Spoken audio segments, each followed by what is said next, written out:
Oh.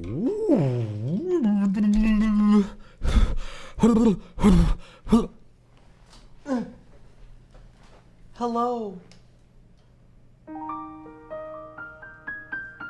Oh, ew.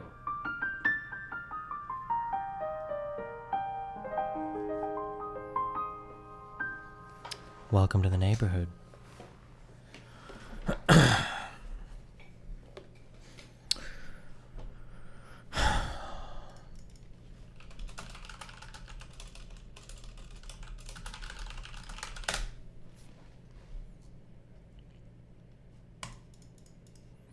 I don't learn. I just don't learn, guys. I don't learn through experience, okay? I made the same mistake again. Can you just please just listen to my advice on this, okay? Because I'm never gonna learn. I'm gonna do this again. I will do this again in the future, okay? I can't help myself. I can't help myself, okay? If you live in an apartment building, okay? If you live in an apartment building, just don't ever do like the same day shipping from Amazon. Your shit will always end up in some fucking black hole of random shit. It always happens. It always happens. I don't know how or why. I don't know why this happens. It's so fucking annoying. Yesterday I was like, okay, so I bought a fucking Vice, but I just Googled, okay. I bought a Vice, okay? I went on Amazon. I was like, oh, okay, buy Vice, okay? And I'm like, it should be fine. I need a Vice to like undo this thing, okay? I buy Vice. What the fuck do you even use this on? What is this? I didn't even know they made Vices this, or not Vice, or Vice Grip or whatever. I didn't even know they make Vice Grips this size. What is this for you guys to masturbate with? It's too, obviously it's not big enough. What is this? For pulling teeth?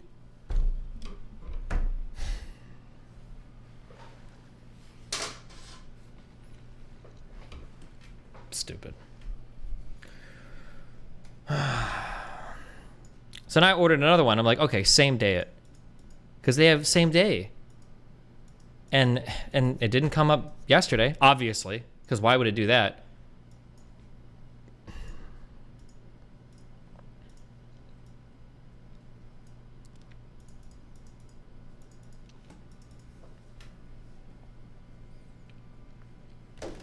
Oh, I got picked up my two new pieces. I don't think I can show. Wait, can you show guns on YouTube or not? What are the actual rulings? Because I watched Jadeon, my poop leaving me. I'm never clicking your link, even though it looks like high effort meme, because you're baiting with such a retarded fucking title. You should just post meme and then post the link. I thought that it feels like Jadeon did like a huge fucking gun stream, and it seems like it doesn't matter. What are you currently benching? The last full successful set. Oh, we're gonna do a gym program stream today, okay?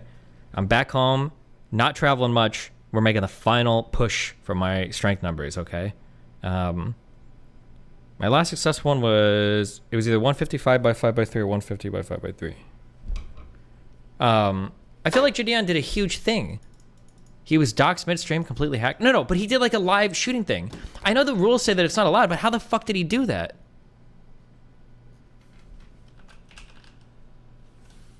Don Lemon as well. Austin Cameron. Wait, did ISN used to do gun range? Yeah, how? There are videos literally. No. Live streams. Have you ever played Dust Force? This looks very, very, very similar. And sound. Actually, was this made by the Katana? Was it Katana Zero?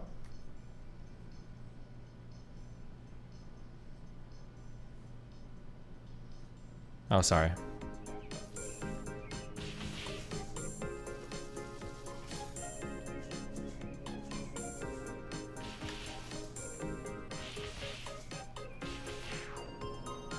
Oh, 10 years old. Oh my god. It only says you aren't allowed to handle them. You can probably show it off, just don't put your hands on it.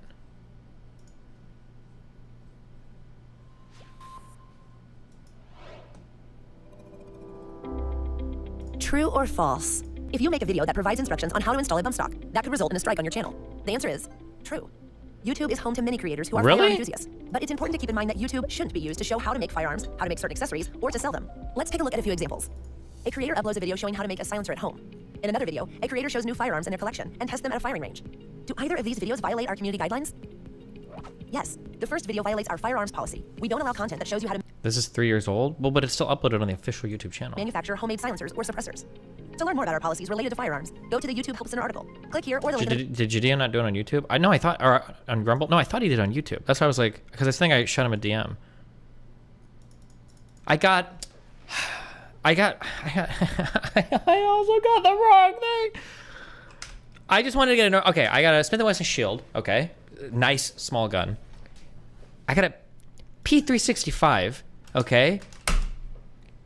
SAS. What the fuck? Has anybody used one of these firearms before? I spent like an hour and I'm like, bro, my gun doesn't have any fucking sights. It doesn't even have a place to put sights on the end. What the fuck does this mean? It's got some very interesting internal sight things here. I want to try shooting with this. Can you shoot accurately, or is this going to be like a 5 yards or less? It's for point shooting. I'm happy for my Smith & Wesson Shield. That seems like fun. Low profile. Yeah, apparently this is for low profile, quick draw, literal fucking pocket carry shit.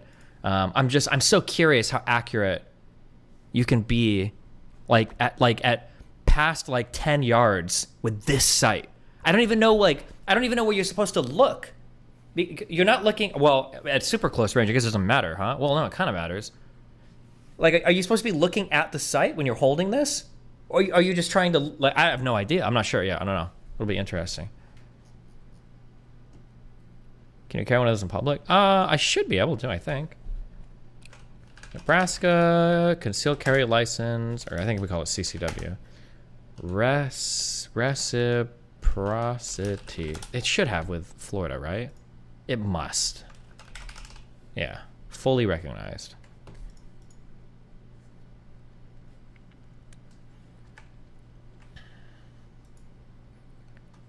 It's such an interesting, what do you call it, a site profile or just a site? Anyway.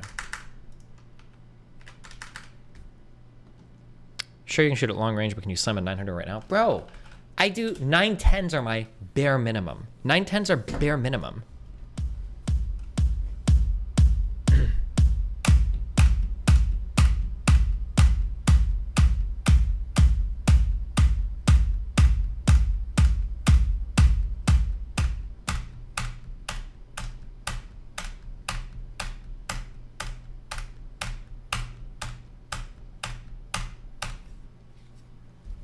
I don't get out of bed for less than 9:15 anymore, okay? What Smith & Wesson Shield did you get? I don't know. Are there multiple ones? Why are you making me worried now? It's just a Smith & Wesson Shield. The M&P, right? Are there multiple ones of these?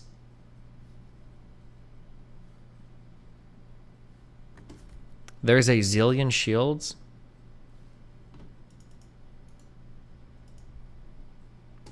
Does it have an optic milled into the slide for a red dot? Don't need a permit for Florida anymore. Oh. You can record range videos. Yeah, you just can't live stream it. That's the annoying part. There's a 380. No, they're both. Why would I try to kill somebody in a caliber that's not 9mm? Okay. Chill. Okay. Who shoots 380 unironically? Okay. Get out of there with that cuck shit.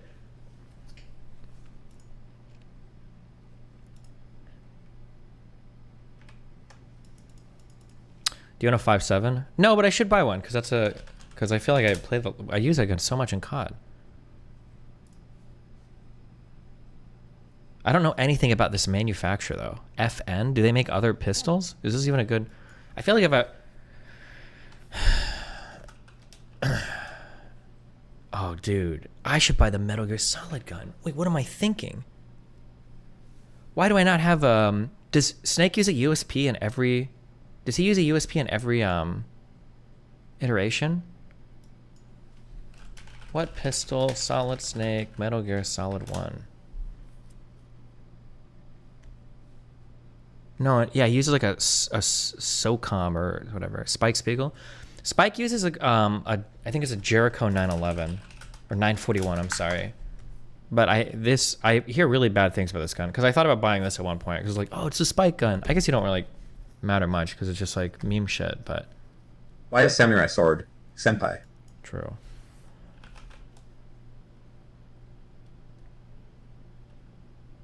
HK pistols are always really nice. What do people call them? Do they call them HK or H and K, or Heckler and cock?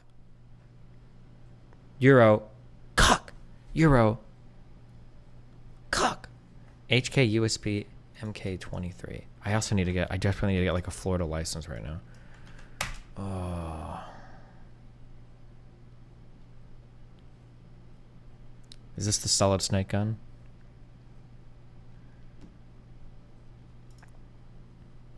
This is a massive grip size, though. It's annoying unless your hands are massive. Is it really?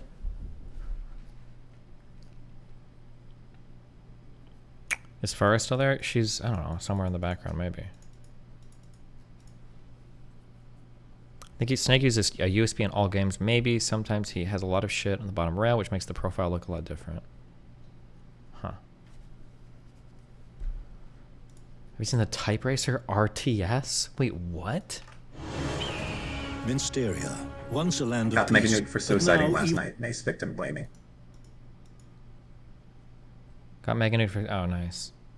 Those are a piece of shit by a Glock. I already have a Glock 17. Glocks are boring. They're really good guns. They're really good, super reliable. Nobody's gonna shit on Glocks ever, other than them being a little bit boring. But I'm looking for like cute shit, cool shit. But okay, I don't Rebel care. Right forces threaten. now. Oh fuck. Okay, we might go back to the car buying spree. Okay, I also made another mistake. Okay, listen. All right, I come from the lands of California. All right, in LA, bro, pulling out of like gas stations it's a whole skill. It's actually incredibly skillful. It's the hardest thing you'll ever do in a car is getting in and out of parking lots or anything in LA because everything is at this fucking 45 fucking degree incline. Okay, now I'm driving around, shit, you know, I hear these little and I'm like, okay, I don't know, I guess you know, I must have like a horizontal bumper that protects my car from scrapes or some shit because it's something scraping down there. But I look at the bumper, it's like, oh, it's fine, whatever. Okay, whatever, fuck it, Jesus. About a week ago, when we were driving home from the airport, I started hearing this. When I'm driving, I hear a, and I'm like, oh, something is what's going on here? So I get out, I look around, my wheels, my wheel wells. Everything seems okay. I don't know if like a brake pad is coming off or what the fuck is happening. I look underneath the car to make sure nothing's dragging, and it's like, okay. And it's like, okay. So I got back in there, and I'm like, okay, maybe whatever it is, maybe it'll go away. So after a couple days of this, now I'm like, okay, something is clearly fucked, okay? So now I get out, and I start investigating more under the wheel wells. And I find that if this is your bumper, you've got there's like a plastic rubber piece that attaches here that goes in the wheel well. This thing is just completely ripped off the fucking bumper. And when I drive, it like moves back and my wheel is like fucking eating it. And the whole under part of my car has this cuck fucking bullshit going on. And it's like destroyed. So now I have to replace that. I take it to get a quote this morning. And the guy also tells me that like part of my intercooler has been like ripped off. And I'm like, oh God. Fuck LA streets. It's a Focus RS too. Like my car is pretty low, but there's gotta be cars way lower than mine. How does anybody drive anything low to the ground in LA? I'm so fucking curious. Cause this car is pretty low to the ground, but there's definitely lower cars. There's definitely lower cars than this. So, holy shit. Fuck that gimp ass, cuck ass, bullshit ass fucking city. Holy shit. You need to go at an angle. That's if you've got a lot of time and if there aren't cars coming out, yeah, that's what you're supposed to do. When there's the huge dips down, you have to go at it like a 45-degree angle. You've got to do like fucking vector analysis to figure out like the optimal horizontal plane and vertical axis that your car is on as you're coming out of these things not to destroy the bottom of your car. I hate LA. Oh my God. That fucking city drove me fucking crazy. Holy shit. 9% fucking taxes. Schwarzenegger himself is coming to my house to rape me for my fucking state tax. I don't know where the money goes. Most low-profile cars in LA have hydraulics so that they can get in and out of driveways. Yeah, okay.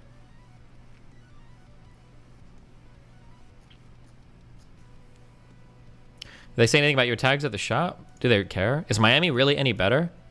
I don't know. I haven't had any problems pulling in and out of anything here in Miami ever. I can't think of anything. LA was an actual fucking nightmare. Dude, there were so many times where like I would just cringe, my ass would, because I'd be driving somewhere and I'd be going, this is okay, and it's like, like you're literally riding a fucking tsunami on the fucking streets. It's unbelievable. In a Jeep Wrangler, you can't wave hi to other Wranglers passing by, Dave. What did you hit to damage the car? I didn't hit anything. It's just the road. I've never really been in a car accident my entire life. One time, a lady pulled left in front of me, and like I had to veer off the road to avoid killing us in my little Dodge Neon. But I've never like hit any car or anything. And despite that, this car has like more damage. Oh, and I'm getting my rear bumper replaced because this car. I think I said this before when I was living in Glendale. Somebody hit my bumper. It was parked. My car was parked. It's not a huge thing. It's just a little thing. But I'm like, bro, why would you do that? And they were driving. What do you think they were driving? A goddamn Charger.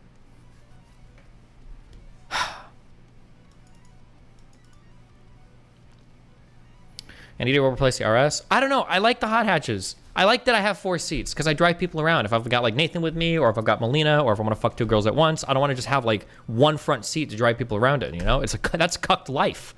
So I like having a back seat.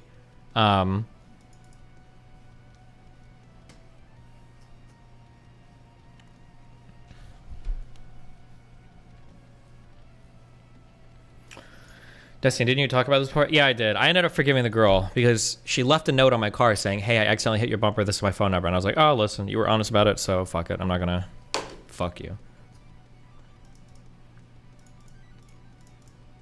Buy the Corvette. Yeah, all the sports cars and shit I was looking at. Like, I think I would just want 4 seats. Like 4 seats is just so nice. You know?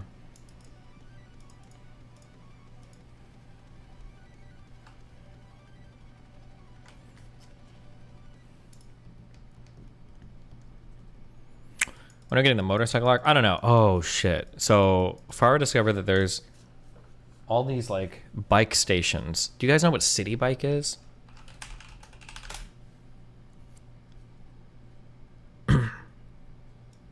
There's like all these bike stations around Miami Beach, and you can just like grab bikes out of these things for like $6 and go ride them around. I'm gonna be honest, okay? I forgot how fucking sick bikes are. I don't think I've ridden a bike in like 20 fucking years, all right? But apparently it's like riding a bike. Because you can get like so far with bikes. Like, do I really want to walk to East Miami Beach? Do I really want to do that? Not really, but I can bike it pretty easily. This is actually super nice. And you just like, you pick these bikes up anywhere, and you drop them off. The only downside is after the first time doing it, my ass hurt like crazy. Like I'm getting fucked constantly, but... Those have electric motors on it too? No, these don't have any electric motors, but... You get a monthly subscription to the City Bikes for like $40 a month? Oh, crazy. These have to go in and out of the little docking station, so you can't just leave them anywhere, so...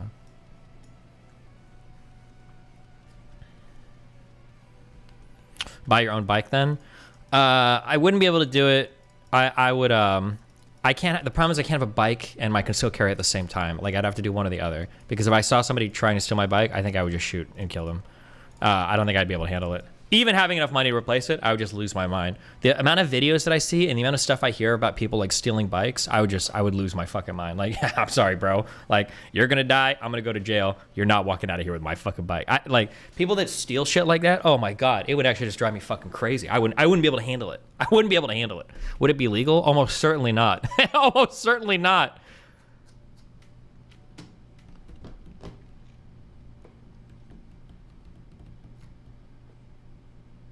Did you see Sam Hyde destroying the fish tank house? Used to train on cabinets a lot.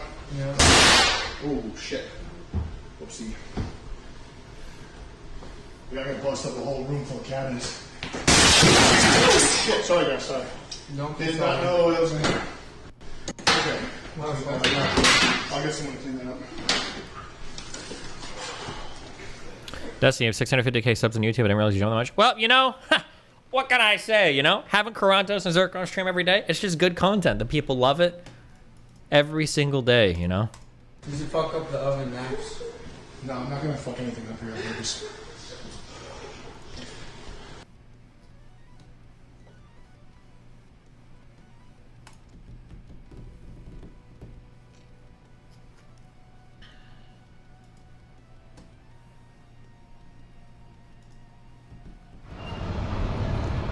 Bikes versus stupidity. This is the only thing though. When we ride, we're riding at like 12 a.m. Like I'll ride like, and I don't think I would ever ride a bike in America, especially in fucking Florida. Correction, especially in fucking Miami. I don't think I would ride a bike. Actually, to be fair, traffic on Miami Beach isn't bad. Miami proper is worse. I don't know, no offense, I'm not trying to show my fellow Hispanics or Cubans or whatever. I don't know if it's a lot of illegal immigrants that drive, like on US 1, on Highway 1 and shit. I don't know if it's a lot of illegal immigrants that don't know what cars are until they come to the US and they hop behind the wheel because somehow somebody trusts you with one. Holy shit. The wildest driving that I've ever seen in my entire life in any place in the US and any place in the world is in fucking Miami. Holy shit, Miami proper. Miami Beach seems to be okay, but... Destiny, is your moral system just built on making the most money possible? No, but it can be. Let me go. Somebody offered me a Gamba sponsorship a while ago. Maybe I should take it. Honestly, God, if you paid me enough steak, if you're listening, you give me enough. Give me a fat 6-figure, 7-figure contract. I'll probably be your monkey, jump up and down, wiggle my little gusano ass for you.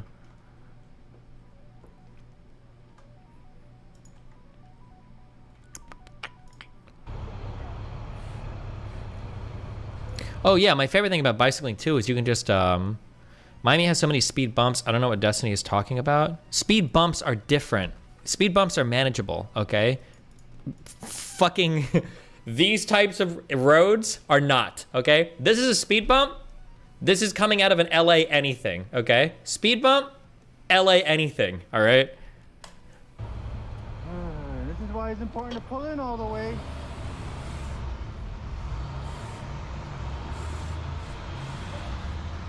What is this guy doing?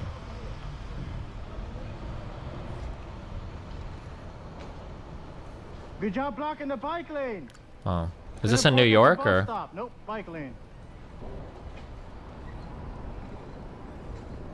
Uh-oh. Ooh. I guess we don't look. A phone is way more important than paying attention. Oh, right through the red light? Smartphones. Oh, no, make it's green. people It's green for dumb. him. Yep. Wait, is this a Smartphones bike make people light? dumb. Oh, it is a bike light. Phone is way more important than paying attention. Smartphones make people dumb. Yep. Uh-oh. Run her over. Woo! What?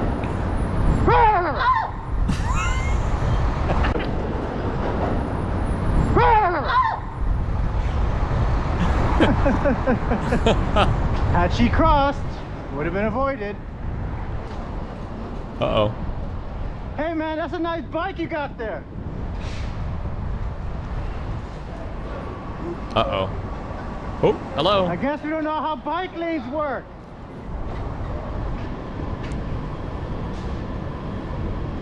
Very good. Wait, is he in New York? Where is this place?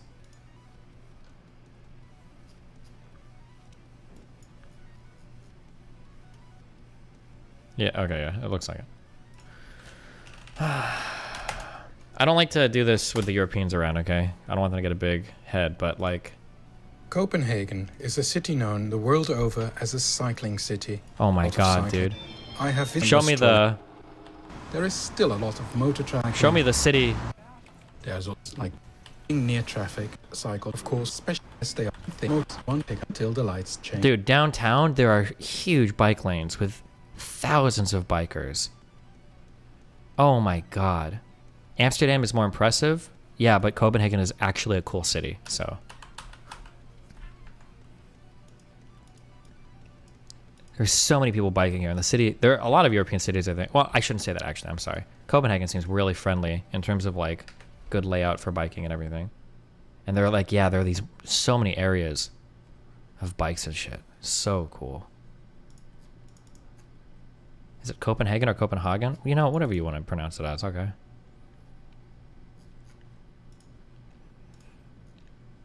How would you combat Nick Fuentes' IQ question when there's a difference in dick size between different ethnicity? We should look into that. I don't know how much I believe in the dick. I don't know if I believe in the more. I've never really thought about this before, but I did it.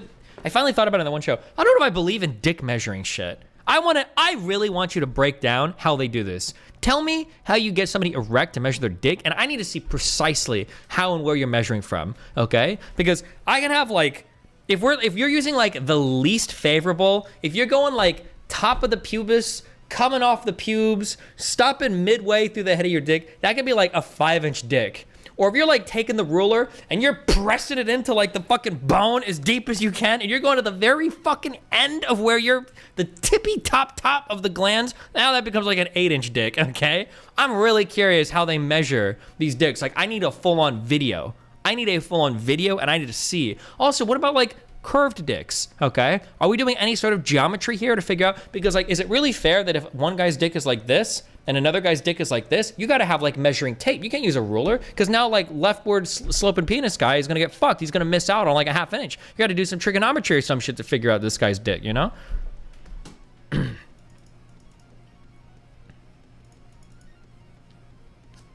I'm also curious about erectness. I have never formally measured before, but like, you know how you can have like a, I'm also curious in terms of how they measure flaccid, because there's like, dicks have like a lot of different layers to them, okay? They're complicated beings, all right? Like, I've got like, there can be like flaccid dick, like I'm just like chilling. That dick length for me might be like 1.5 inches.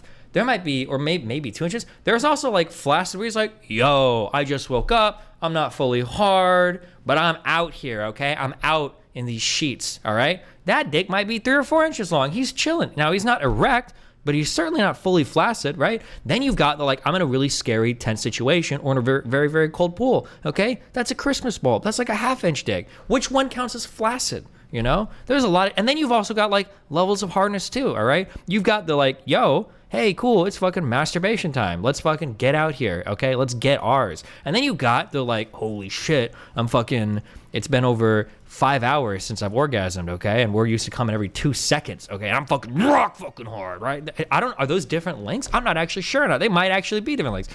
Yeah, I don't know, you know?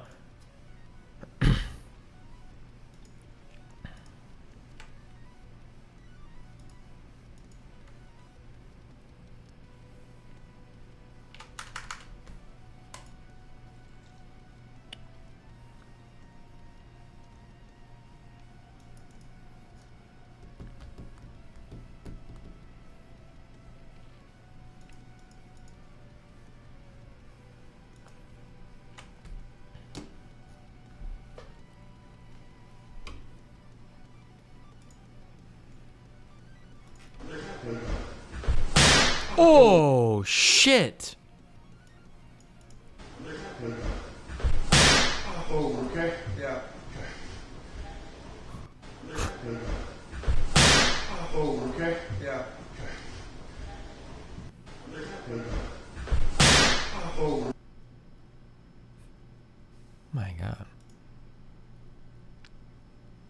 What do you think is the most accurate method? The most accurate method, first of all, we should just never, ever, ever measure flaccid dick size, because there's too much variability there, okay? The method should be They give you, here's what they do, okay? The researcher gives you a fleshlight. They leave you in a room. They tie your hands behind your back, and they say, listen, you've got 5 minutes to get your dick as deep in this as possible, and wherever you get it to, that's the measurement. Boom. Boom! That's it, and that's the length of your dick, okay?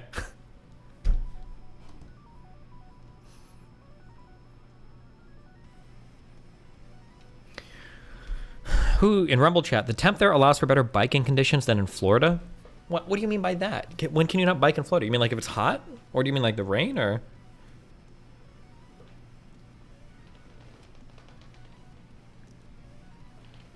I think they give you Viagra or something, right? I don't think Viagra gives you... Does Viagra give you an erection? Or does it just make it easier for you to have an erection? I could be wrong, but I thought like Viagra and Cialis, I thought they don't actually give you erections. They just enable you to have them very easily. It's technically different. Like if you're like not horny and you like take... I thought like if you're like not horny, you take a Viagra and then you just like go to work. I don't think you just like randomly start popping boners. I thought it just like helps... it's a... Is it vasodilator? That's not the word. It's not. It's the opposite of vasoconstrictor. Am I making this word up? I don't even know how to spell anything. Vasodilator. Oh yeah, I think it's just a vasodilator. I think, right? Cold temperature has little to do with bike ridership.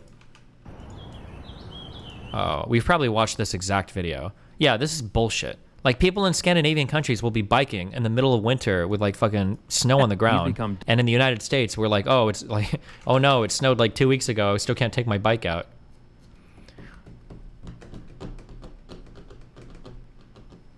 Makes it easy to get an erection to keep an erection. There's a thing called Caverjact that is shot in your dick that will give you an instant hard on. Oh, please. Wouldn't it make you smaller since your dick is actually contracting like crazy and it doesn't have the give of a normal hard-on? Wait, what? Is it true that Asian dudes and black women feel this way? Wait, what?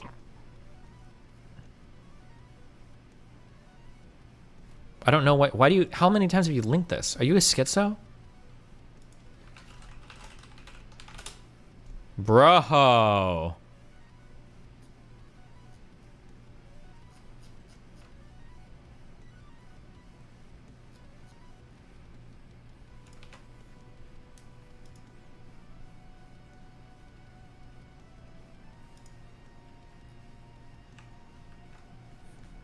To the just. Whitey, search but to tip. Guys? Well, Nick and Pearl sit down. Wait, is this... Did they shoot another show? Why did they release this whole thing on fucking Twitter? New Rumble app update is pretty good. Chat and app working well. Oh, nice. Hypothetical, what would you do if every textbook that had to be changed because the... What? Hypothetical, what would you do if every textbook had to be changed because the Earth is not heliocentric? What would you do? Is Destiny's mouth sounds making him unlistenable to anyone else?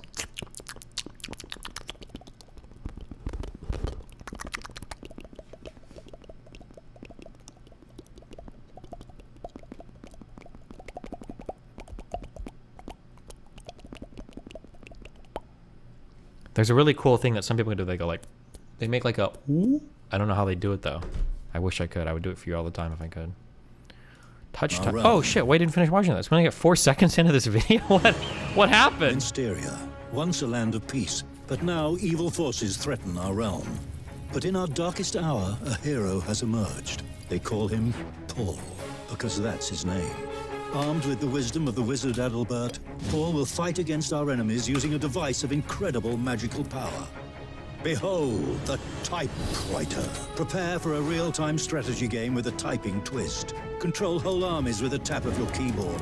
Experience an enchanting story oh my full of god twists and curious characters. Hone your skills across a variety of levels. Prove your worth against 5 difficulty settings. Master bold strategic tactics. Wait, is this multiplayer or is it only single player? Have you checked your sub? What are the vibes you're getting? The vibes I'm getting are people are really mad about Karantos and Zerka.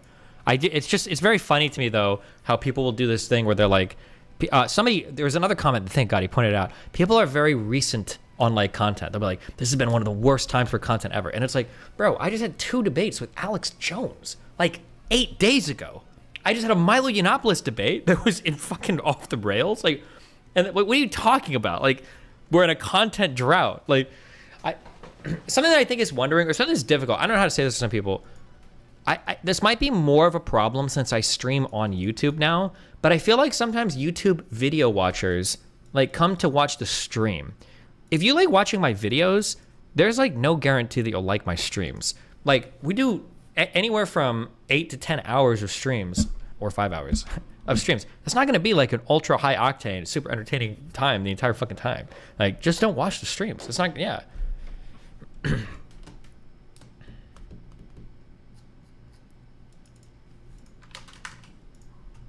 And use them to vanquish opponents online.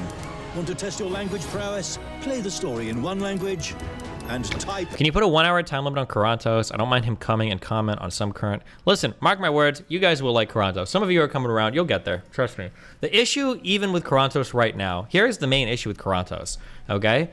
Well, there's kind of 2. Right now, the big problem is when he comes in, Zerka comes in. And Zerka right now is an actual content black hole, okay? Because Zerka will literally loop on the same 2 or 3 fucking topics over and over and over again. And he's done this for weeks/months, okay?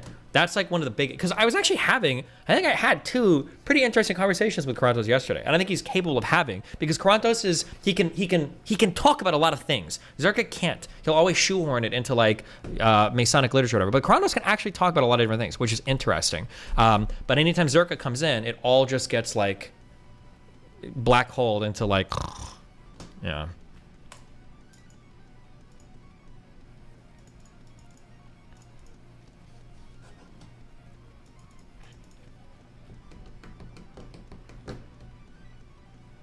Also, in another. And I'm going to keep blaming U.S. politics on this. We'll read this. What happened with Tucker Carlson today? We are in a politics drought in the United States. Oh my fucking God! Please, when is the next fucking election cycle? Can we please stop talking about trans shit and groomer shit and cross-dressing and oh my God! Please kill me, kill me. We were talking to that teacher yesterday, something I thought about. There are so many important issues in this country that we like don't give a fuck about. I think schools are one of them. Looking up that literacy rate thing was another thing. We dramatically need to change the course of our education, K through 12 in the United States. Colleges are probably okay, but oh my God, our elementary school education, something is not working there, okay? What was it, a 70% literacy rate in the goddamn United States of America? How the fuck do you go from landing rockets on the moon to having 30% of your population not being able to read fucking Dr. Seuss? What's going on there? Okay? Jesus Christ.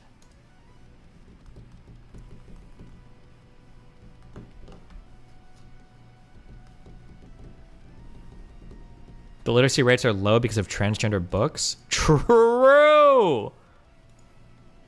The USA is a third world country if you take out coastal states plus Texas. Maybe, dude. Fuck you. I'm a proud Nebraskan. I'll kick your ass, bitch. Come find me, motherfucker. Pull up. Okay? Pull the fuck up. All right? If you're trying to find me, go read the quote tweets when I was fighting with Muslims. I'm pretty sure my address is on there like 40 fucking times. Okay? And none of those accounts got banned, by the way. Thanks, Elon.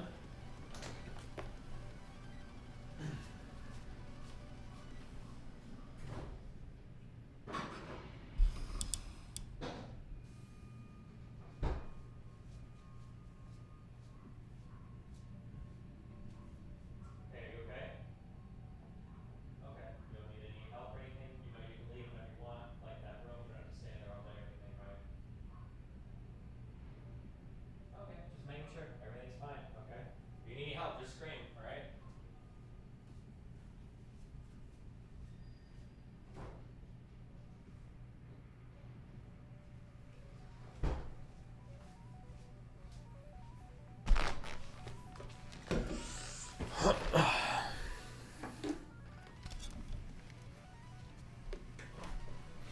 Went to your sub to look for a political post today, and the only one I found was some UK commie making anti-Semitic comments. 24. Yeah, true. Get me out of this time zone, or the zone of.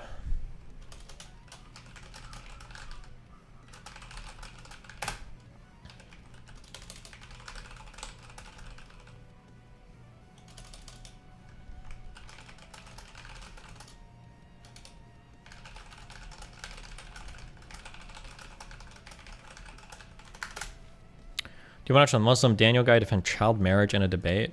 Not in particular. Wait, did this game already come out? Eh bien. Only the sharpest of brains will succeed. Only the nimblest of fingers will triumph. This is your chance to type for glory, type for honor, type for victory. Do you have what it takes? Touch type tail.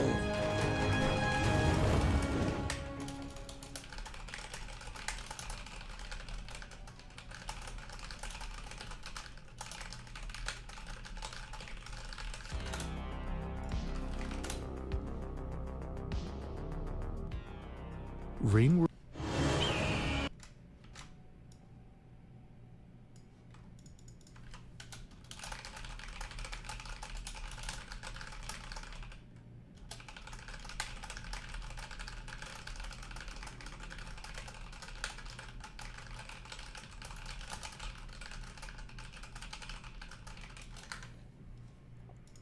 The only thing I don't like about Q is how much he talks about himself on a streamer meta level. I think he has really interesting conversations with you, but it ends up as a 30-minute cup about how he can handle the hate from DDG in his microphone.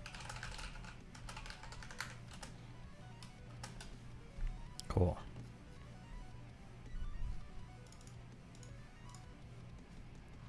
If you enter important discussions, it's not going to be with Q or Milo. You actually have to talk with people that have the capability of having tough discussions. Yeah, it just, I feel like it would be nicer if those things were part of like the, like the standard like American discourse or whatever.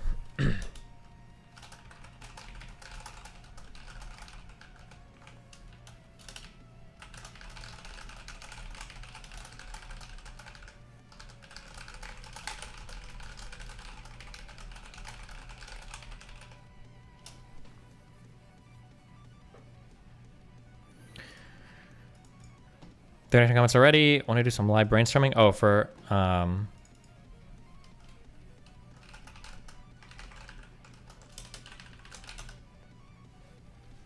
thought I was just gonna chat with him. I don't know what I would debate Cenk about, because I feel like Cenk is going through the same arc that I went through. The only thing I like about Q is three. how much he talks about himself on a streamer meta level. True. I think he has really interesting conversations with you, and it ends up as a 30-minute cup about how he can handle the hate from DDG in his microphone.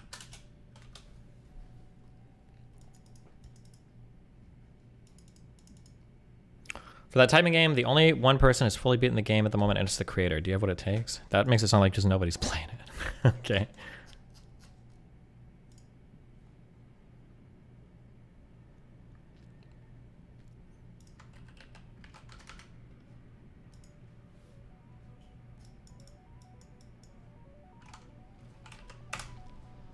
Fucking dick, and you fuck your muffler like a bitch, motherfucker. My dick's a Road rage turns into fist fight at Walmart. What? Your mom good? That doesn't make any sense. I ask about her. Well, of course, dude. If I fuck your mom, then fuck a billion dudes. That's it? What the fuck about her? That's all you got? Dude, that's all I got, bro. What do you want me to say? Something. What do you want to say? Something realistic. What's up? You can't have had sex with my mother. She's in Florida. I don't doubt she'd have sex with you, but it's not that realistic. You gotta insult people with something that sounds intelligent. There you go. Yeah. Like I fucked your mom. Yeah. You're not, but that's not upsetting me. Well, that's good. You're hoping to upset me. You're driving to upset me. Maybe your feelings are really hard now since your mom's a little whore. No. See, I keep saying that's not realistic. What's up? You know your mom's a little whore. Is that it? Well, that's all I got. That's all you got? Then you're stupid. Well, yeah, I'm stupid. You drive stupid, you talk stupid, you walk stupid. And you are stupid with your little horns. What the fuck you think you are, the devil? I must be. You with the Cookie Monster shirt? You're Yeah. pretty dumbass if you ask me. Yeah, I must be. Please stream more on YouTube so that I can justify paying for this. True. When I was fucking her like this way. Like right here. That's my mom. That's her. Was she moaning? Oh, wait, she was screaming. Oh, how did it sound when she was screaming? She's screaming like, ah! Like a crazy bitch. Like a crazy like bitch. A crazy bitch. That's hilarious. Yeah, it is, if you ask me. Mm-hmm. Is that it? Well, your mom was the loudest one, I'll tell you that. Out of who? Were there others in the room? Oh, of course, bro. Who else? 5 other guys fucking her. Oh, I thought you'd be smart and go with like other members of my family. Well, your mom's a little whore. What do you want me But to you already do? covered that. That's well, all your you. Mom's a little whore. You already covered that. What do you want me to do? Your mom's a little whore. I need new information. Well, your mom's a whore. But you can't come up with anything else. Well, your mom's a whore. Is that it? Your mom's a whore. My mom's a whore. Your mom's a whore. Aw. It's okay, wait. That's why you were born. Chances are, yeah. Hey, that's why you were born. That's why you were born. Cute little bike. Isn't it? Get a real one. Your girl, she's I think just a conversation with Senk would be perfect. Look at You get that. exposure into possible and road other big opportunities. And it would make Hassan and other lefties melt hard to see you having a civil conversation with him. I thought you did. Yeah, You know what? My I thought about having a convo with them. I don't know how I'd feel about like having a convo where we're just like, oh, like crazy lefties, right? Like it feels like it'd be kind of boring. Cause like, do I really need to have another one of those convos? Wait. Heads up, we've detected copyrighted audio and video in your stream. Wait, did this guy auto list this to be, I can't watch this on stream. Wait, what the fuck?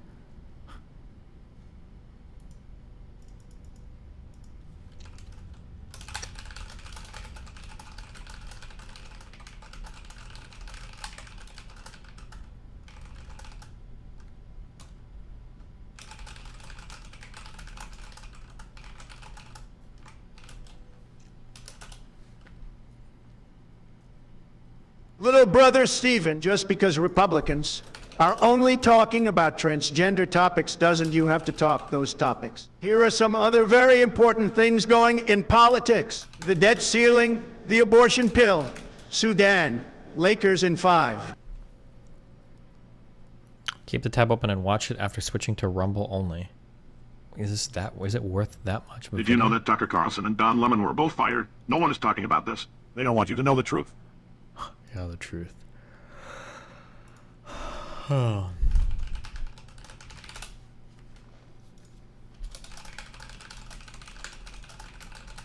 Disappointed not to see a YouTube recommendation to click on. You responding to Tucker Carlson's keynote at Heritage.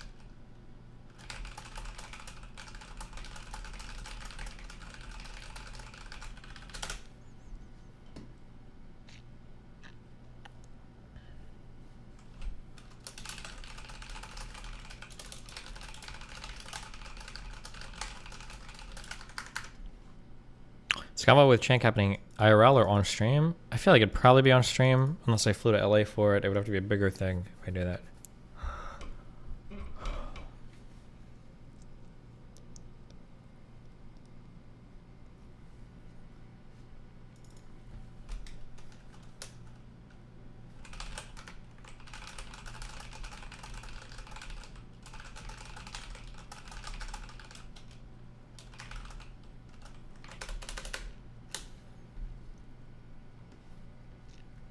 Destiny look like you're more joy. Oh, I wonder if the Dominion lawsuit had to do with it, maybe.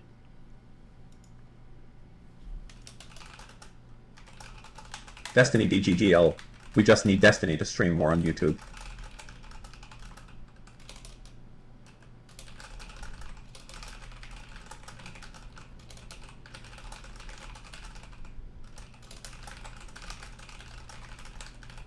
Church-going conservative here. Been enjoying some of your recent commentary on the self-actualization crisis in America. I don't think it is just an issue of the left. No, we likely disagree on the solution, but appreciate you looking at it head-on.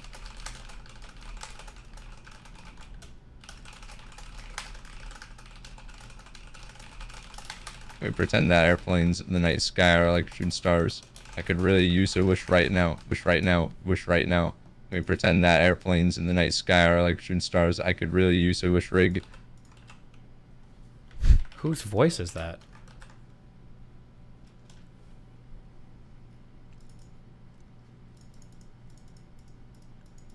There's Elon? MAGA gang airing this bitch Tucker Carlson out of the media. Oh, this motherfucker saying he hates me in private messages like a bitch. Who do you hate again? That's right, get the fuck out of here. MAGA.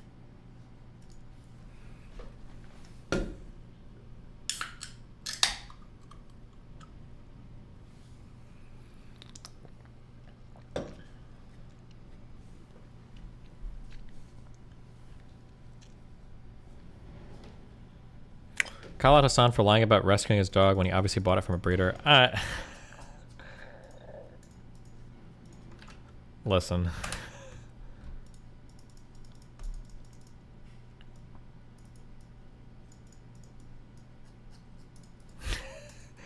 Maybe he just happened to adopt like the most expensive breed of dog in the world, you know?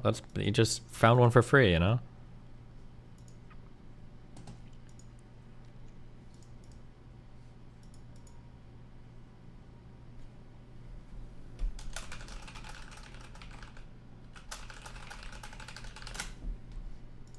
And the right wing's like, yes, I love how they molest the little kids. Oh, I remember this clip. 5 months old. How do you have this saved?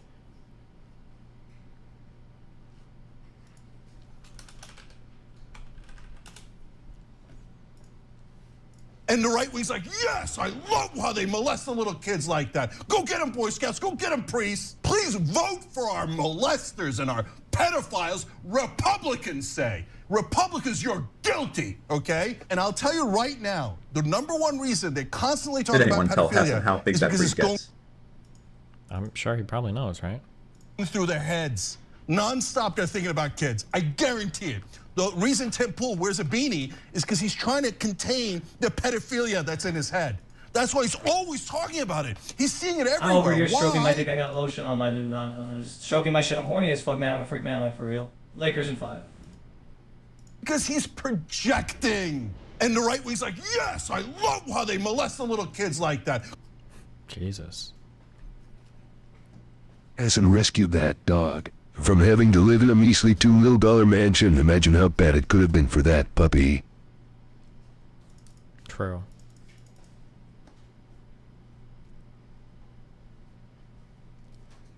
When you're talking about the real movement, the hot hatch movement, they weigh less, don't die. They weigh less and the engines are becoming more power, so they're fast and reliable and they save gas. Yeah. Shout out to my Focus RS, Civic, Supra, Mazda, and VW hatch drivers. Yeah. Please read this. Your mama.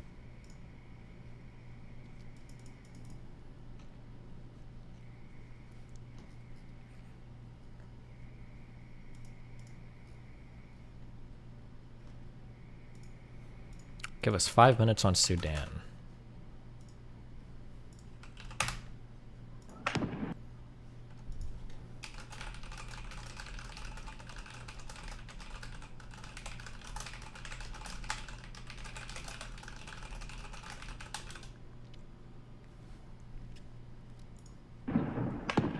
The fighting in Sudan is a power struggle. It's a power struggle between two men.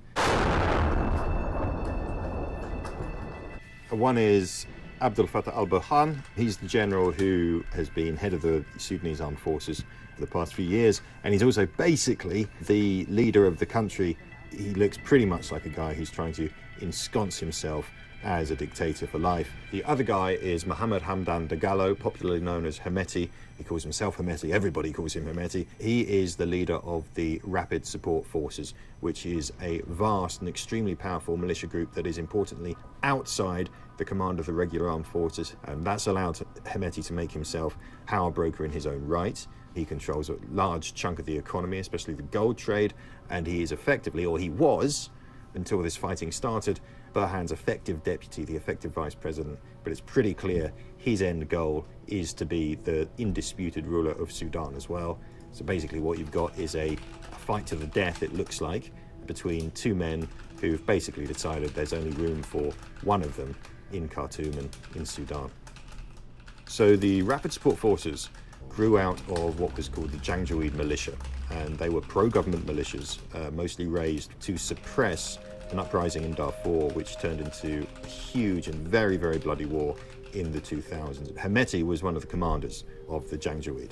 And to kind of understand how we got to today, you have to go back to 2013 when the dictator of Sudan, a guy called Omar Bashir, took these Janjaweed guys and reformed them. He made Mr. Hemeti a lieutenant general, and he made them answerable directly to himself. Fast forward to 2019, when you get a huge, basically a massive civilian uprising, pro-democracy protests in Khartoum. Hemeti did a deal with al-Burhan then. The army and the RSF backed the protesters. They arrested Mr. Bashir, and a revolution was proclaimed. You did get a transitional government, but both Mr. Hemeti, representing the RSF, Mr. Burhan, representing the army, were in very influential positions in that. And then 2021, they do a full coup of their own and basically put themselves in charge of the country. And so it felt to lots of people like someday this showdown was going to come. So the trigger for conflict, it's a little bit complicated. The immediate trigger was this discussion of something that diplomats call security sector reform. Basically, security sector reform is how do you get the army out of politics and how do you defang the RSF. Now, part of this is that the RSF should be folded into the regular armed forces. The regular armed forces become led by a civilian government, like in any other country. General al-Burhan wanted that done quickly. He wanted them folded into the regular armed forces in 2 years. Hemeti said, no. It's a very big job, 10-year timetable. And as this dispute escalated, you began to see troops being moved around Khartoum. The army blamed the RSF for massing troops near an airbase near Khartoum. And then, bang, overnight on Friday, Saturday morning, the fighting began. Having conversations with people in Khartoum over the phone, there's no way to downplay the horror of what is happening. The reports are consistent as well. If you go out in the streets, you're quite likely to get shot. No one seems to care whether they're shooting at a civilian. The rapid support forces in particular have begun taking over buildings. Guys coming into houses, pointing machine guns at them, at the owners, the occupiers, the caretakers. A lot of reports actually of rape and sexual violence. So sheer lawlessness in the streets of Khartoum. And then you've got a huge amount of international diplomacy going on. You've got different states competing for influence in Sudan. And of course, that's true. It's rich. It's got a lot of resources. It's in a really important part of Africa. And so Sudan is a great prize. Some people have talked a lot about Russia and Wagner. Hemeti's RSF have done business with Wagner. He is known to have become wealthy from gold mining. His forces provide security for a gold mine run by Wagner in Sudan. But look, he's not alone. And Mr. Burhan has also visited Moscow and has also done deals with the Russians. So I would be wary of drawing a conclusion that one side is backed perhaps by Russia and the other side is backed by the West. I think actually if you look at the behavior of all the outside players here, they tend to hedge their bets. They don't want to back the losing horse, and it's not entirely clear which the losing horse is going to be yet.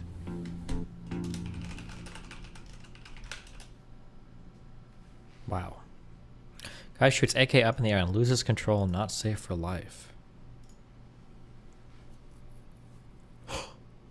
Let's talk about what's happening in Sudan. Rival forces remain locked in a power struggle despite international calls. Did he hit anybody? Holy shit.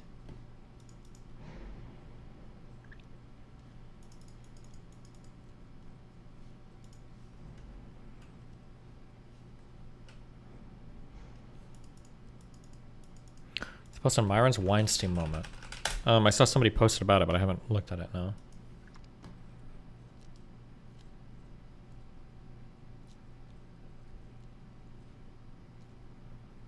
For Senk, asked him about forming the Justice Democrats, how they chose candidates, how successful he feels it went, and how he feels since being ousted. Also asked him what lessons he learned from his congressional campaigns.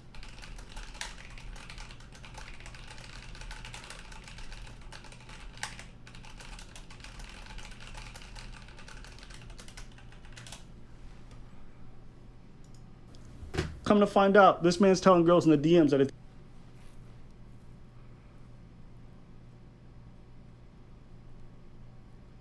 Jesus Christ.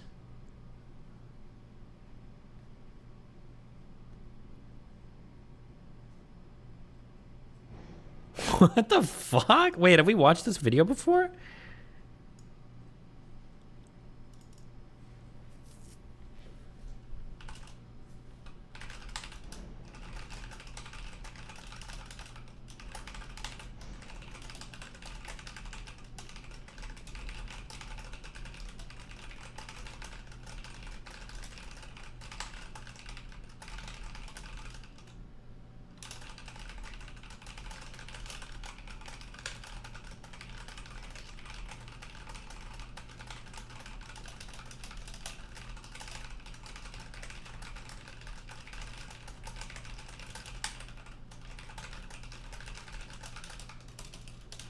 Our nation needs destiny, despite his...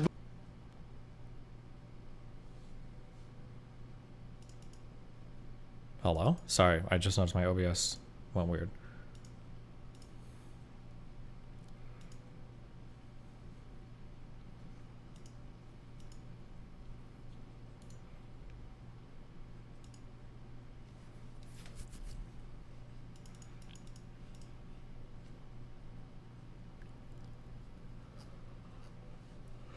The woman in question for the Myron stuff.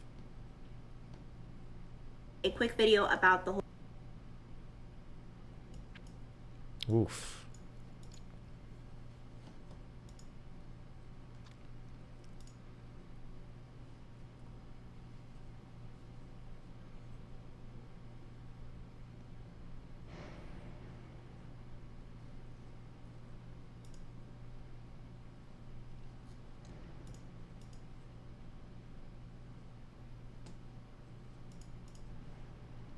Are we back? Is that okay now?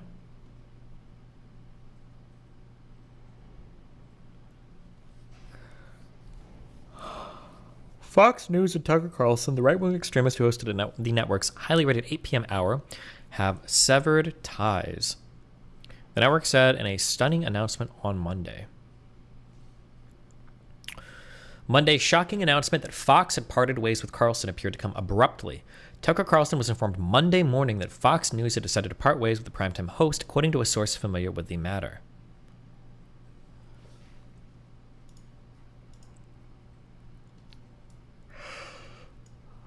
The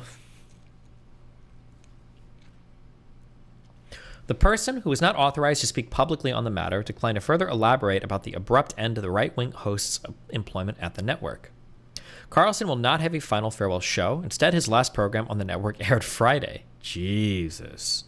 Just prior to the network's announcement, Fox had been promoting on its air a Monday night interview by Carlson with GOP presidential candidate Vivek Ramaswamy? Jesus. Ramaswamy? And on Carlson's Friday show, he concluded the program saying, "We'll be back on Monday." The announcement came 1 week after... The deep state cut me off, but I will say it, Agent. Our nation needs destiny, despite his blue hair, which is worse for ratings, to respond to the claims in the Tucker Carlson keynote.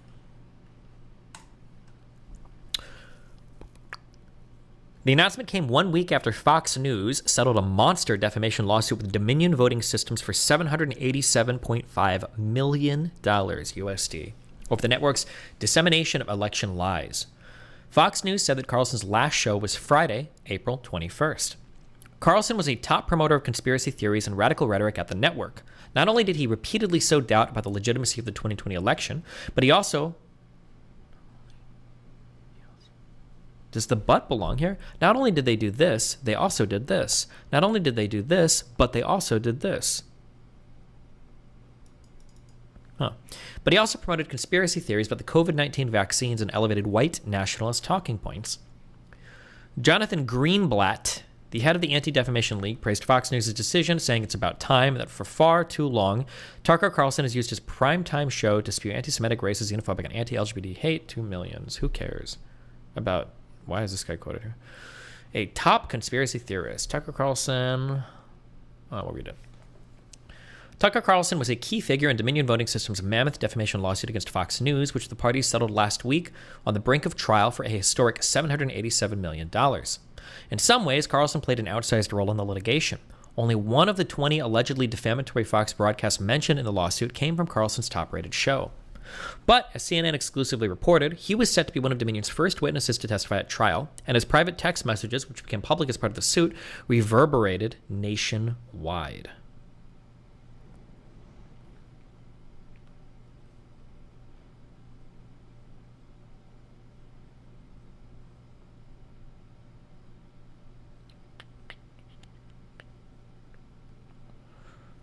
Sorry.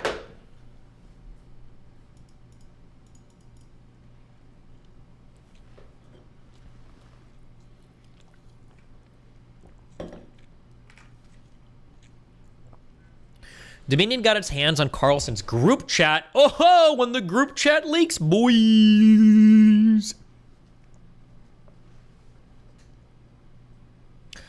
Dominion got its hands on Carlson's group chat with fellow Fox primetime stars Sean Hannity and Laura Ingraham.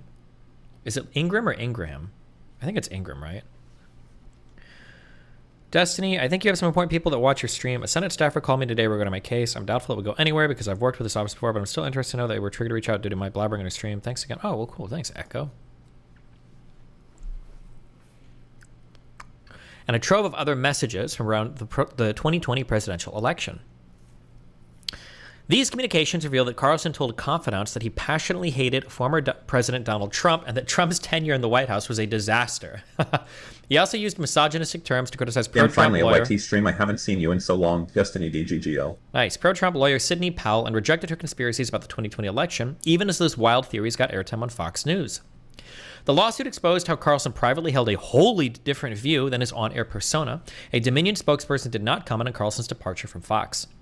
But it's unclear if Carlson's departure is directly connected to the Dominion case or other lawsuits related to Fox's election denialism.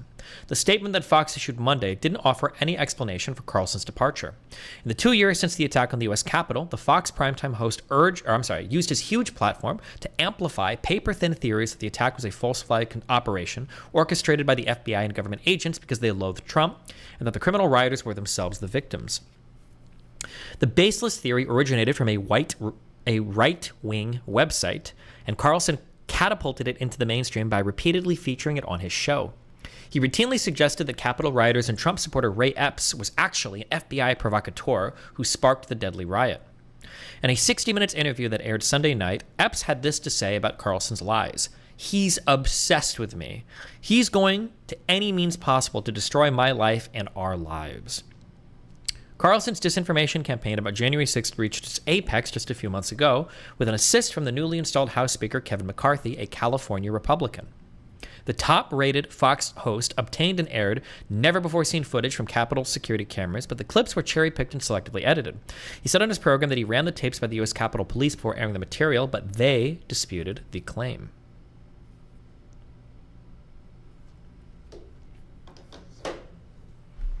Behind-the-scenes allegations. Abby Grossberg, the ex-Fox News producer who has since disavowed the network, claimed in recent lawsuits that there was rampant sexism and misogyny among Tucker Carlson's show team.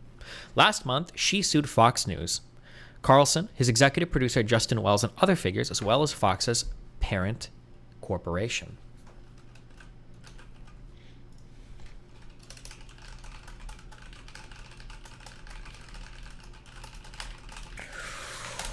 Ooh, boom, boom, boom, boom, boom, boom, boom. Okay, sorry. Boom, boom, boom, boom.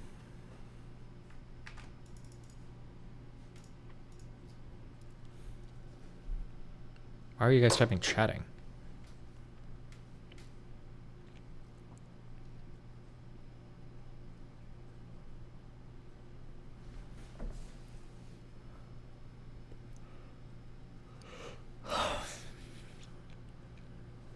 Notice how this is no link to evidence of any of this conversation taking place. Wait, which conversation? You mean the leaked one?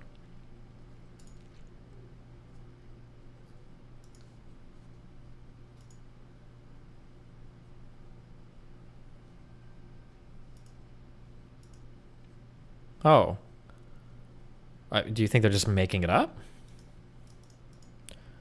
Please watch this 1 hour video on critical race theory by Short Fat Attack. 1 hour video. You're going to make me do this right now?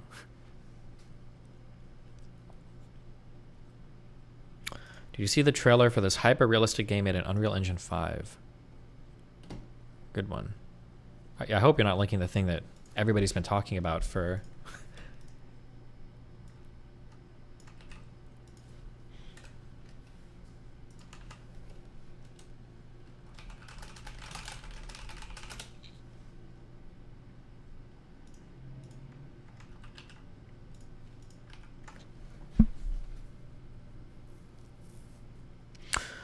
Grossberg, who joined Carlson's team after the 2020 election, said in her lawsuit that after her first day on the job that it became apparent how pervasive the misogyny and drive to embarrass and objectify women was among the male staff at TCT, referring to Tucker Carlson Tonight.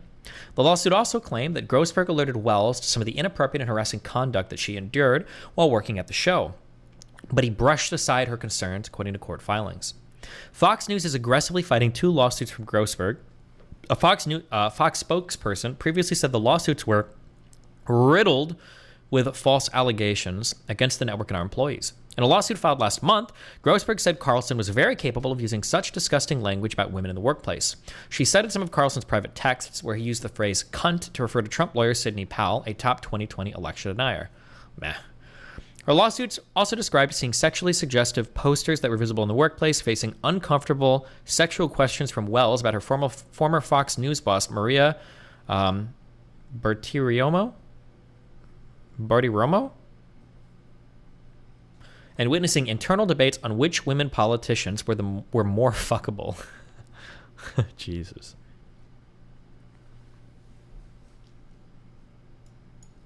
Three minutes and 50 seconds explains that 1 hour video into a song and truth. Well, there's a lot going on in the news. A lot of people are pretty concerned about a theory. I'm white, but I'm no blank slate. A lot of ideas delineate Nate. Middle class cis white male, kinda straight. A cracker on the platter with the appetizer plate of the United States. And in that space, what shall I say as I raise my pale face to gaze on the pains that my ancestors placed on the land I come from? Can I love my own Anyone race? that So thinks let's talk Tucker race. Carlson is finished is a fool. The Little Fox logo is not what gets him millions of viewers everywhere. Let the trad media host transformation to influencer commence. Right on this track, what is this construct of white race and black and all in between? Let us say clearly what this all means. It's critical race theory, it's the CRT. Oh shit, why dude? You're gonna explain this to me? You're a white dude. Aren't you the reason it's needed? Why do it? Okay, I'm good. Her lawsuits also described seeing sexually suggestive posters that were visible in the workplace, blah, blah, blah. In a TV interview, she said the sexual harassment was so bad that she considered suicide. Wells was well aware of the massive impact he and Carlson had on GOP politics, according to Grossberg's lawsuit. She quoted a November 2022 editorial meeting where Wells allegedly said they had the power to select the 2024. I don't know if it's I don't know if this necessarily ties into the Tucker Carlson story. This is all kind of like spun in here. Are we supposed to? It feels like they're trying to subtly suggest that like these two things are tied together, which they might be, but they might not be. I don't know. It's kind of weird that I don't know. Don't care.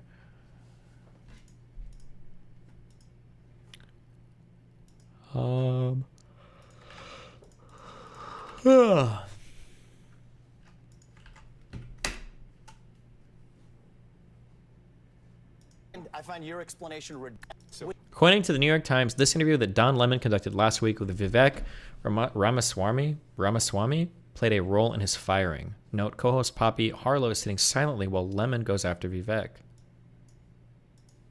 With due respect, I find your explanation reductive and actually insulting, including to black Americans, to say that black people today, compared to 1964, 1865, haven't made progress in part because of the freedoms we secured.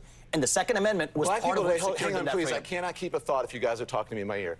So hang on 1 second. So to say that black people, say what you said again. Black people secured their freedoms after the Civil War as a hit. Why are you talking like this? It's okay to have an opinion, but why would CNN, a left-leaning publication, that's what you meant to say, known for pandering to their audience by distorting factual information?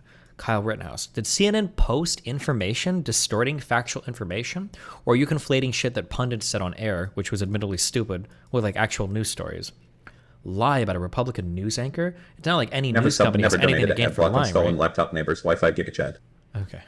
Historical fact, Don, just study it. Only after their Second Amendment rights were secured. They That's were a not fact. secured their freedoms after the Civil War. That is not, you are discounting Reconstruction, you're discounting a whole host of things that happened after the Civil War when it comes to African Americans, including the whole reason that the Civil Rights Movement happened is because black people did not secure their freedoms after the Civil War, and that things turned around. People tried to change the freedoms that were supposed to And you know how happen they got after the it? Civil War They got their and Second Amendment Reconstruction. rights, and they actually got the NRA played a big role in that. But today, Don, The NRA did not play a big role in that trained black Americans how to use firearms. That's a lie. That's not. The NRA did not play a big role in that. This is just historical fact. It's not historical fact. The part that I just find because you say it's historical fact. The part that I find insulting is when you say today black Americans don't have those rights after we have gone through civil rights revolution in this country. You are sitting here telling an African American about the rights and what you find insulting about the Okay, I hate this. I don't like this anymore. Don't do this anymore, okay? Listen, okay?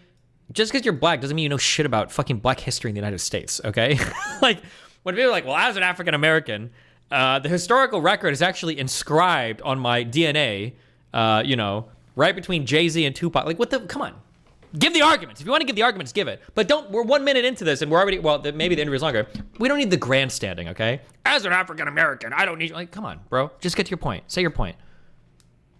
The way I live, the skin I live in every day. Here's where you and I have a different freedoms point that of view. black and white that black people don't have in this country, and that black people do have. Well, here's where you and I have a different point of view. I think we should be able to express our views regardless of the color of our skin. We should have this debate I'm not saying you without me express your regarding views, you as a but I black think it's man, insulting that but you're me sitting regarding you here, as a fellow citizen. That you're That's what I sitting think we should here, say. whatever ethnicity you are, explaining to me. Whatever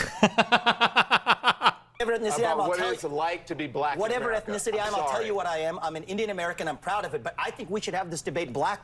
When he says Indian American, he means like from India, right? Not like Native American, Indigenous American, Indian American, right?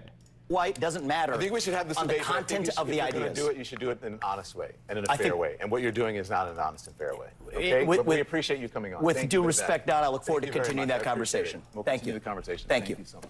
Thank you, Papa. We'll talk about China. Yes, let's talk about next China. time you come back. Oh, thank you. Much to say on declaring independence from China. Okay, Something you can can we add move on. on now, please? Thank you. Thank you. Wait, he got fired for this interview? His name suggests he's from India? Oh, true, actually. True.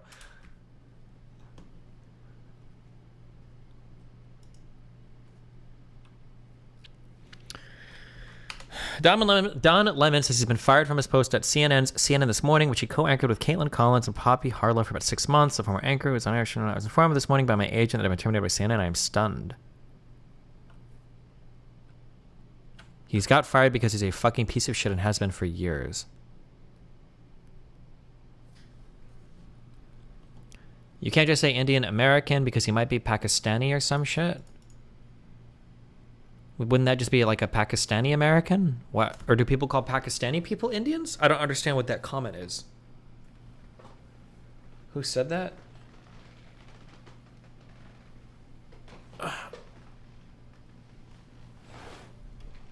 What the fuck was that comment? I don't know. It's JSTLK. I'm saying Don Lemon couldn't assume the guy's ethnicity. Oh, sure.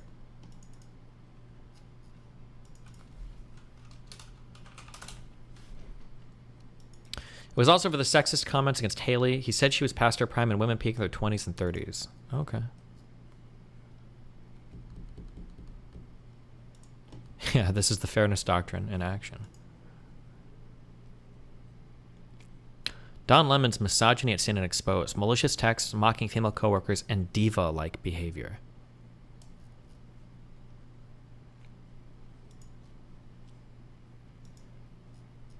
Oh my god, I'm so curious what happened here. I don't think we've watched this so far, have we? He was slowly being deplatformed for the past few months. From being an anchor, he became a morning host, and I was finally sacked. The CEO is getting rid of crappy people. Damn, that means space for me! Don Lemon's statement about this morning's events is inaccurate. He was offered an opportunity to meet with management, but instead released a statement on Twitter. Oh! Another big blow against people saying Twitter is not real life. In some ways, Twitter is more real than real life. I suggest you go and research something called hyperreality. Here we are. Twitter. Surpassing real life.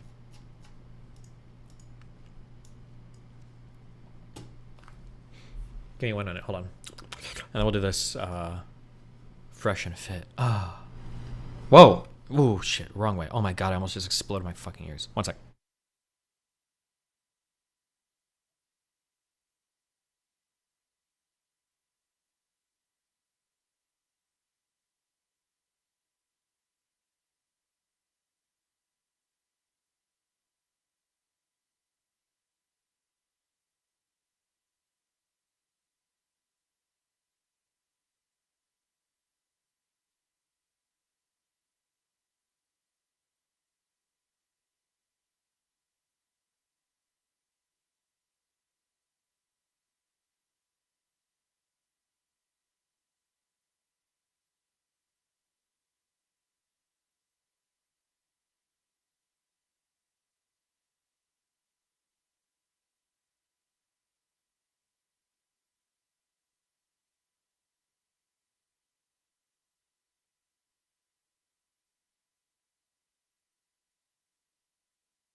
Ooh.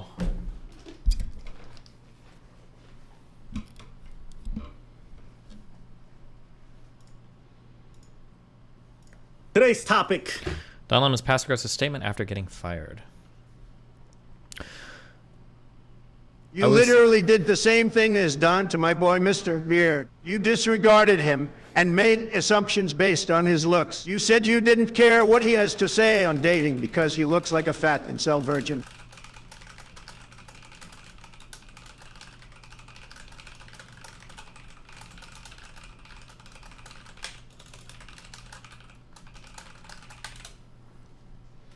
I was informed this morning by my agent that I had been terminated by CNN. I am stunned. After 17 years at CNN, I would have thought someone in management would have had the decency to tell me directly. At no time was I ever given any indication that I would not be able to continue to do the work I have loved at the network. It's clear that there are some larger issues at play. With that said, I want to thank my colleagues and the many teams I've worked with for an incredible run. They are the most talented journalists in the business. I wish them all the best. Damn, this is like when I got sacked from Twitch.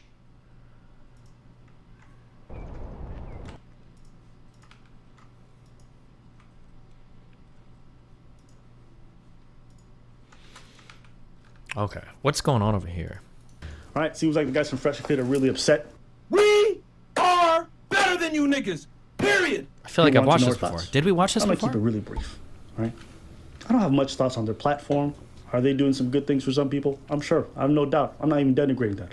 We just came at them for their ideas with regards to paying for box and all this stuff. Okay. Thought it was full of shit. I'm like, yo. Myron proved this wrong already. Even more, what I find really distasteful is you come to find out that Myron Gaines himself, right, the so-called pickup artist, the master, has his own Seeking Arrangements account, his own profile, all right? This is on the web. You can find it. This man's out here talking about don't pay for box, don't pay for box. He's on a website for sugar daddies and sugar babies. Okay. All right. You want to be a giant hypocrite? Do your thing, okay? Then you come to find out this man's talking about, listen, if you we want burning desire from ladies. Ain't that what they say? Right? You want to get their best, so you got to earn it. Come to find out, this man's telling girls in the DMs that if they want to come on the platform, they have to fuck, and if they don't, he gets upset about it, and he gets all... Did you hear about the Rings of Power lawsuit? Apparently, token fan fiction writers claiming they stole the plot from their story. Sounds pretty cringe.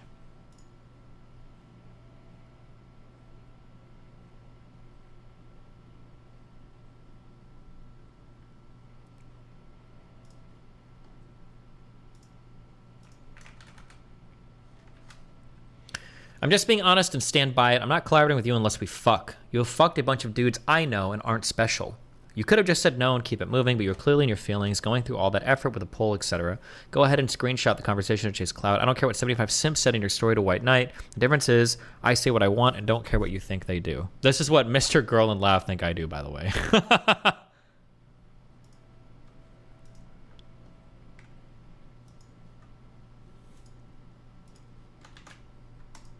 all pissy. Oh, you fucked all my other boys. You won't fuck me, then you can't get on the platform. So wait, you want to bang a girl who just wants to come on the platform for clout? And you think that's burning desire? Did you hear about the Rings of Power lawsuit? Apparently, a Tolkien fan fiction writer is claiming that they stole the plot from their story. Bro, I just read your donut. Why'd you say it again? I don't even care that he goes about that way to bang girls. Do whatever you want. You earned your platform. Go ahead. I keep paying for Destiny to acknowledge me, but he just reads and moves on. And yet I keep paying. Like a sucker. I'm a big, dumb, fat sucker. No more. True.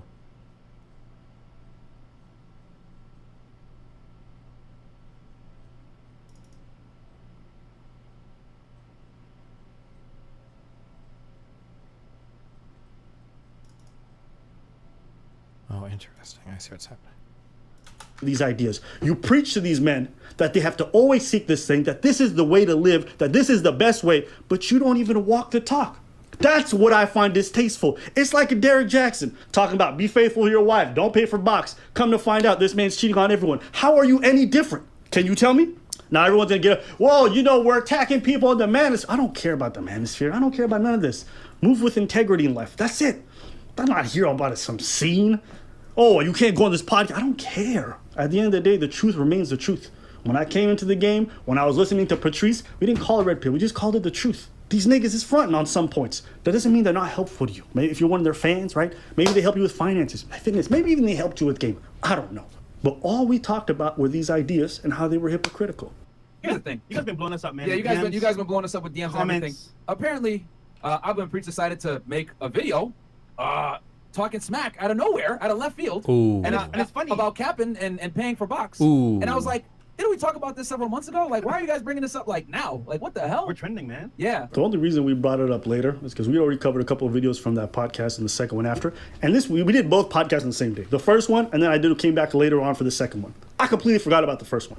So I covered the second one, and then months later, somebody sent me a link to it. It's like, hey, what did you think about this conversation? So I rewatched it. I'm like, hey, man, there's a lot of dumb things that were said. Let me cover it. It's not that deep. Okay, this whole idea that there's some giant conspiracy is not that deep. Damn. But anyways, it's not that deep. If you guys want to know, that was Yeah, we're popping right now. But then I did, as always, men lie, women lie, numbers don't, right? And then I thought to myself, why would they bring this up now? Chris, can you show Exhibit A real fast? So let's see here. Let's see. These guys have almost 1 million more subs than us, guys. All right. So we're the blue line. We're the blue line. They're the red. They have 1.38, which is 1,380,000 subscribers. Guys, we only have 430,000 subscribers. Yep. Okay, we have literally like less than 1/3 of their joint, right? And we got 20 million views, and they got 14.9 million views. Ouch. Very interesting for you guys to go ahead and make a video insulting us months after the fact. I wonder why. Oh, it's because we're hotter than you guys right now. All this talk about we make so much money, we're getting all these views, these guys are clout chasing. Bruv, when I came on your podcast was far smaller. I didn't care that you guys were a smaller podcast. I was like, cool. You guys seem to do some interesting content. I'll just jump on. I'm not the type of nigga who looks at people and judges their value or their perception of me based off of how many followers they have or how many views they get. I do. We cover people who are far larger than us and who have way bigger platforms, and we cover people with 100 subscribers. We don't come at people based off of the size of the following they have. We talk about ideas. If you think back about the video, when we said all that stuff about boxing this, it was on the topics. We talk about... Just how filthy and dishonest our news media are. You'll be in the shower and you'll think they're bad. Wait, I don't even... Vaccines... I feel like I'm going to get struck if I watch this on YouTube. Fresh is past. We didn't talk about him faking press releases. We didn't talk about you paying for box. We didn't talk about none of that shit. You guys are getting so hyper emotional about this thing. It's funny to me. For so-called alpha males, you guys don't seem to have any control over your temper. Our channel's better than yours. Right. We get more views than you. We've been on less than you. We work harder than y'all niggas. We cut our hair more than you niggas. Like, yo, if y'all want to we get more girls than y'all niggas. We get more girls than y'all niggas. Free. Like, if y'all really want to do this nigga Preach is married, probably to a fucking beluga whale somewhere. And y'all niggas talking shit. And how old these niggas are? 40 years old? Yo, old ass niggas too, bro. Like, yo, bro. I wasn't gonna do this. Wait, the hand symbol? Yo, I was not gonna fucking do this. The international. But y'all got me hyped now. Yo, I know you guys are not talking, bro. $5. My man Abba looks like he got off a camel, hasn't cut his hair in years. Dusty as fuck. Yo, bruh. And this is Sudani roasted on you right now, bro. You Somalian? Yo. I was like, yo, what anime you came from, bro? Now, yo. Nigga looking bummy as hell, bro. And mind you, right? I ain't looking on a nigga, because obviously, you know what I'm saying, that's his style. I ain't gonna lie, bro. We're better than you niggas. We make more money than you niggas. We got a better fucking channel than y'all niggas. We get more views than y'all niggas. The only thing you guys got on us is you guys been on longer. But I guarantee you, next year, this time, we're gonna lap you motherfuckers. Because you know what? Nobody works harder than us. Nope. Period. We make more money. And that's the worst part is that I love to see a black man get paid. Get your money. Get your money. If your views are stupid, your views are stupid. But if you're getting paid, get your money.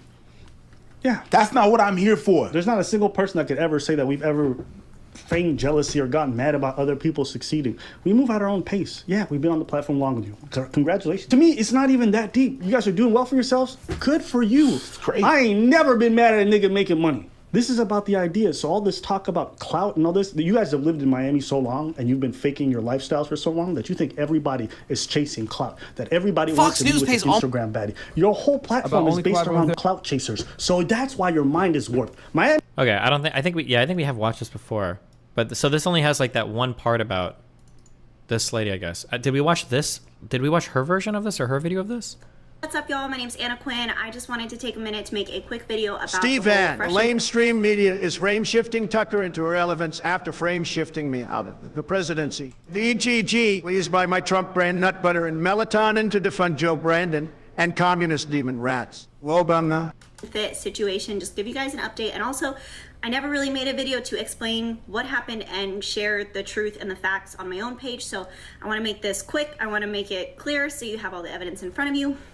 And I just want to share what's going on because this is someone who claims to be a male self-improvement podcast, the top, the best, and they have over 400,000 subscribers on YouTube, which I didn't know until I looked into. And they are creating a culture of hateful, mean, I'm not gonna continue commenting, but just they're creating a disgusting culture of men who treat women like crap. True. And so I'm taking a stand and I'm sharing because I can. So what happened, I will be providing evidence. Let me scooch over so when I edit it, it can be here. Basically, Myron reached out to me.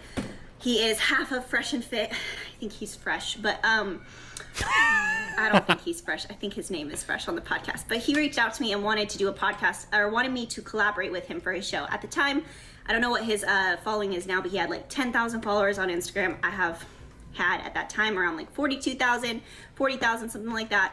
And so I didn't respond to the DM, to be honest. Then one of my friends, who I'm gonna leave anonymous right now, just because I haven't discussed with him whether or not I can share his identity, told me, hey, one of my boys reached out to you, wants to film some content with you. He has a really popular channel, so you should do it. So I actually responded to the DM and I was like, hey, you know, what's up? He said, let's do a collab. I was like, okay, cool.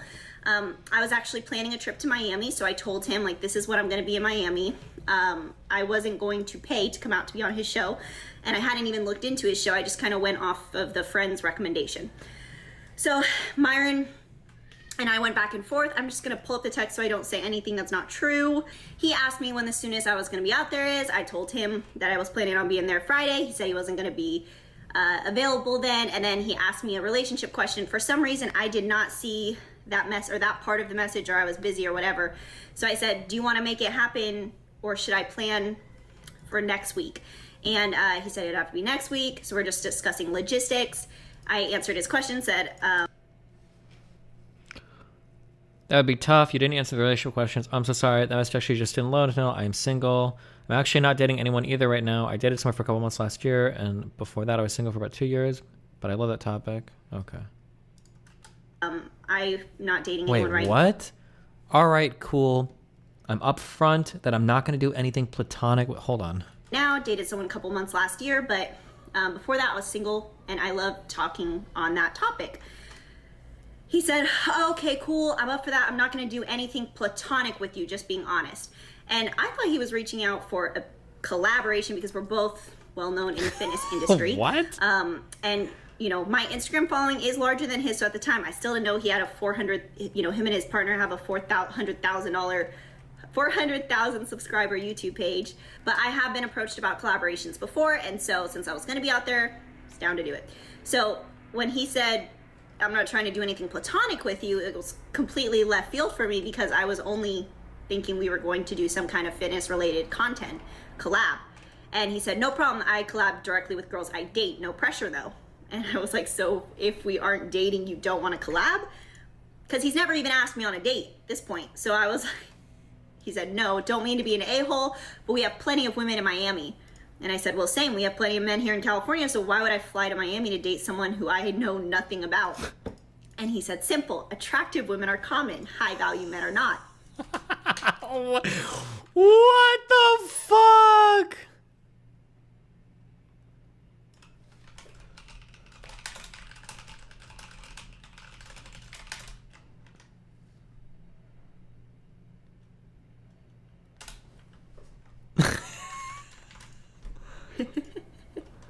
I'm not going to comment on that yet. No hard feelings though. I said, you haven't proven to me that you're a high value man. And actually I know quite a few high value men. I'm not just an attractive woman. I'm an entrepreneur with a 6-figure business and a high profile assets. I'm nothing but common. I meant to say I'm anything but common. No hard feelings and a smiley face. So then I screenshotted our conversation, blocked out his name, and I posted on my story because I was shocked at this point that someone would use their business, their show, to try to get women, and they think that that would work. And I was also shocked that he said, that attractive women are common and high value men are not, when it's just like he dismissed me as an attractive woman but not a high value man, or not a high value woman. And you know, I don't know anything about this guy, so for him to tell me that he's this high value man when you're having to use your show to get women, high value men don't have to use their show and clout to get women, for the record. Anyway, so I posted anonymously and I said, high value men don't talk the way that you did. I have 75 people on my story. I posted a poll and I was like, am I tripping or is this crazy? I forget exactly what I said, but I had so many people voting, oh my gosh, like this is insane. And so I said, I have 75 people on my story who voted. I can't believe what you said. The comments are insane. Not one person has your side or thinks your approach is appropriate. You're tripping. And I was using emoji faces laughing. I said, maybe you should have me on your podcast so I can teach you how to talk to women. And I sent the screenshots. Then he said, responded to the screenshots that I sent and said, I'm just being honest and stand by it. I'm not collaborating with you unless we have sex. You have had sex with a bunch of dudes I know and aren't special. You could have just said no and kept it moving, but you're clearly in your feelings going through all that effort with a poll, etc. Go ahead and screenshot the conversation and clout chase. I don't care what 75 simps said in your story to White Knight. The difference is I say what I want and don't care what you think they do. So at this point, this is where Myron lied and told everyone that I started threatening him. And she blurted out my name. And then she sent me a DM saying, like, you should probably rethink how you talk to women, blah, blah, blah, trying to shame me and say, like, I can expose you. She's like, I'll expose you. I was like, do it, bitch. Like, go ahead. Like, I started threatening his business and threatening to expose him. yeah. And she made threats like, oh, I'm gonna, like, I'll make you look bad. It'll be bad for your business. I said, do it. I'll share. I'll help you. You know what I'm saying? None of this happened. You can see in the DMs that was just a blatant lie. I was like, we're gonna smash. She didn't like that. She tried to be like, oh, well, that's your asshole move. Okay, you want me to lie to you and then like try to be on this other bullshit? Another blatant lie from Myron. I defended myself, told him I haven't slept with a bunch of guys. I said that he is a terrible representation of his podcast and his business, and that I would be happy to put him on blast. I told him he has an opportunity to influence men and make a positive impact, and the example he's setting is trash. I pity any woman who falls for this stupid scheme to fly out to see you and sleep with you for a week promo on your YouTube channel. Damn. And then he said, all you'll do is cement my reputation, blah, blah, blah. You don't like it. That's not my problem. Unfortunately, I am who I am. I don't have to worry about an image. And that's the end of the conversation. Well, there was like one more response. And I said, unless you were there, you don't know anything about the men that I've been with. Unfortunately for women everywhere, you are who you say you are, and that's pathetic. And then I blocked him. Damn. So a couple things. Byron has been lying to everyone, saying, one, I was threatening to expose him, threatening to ruin his business. Obviously, you can see from the proof that's not true.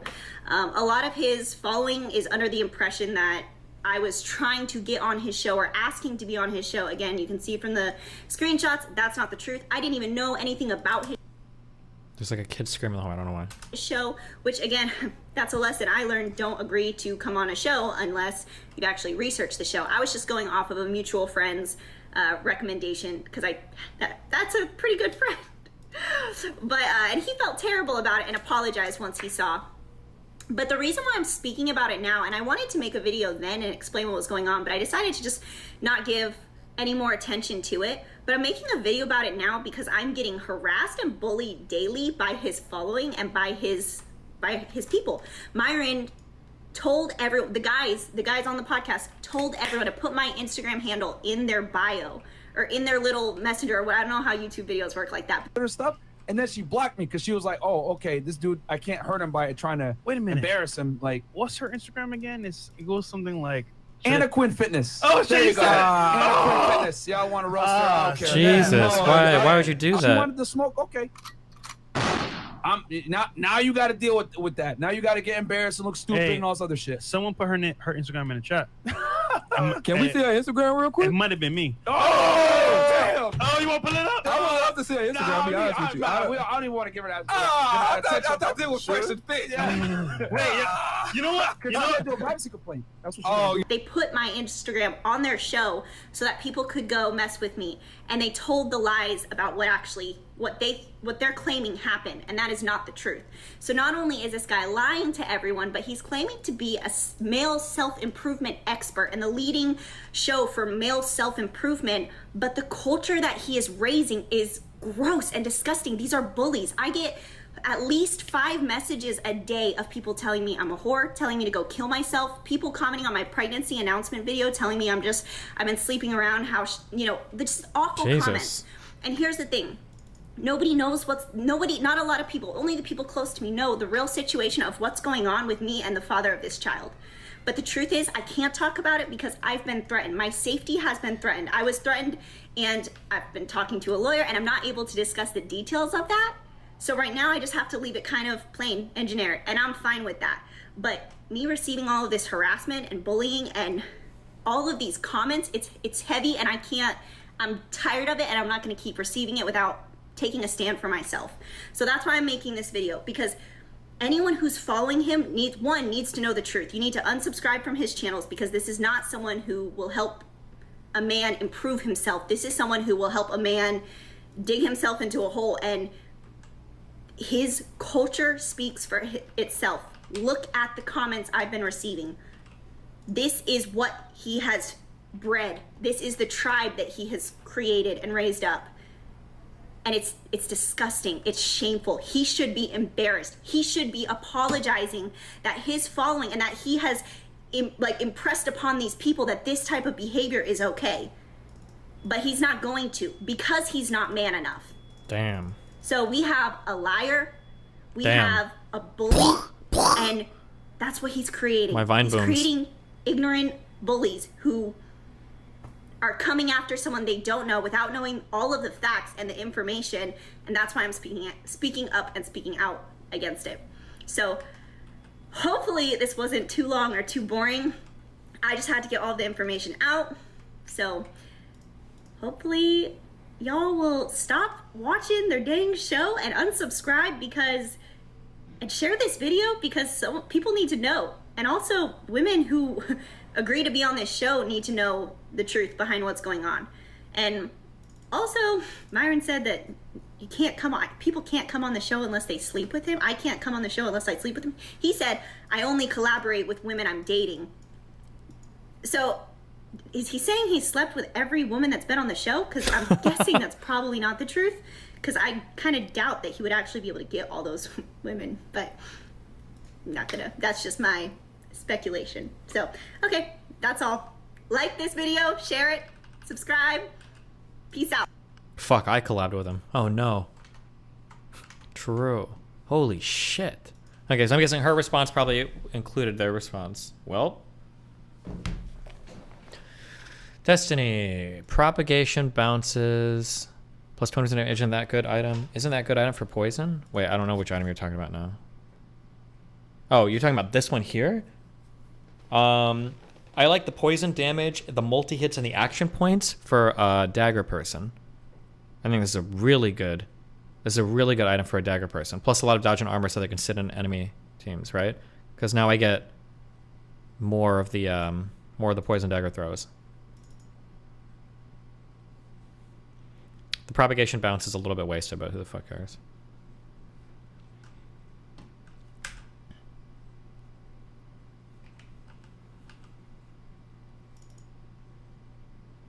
Well, oof. I could give it to this guy as well, though, with the druidic staff. Nah, fuck it, this one. Do you think, I wonder if it's bad to use your platform for sex if you're, like, upfront about it. Like, what if you DM somebody, or if somebody messages you, like, hey, I want to come on your show, and you're like, okay, yeah, you can come on, but you have to fuck me first. Do you think if you're, like, if you just, like, say it, does it matter? It can't just be... Well, it can't just be the upfrontness. Because, like, let's say that your boss says, hey, I'm doing promotions. If I promote you, you have to fuck me first. That's probably not good. But that's because they're in a direct position of power over you. What if you're, but if it's, like, something that's not, like, in a direct, like, a directly If the podcast is an actual thing. business, isn't it legal to say you have to fuck me to get on it? I don't know. It's interesting. Like, it's kind of like scummy, I guess. But, like, is it actually wrong? I don't know if it's actually wrong.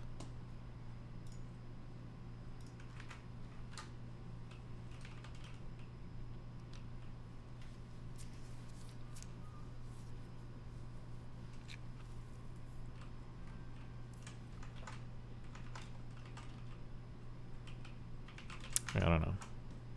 I don't know. Oh, our... Almost $800 million to Dominion voting systems because Fox News... What is the Dominion voting system company even worth? Did they get a lawsuit for more than the value? Dominion's overall value in December 2020 would have been roughly $741 million had it not been for the damage caused by Fox's defamatory actions. Interesting. Pays almost $800 million to Dominion voting systems because it was going to get screwed at trial. And while this settlement isn't going to fix democracy, it's definitely going to sting. Yes, the 2020 election is over and the winner is, well, no one. 3 years and one attempted overthrow of the government later, half the country still believes that there was major election fraud. That's because conservative media outlets like Fox assured them that it was true. Over and over and over again, Trump supporters were told that the election was rigged by Chinese Bluetooth thermostats, or Italian space lasers, or in the case of Dominion voting systems, a Venezuelan algorithm developed by Hugo Chavez to steal elections. Thanks in part to Fox, the election tech company found itself playing a central role in conspiracy theories flogged by Donald Trump about a stolen election. Local governments canceled contracts to buy its voting machines, and its employees found themselves targeted by death threats. In March of 2021, how is what Myron did different from what Harvey Weinstein did? When I think about, I think Rage Pope or somebody else asked, what about if it was being cast for a movie? I feel like the difference is that, so here, this is like a feeling. I wanted to do this. We might do this tonight, actually, with my self-defense take. Like actually mapping things out to hard rules. So here's something that feels a little bit weird, okay? Let's say that there are 3 major studios that are like allowing you to like feed into these studios, and you've got like some sort of like path towards success here, right? And let's say that like one of the guys at these studios is like, oh, I'll give you a job here, I'll cast you, but only if you fuck me first. This feels shitty because now it feels like a major potential career opportunity for you, or a major part of your pathway to growth with unique opportunities, because there might be certain movies that certain studios do that you want to be in, is now gated behind some creepy dude that wants to fuck you. That feels kind of shitty, right? It feels bad. It feels like that's not a good situation. But let's say instead we lived in another world where there were like 100 movie studios, and all of these studios were doing like different types of content. Let's say that at like 2 of these studios, these guys are like, oh, you can be an actor if you want, you gotta fuck me first, right? It still feels kind of bad and creepy, but now it feels a lot different because like, okay, well, don't go through these studios. They have the creepy rapey guys. Fuck that. Go through these studios or these studios instead, right? Destiny. But yeah, because I think Weinstein had a lot of power because of the limited number of people that were as influential as him, and I think he had the ability to like blackball people completely. So I think that's why the Weinstein stuff was like pretty not good. Potion of mana plus 4 mana? Oh, 4 uses per night. Wait, does it recharge every day? You know what Myron did is morally okay? I'm not sure. I had to think about it. I'm not sure.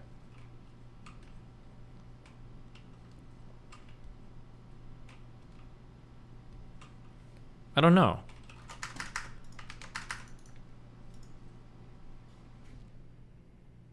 It recharges every day? Wait, do consumables always recharge every day? Wait, hold on. Consumables just went... Okay, hold on. I've never bought consumables in this games ever. I just assume that you consume it and it's gone. Oh, wait, consumables are base then.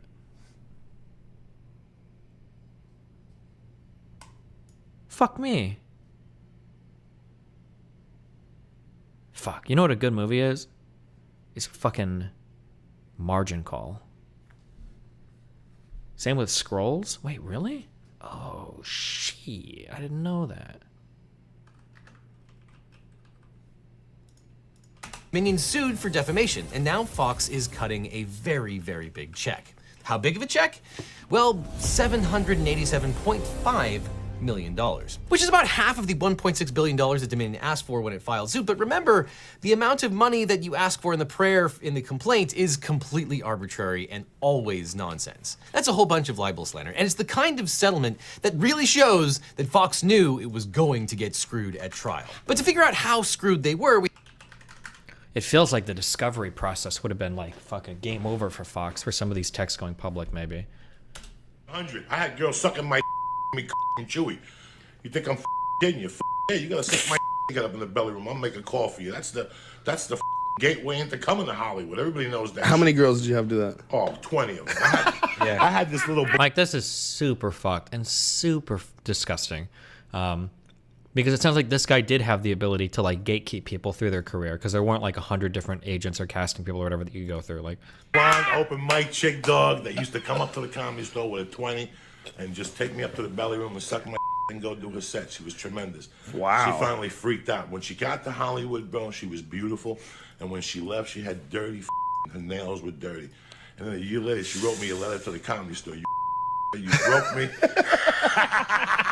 I kept shooting in her ear ball. Every time she went down, vaya pa la pinga. It ain't broken until somebody fixes it. You know what is that? Jesus. We have to go back to the start of this lawsuit. In its complaint, Dominion pointed to 20 specific segments on Fox which were defamatory and painted the network as desperate to claw back its viewers from upstart conservative rivals. Should this guy have gotten a shot for his prank? Can you guys stop distracting me? Here is Myron's response. Oh, wait, hold on. Fuck. Los Angeles, California has the third biggest homeless population in the United States. And today, it's my job to make sure there's one less hungry person on the streets. Hey, excuse me, sir. Hey, I was wondering, are you hungry by any chance, man? All right, man, I got you. Would you like a Baconator, fries, a drink? Is that cool? All right, what's your name, man? Israel. God bless you, Israel. I got you. I'll be right back, man. Pick one Baconator combo, please. Yeah, what's up, bro? Yeah, man, I got you a Sprite, large fry, got you a Baconator, man. I was homeless myself, so I want to make sure you get on the right. I think Rumble is fucked? Wait, what do you mean? Wait, reconnecting. Did something happen?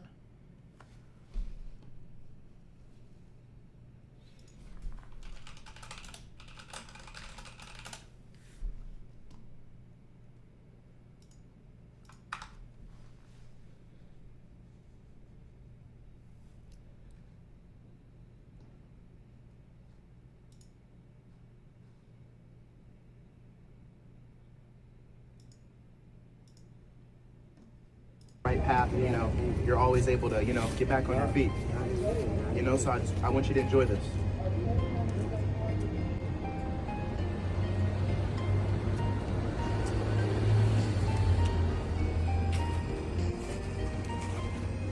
This is really good. All right, take care. Have a nice day. Well, okay. Are you hungry by any chance, man? This video is fake as fuck. Am I crazy? This guy doesn't look homeless at all, does he?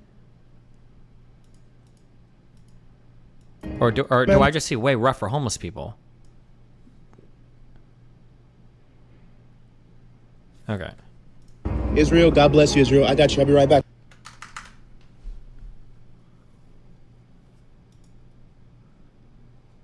He's smoking crack? Who cares? You don't have to be homeless to smoke crack. Man.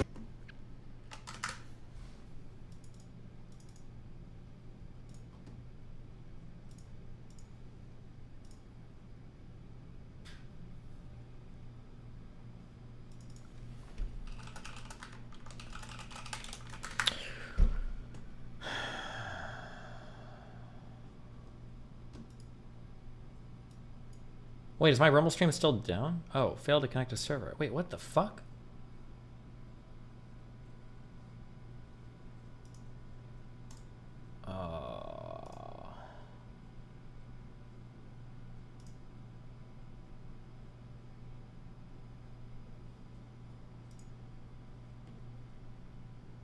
Okay, I restarted it. I don't know if it's gonna go to the same page or not. I have no idea what just happened. Good luck. They're going on a scheduled podcast? I don't know. We made plans like 2 weeks ago, and then I got pushed back, and then we remade plans for today.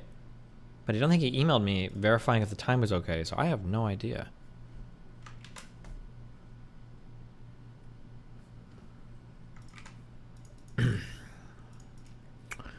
Phobodic.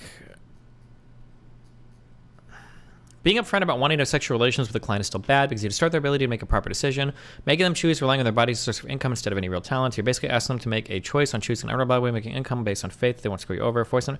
Yeah, but I'm just saying, like, let's say that there were like 2 people hiring in your town and one was like that. That would be really shitty. But if there were 100 and 1 or 2 or 3 was like that, I'm not sure. It feels like the bad aspect here isn't that somebody's being sleazy, it's that they're gatekeeping you with it. That's what it feels like. But I don't know, I'd have to think about that more. I'm not sure. Rivals, One America News, and Newsmax. It started with Fox's election. Oh wait, hold on.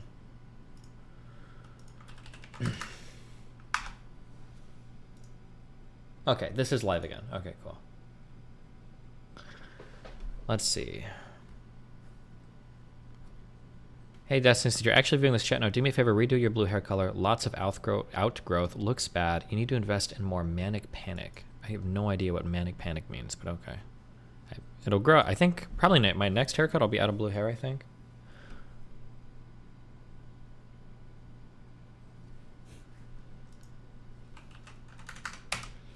Okay, 1 hour into this. August says.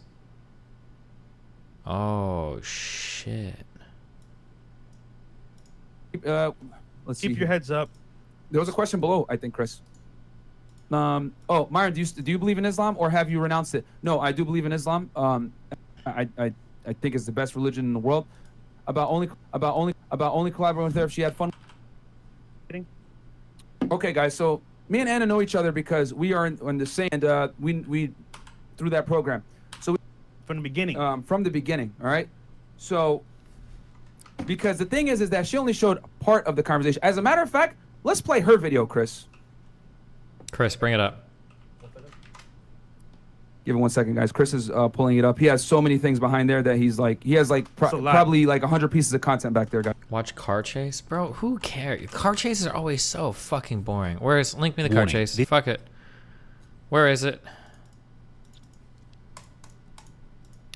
Like, oh boy, time to watch a guy drive around in circles for an hour. Here we go. Literal. Hit him, hit him, hit him. Hit him. Literal circles.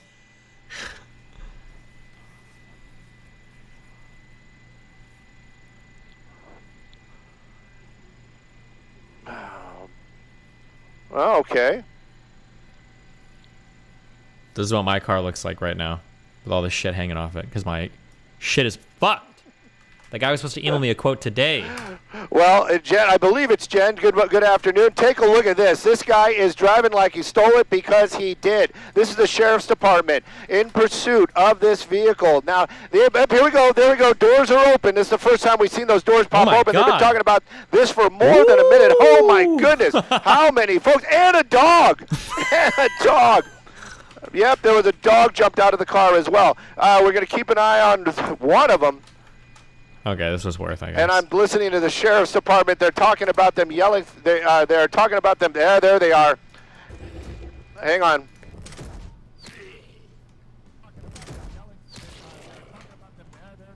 Wait, why did we just lose audio? Hello?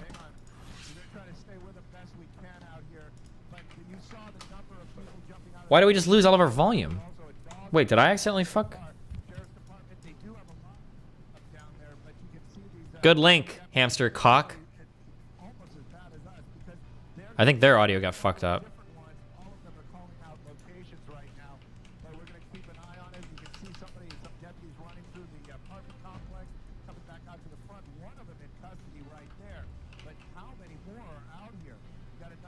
One in custody. Look at this guy running, bro. It's gym time, dude. What do you do? Wait. Or is that a... Oh, no, never mind. That was a guy with a gun. Damn, bro, we have to watch somebody get killed? Oh, no, is that a taser?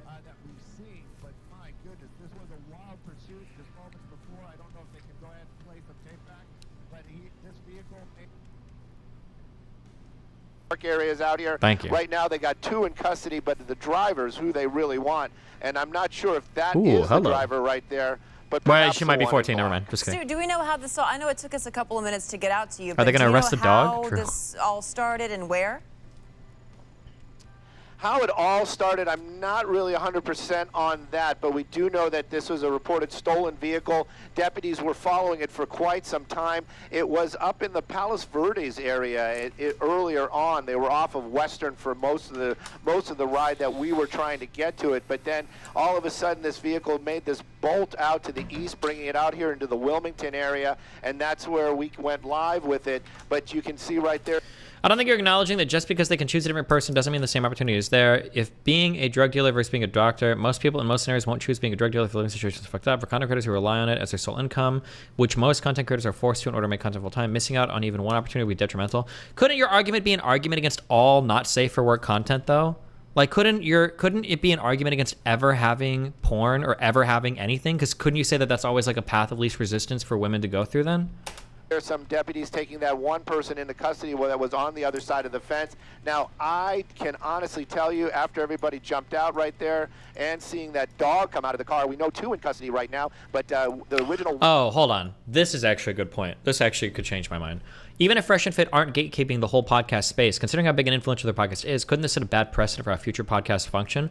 What if it was the case that there were 100 podcasts and only 3 guys did this? It's probably not a big deal, but if 3 guys could do it, 5 or 10 could, or 20 or 30 or 40 or 50 could, and then what if it's just like an industry norm that you've got to fuck the host in order to get on the show? That could be the case. That would probably be a bad precedent to set. That maybe the way that hosts act ideally should be able to be universalized throughout the industry, and then you wouldn't want people obviously making that requirement, right? Was stolen vehicle. You can see a lot of damage on that car. Not sure if that happened before or after that pursuit or during. We do know that the back part of that car, when we went live, you saw that bumper hanging off the back there. That had happened during the portion that we were watching it. Like I said, many moments was going through areas that were park areas. There were no pedestrians. The deputies were very, very clear on that, and we concurred. We did not see any pedestrians out there at those parks this afternoon. But a wild ride. These young folks. No, it's okay, Hamster Hawk. We're gonna watch this. You wanted to watch this, okay? We have 2 in custody, and believe me, they're going to set up a perimeter if they don't have them all in custody. And the driver is really who they need to talk to. All right, yeah, so you just saw this abrupt end to a stolen car. LASD was in pursuit. This happened in Palos Verdes. It's now here. 2 people in custody right now. We saw a number of people jump out of the car. We're going to have a lot more on this at 5 o'clock, but for right now, back to your programming. Loser.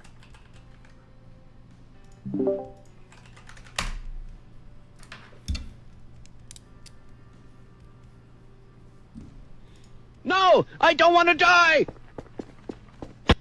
No. Why?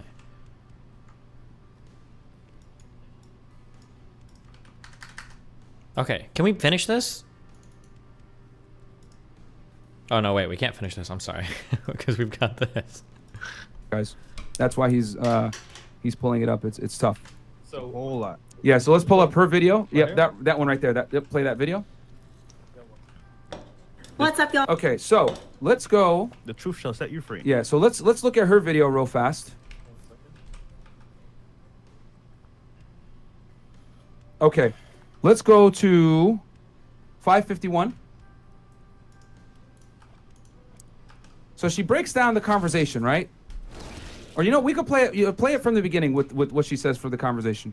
We're gonna go all the way with this one. My name's Anna Quinn. I just wanted to take a minute to make a quick video about the whole Fresh and Fit situation, just give you guys an update. And also, I never really made a video to explain what happened and share the truth and the facts on my own page. So now, guys, mind you, this interaction took place June 3rd.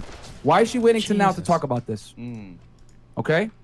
She could have just ignored it and kept it moving because she already did a podcast interview prior to this explaining this. Let's continue.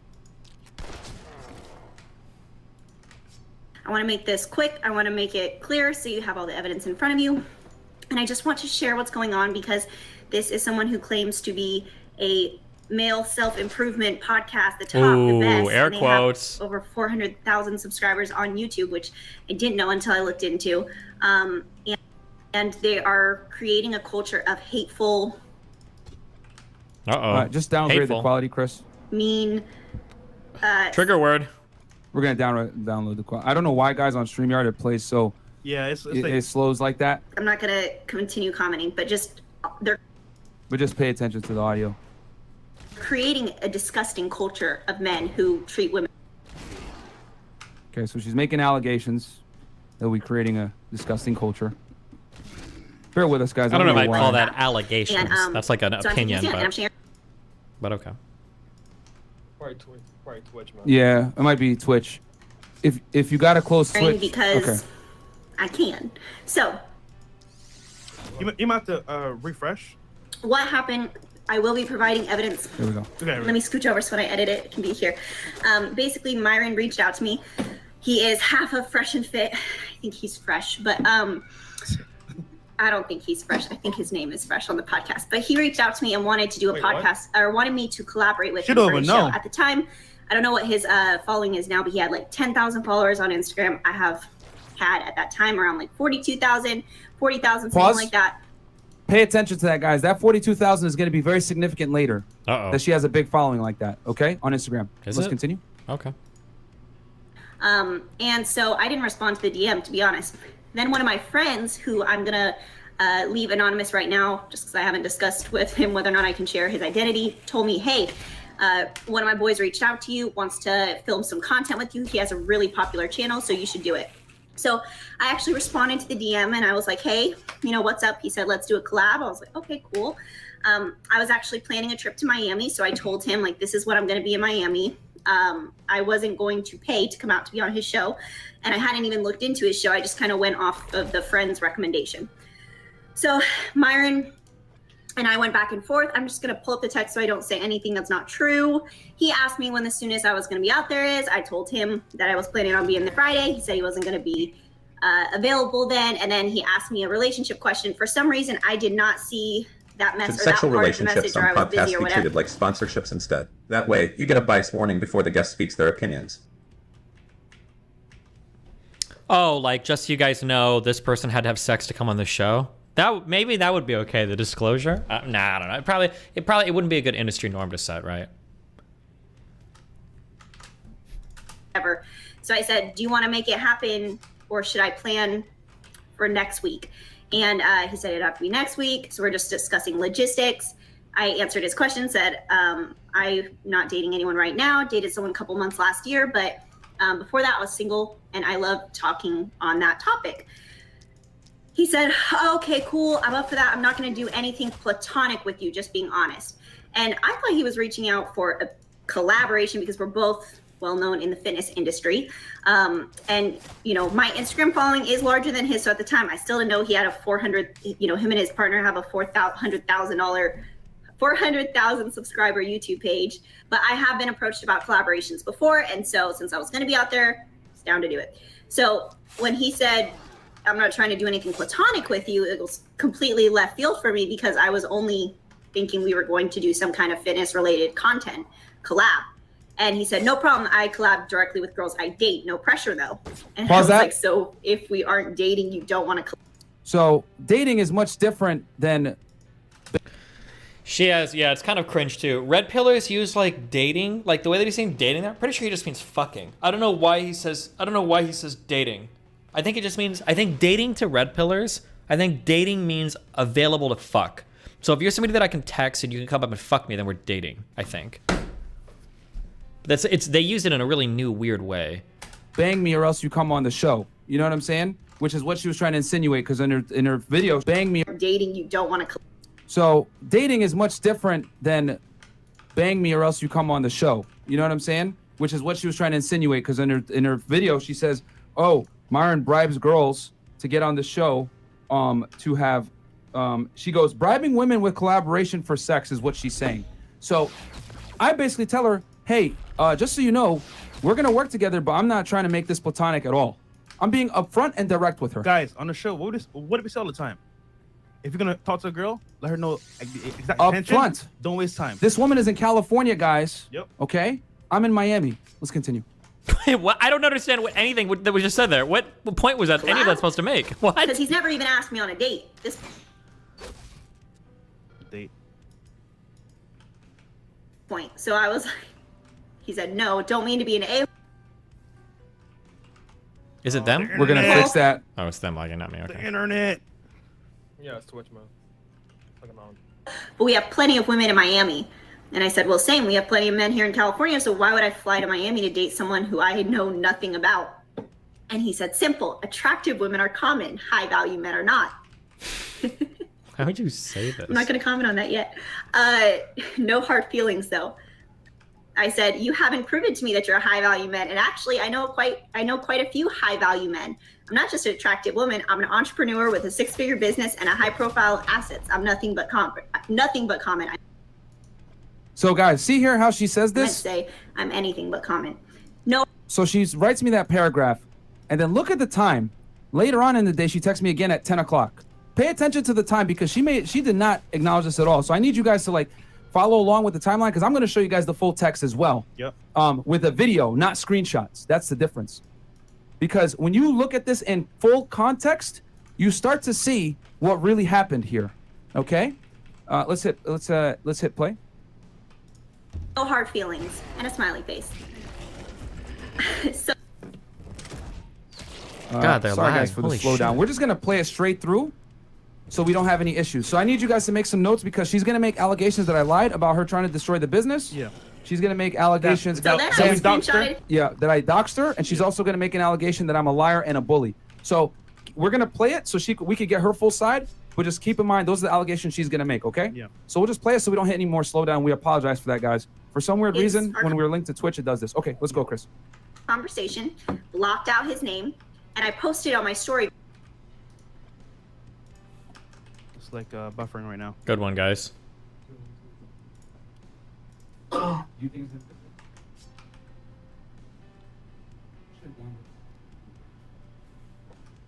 Just play it, Chris. Refresh again, Chris, and then. What's Yeah, we're up, gonna y'all? play My name's straight through Anna for you guys. Quinn. We're I gonna just play wanted to straight take a through. minute to make a quick video. Okay. Shotted our conversation, blocked out his name, We're not gonna stop it again, guys. and I posted on my story because I was shocked at this point that someone would use their business, their show, to try to get women, and they think that that would work. And I was also shocked that he said that attractive women are common and high value men are not, when it's just like he dismissed me as an attractive woman but not high value man, or not a high value woman. And I don't know anything about this guy, so for him to tell me that he's this high value man when you're having to use your show to get women, high value men don't have to use their show and clout to get women, for the record. Anyway, Oof. so I posted anonymously and I said, high value men don't talk the way that you did. I have 75 people on my story. I posted a poll and I was like, am I tripping or is this crazy? I forget exactly what I said, but I had so many people voting. Oh my gosh, this is insane. Guys, And so I said, the I lag. have 75 people on my story who voted. I can't believe what you said. The comments are insane. Not one person has your side or thinks your approach is appropriate. You're tripping. And I was using emoji faces laughing. I said, maybe you should have me on your podcast so I can teach you how to talk to women. And I sent the screenshots. Then he responded to the screenshots that I sent and said, I'm just being honest and stand by it. I'm not collaborating with you unless we have sex. You have had sex with a bunch of dudes I know and aren't special. You could have just said no and kept it moving, but you're clearly in your feelings going through all that effort with a poll, etc. Go ahead and screenshot the conversation and clout chase.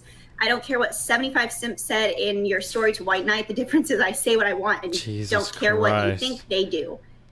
So at this point, this is where Myron lied and told everyone that I started threatening him. And she blurted out my name. And then she sent me a DM saying, you should probably rethink how you talk to women, blah, blah, blah, trying to shame me and say, I can expose you. She's like, I'll expose you. I was like, do it, bitch.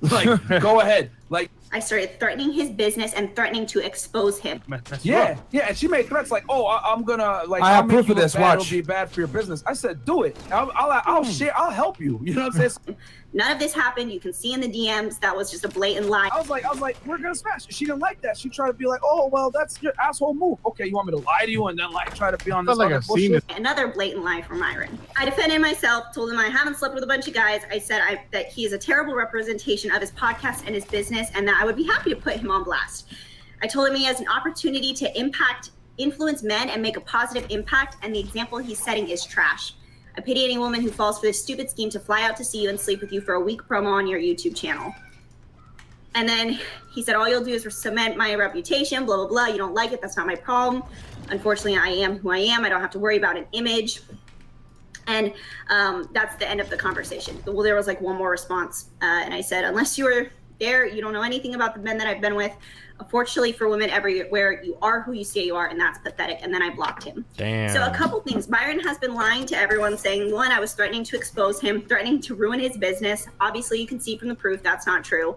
A lot of his following is under the impression that I was trying to get on his show or asking to be on his show. Again, you can see from the screenshots, that's not the truth. I didn't even know anything about his show, which again, that's a lesson I learned. Don't agree to come on a show unless you've actually researched the show. I was just going off of a mutual friend's recommendation because that's a pretty good friend. But and he felt terrible about it and apologized once he saw. But the reason why I'm speaking about it now, and I wanted to make a video then and explain what was going on, but I decided to just not give any more attention to it. But I'm making a video about it now because I'm getting harassed and bullied daily by his following and by his people.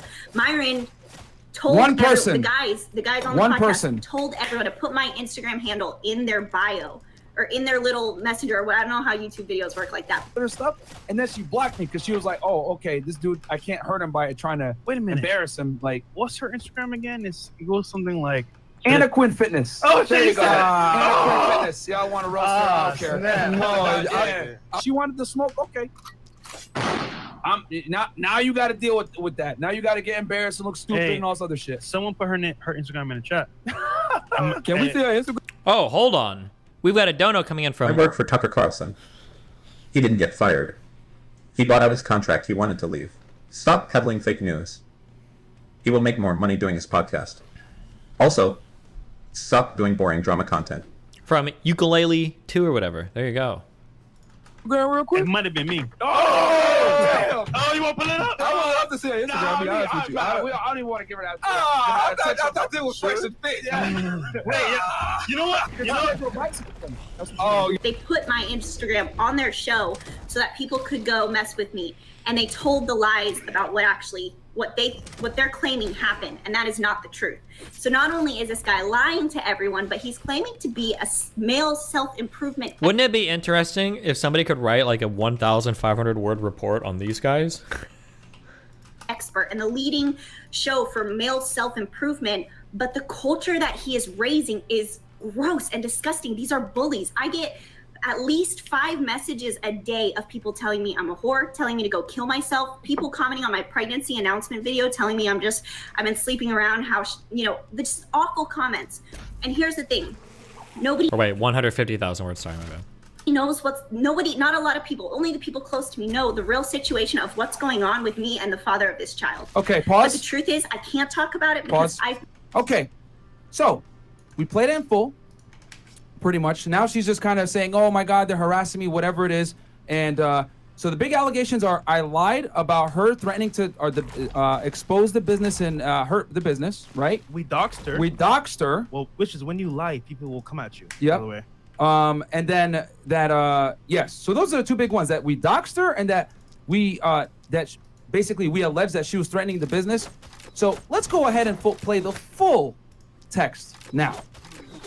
Everything from beginning Which she made a video about it, addressing it, but she did not answer the context. Isn't it funny? The moment we said we're going to expose everything, should we this video up? Yes, as soon as I said... The moment we said, oh, we're going to do a full expose on everybody, now you want to make a video giving the whole text. To try to risk it back. Before, you want to get a piece of it to push your narrative. Not this, Chris, the recorded one. But now we're going to show the whole thing, because now we're going to expose your ass. It's the first message at the top of the clout chaser. Now, you guys are ready? You guys are going to get the truth now. You have her allegation. And we lied yourself. We doxed her, and that I lied about her threatening the business. You doxed Let's yourself. do this.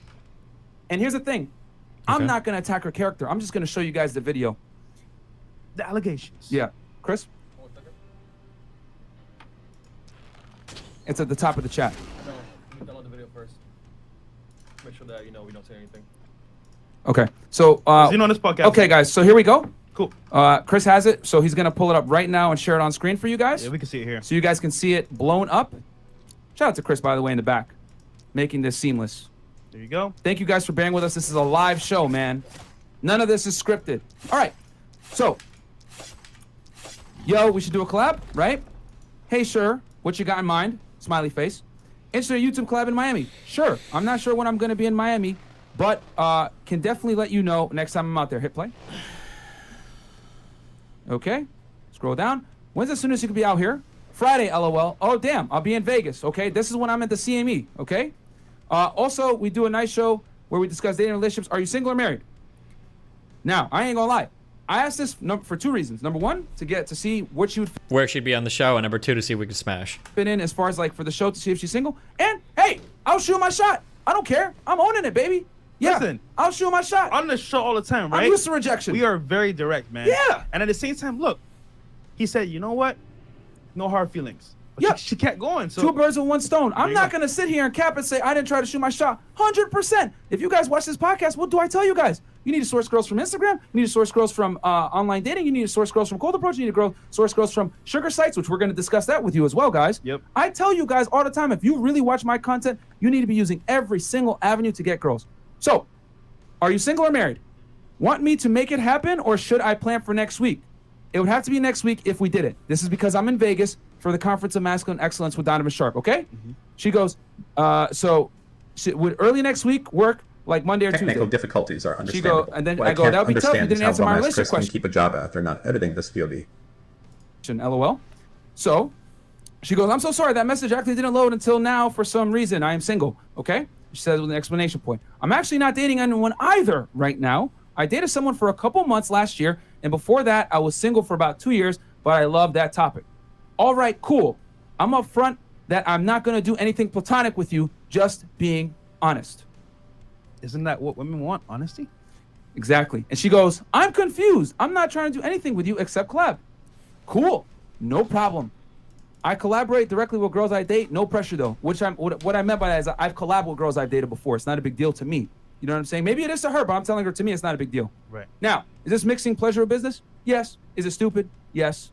I will own that. But it's not the way she's trying to spin it on some Weinstein crap. Yeah. Okay. No, don't mean to be an asshole, but we have plenty of women here. So, right? So that I tell her straight up, hey, I don't want to be a jerk, but I ain't gonna bring a girl out from California and like to be on the show. We got plenty of girls here. Like, no thanks. So she goes, well, same LOL. We have plenty of men here in California. So why would I fly out to Miami to date one who I know nothing about? True. Guys, this is 10:17 p.m. Okay? Yeah. June 3rd. Simple, attractive women are common. High-value men are not. No hard feelings, though. I've said that many times on the podcast. Yeah. That's nothing new. You guys know I've said this a million times. So she gets triggered, and she responds with this. You haven't proven to me that you're a high-value man. And actually, I know quite a few high-value men. I'm not just an attractive woman. I'm an entrepreneur with a 6-figure business and a high profile of assets. I'm nothing but common. No hard feelings. So she says what I said again back. I ignore it. Then she messages me again. In fact, wasn't my friend neighbor Mike Rashid just on your show? This is extremely significant, guys, and she didn't put it before. Yeah. For those of you that don't know, Mike Rashid came on our show May 26th, a week prior to this conversation. Yeah. Okay? And we had plans to go out meet with Mike the following week to do a collab with him on his show and to California. go on the No Jumper podcast. Yeah. So her saying this was, I interpreted it. Again, this is how I interpreted it. She might have had it might have been harmless on her end, but I interpret it as, I'm going to tell Mike that you're talking to me like this, and I'm going to mess with your opportunity to go out and do the interview, blah, blah, blah. Now, what she does. Even if you did read it that way, which is, I'll give it to him. Maybe I can give that to him if I'm being ultra charitable. But even if that was the case, so what? I would expect that. Like, let's say that I do a ton of collabs with like Sneeko. And let's say Sneeko's got like a friend, and I know that it's his friend, and he like let's say Sneeko recommends that she like reaches out to me to do content or whatever, and then she's like, hey, like Sneeko told me to reach out, like we should do content. I'm like, oh yeah, you can come here, but like if you want to come here, like you can let me fuck you in the ass. And she's like if I make that proposition, I know she's probably gonna tell Sneeko because they're friends. That's how the only way she got connected to my fucking podcast. How fucking retarded would I have to be to make that proposition and not assume that it could also damage in the future my relationship with Sneeko? Now, for somebody younger and stupid, I would expect maybe you're thinking really with your dick and you're not thinking at all. Myron should know better here. Why would you show yourself in a bad light to friends. She was saying high value men are rare. Didn't you just have this guy on? Isn't that a laughing emoji? Yeah. You're hurting yourself in the eyes of that friend as well, right? Like if Sneeko would have recommended somebody comes on my show and then I act like a fool, that's going to reflect poorly on Sneeko because now his friend's going to be like, why the fuck did you recommend I go on this guy's show? He tried to fuck me. It's going to make him look stupid. I don't know. It's such a stupid set of things to do. Why would he do that? That would be so stupid. It's actually so dumb. Why would you do this? Doesn't realize is me and Mike are cool. You know what I'm saying? Like there's no issues here. Like it is what it is. So, but the fact that she brought that his up, name out of the conversation, so her friend doesn't get dragged into this bullshit drama. up and brought his name into it, I was like, okay, this girl's on some weird stuff. Power play. What do? I don't respond. Now it's 1 o'clock in the morning, guys. We finished the show, and I'm sitting here. We finished a podcast, and I'm in the sushi spot with Walt. And you guys know that we're at the sushi spot after every show, right? So she goes, scroll up real quick, Chris. So she goes again. So at 10 o'clock, she messages me. I ignore her. Message me again. High value men don't talk the way you did. I have 75 people on my story who voted in the last hour and can't believe what you said. The comments are insane. Not one person has your side or thinks your approach is appropriate. You're tripping, dude. She messages me again. Maybe you should have me on your podcast so I can teach you how to talk to women. Then she antagonizes me further and posts images from her story of people talking smack about me with my name blurred out. So I knew at this point she took screenshots ready to expose me. Okay? Yep. It sounds like she's just showing like, hey, I did a story. These people all think you're crazy. Here's what they're saying. It sounds like that's what's going on here. Legit question, why does he even need to do this shit if he's so high value? Shouldn't he be drowning? I thought about this a lot actually. Fuck, it feels like I'm dragging them. I don't know, man. There's like a lot of different conflicting thoughts in my head. One thing that I have to be careful about is I can make statements on banging women, but I think that the crowd that I hang out with is going to be significantly different than them, right? I obviously do really well for myself, but if I was tasked with like trying to fuck like Miami women, like I might be a virgin for the rest of my life. I don't know if I could ever fuck a woman that lives on Miami Beach. That's like a Miami girl. If there's like somebody that came down here to study or some shit, maybe. But so I will say that this is a totally different crowd. So maybe the way that they do dating norms or shit here is completely and totally outside of anything that I've ever been involved in colleges and in California and other parts of Florida, whatever. Maybe, right? But it does feel to me like when I listen to Red Pill people talk, this is what I said before. This is why I was so shocked when I listened to Tristan's videos. When I listen to Tristan talk, to me at least, Tristan and even Andrew sound like people that know women really well. They know what to say, they know what to do, they know which buttons to press. It seems like these are guys that would fucking slay multiple women a night given the opportunity to. Tristan and Tate, right? But hey, if they're sex traffickers, I mean, I would expect them to have good skills with women. When I listen to other Red Pill people talk, so whether it's Fresh and Fit, whether it's that Donovan Sharp guy, the Rollo Tomasi guy, was it the Angry Man? These people, when I listen to like clips on all these shows, these guys don't sound like they know women. They don't sound like they know how to fuck. They don't sound like they know how to raise people. They don't really sound like they know anything. Alex does. Alex seems like he would have a good idea. But a lot of these hardcore Red Pill guys, they really don't. Which kind of makes me wonder what the value of their content is. Because the tips that they give and the way that they go about things, it just wouldn't work. It wouldn't be effective. So it might be the case that they actually are kind of like, I don't want to say desperate, but they are like flexing every single avenue possible to try to get laid, right? That might be the case. But I don't know. Like, again, this is the dating in the fucking scene here, at least on Miami Beach, is pretty far outside of my comfort zone. I don't know if I could, like, if I were to start seriously trying to Tinder shit, I don't know if I could fuck any of the girls right now. I don't think I look correct for it. I don't think I have the correct attitude or swagger for it. And it's just, I don't have any crossover in hobbies for it. Like, we can go to a bar, I guess. I'm never going to a club. I can't dance. I don't think I dress or look this area. And I don't, it just wouldn't be my scene at all. So everything I say, take it with a grain of salt. But however, take what they say with a grain of salt too, because this is another world down here in Miami. These girls and the environment, this is another world in this area. So be careful when they generalize shit like here to the rest of the country as well, you know? When Myron is upset, he has the same voice as Hassan. I looked at it Really like, I'm not backing down. And you know what? Let's go through some of the stories. Because meanwhile, when she's doing all this, guys, she's going on her Instagram, posting a bunch of stories about this stuff. And I'm going to show you guys. Well, actually, you know what? No. Go back to the text message. Go back to the text message. Let's go through the entire text message. I'll show you guys what's in the thing. Because she took this severely out of context. Okay. She went out of her way. She went out of her way. Huge thing. She's messaging me at 1 o'clock in the morning, guys. Talking smack. Okay, can you enlarge it on our side, please, Chris? Also, to be fair to Myron, she probably is triggered. Yeah, because that's a pretty unbelievable. Now I know that, and I don't know how mindfucked you guys are. Maybe you think this shit is normal. This shit is not normal. Conducting business this way is not normal. One man juggling multiple women is not normal. Treating women like this is not normal. So she probably was a little bit triggered when she got those messages. Imagine needing a thesis to just be cancelled. Unlike Destiny, I live life to the fullest, so one screenshot should be enough. Yeah, so she probably was a bit triggered. That wouldn't surprise me. That's probably why he was probably playing her head over throughout the day. She was probably getting a response on her Instagram story and shit, and then she probably opened it up at night. She saw that he didn't respond with something conciliatory or whatever, and she's like, you know what? Fuck this motherfucker. I am gonna DM him again and let him know that he was out of line, right? That wouldn't surprise me, you know.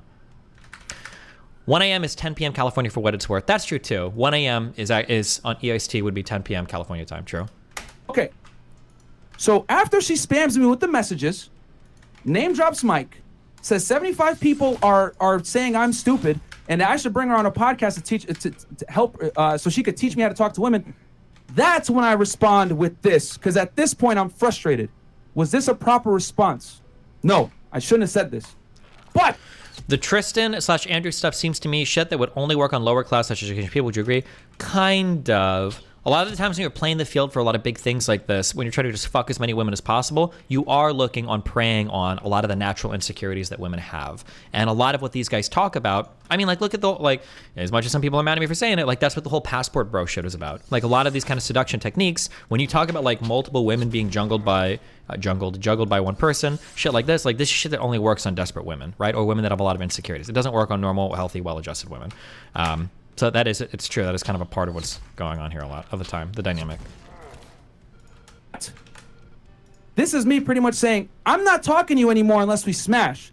See the difference here, guys?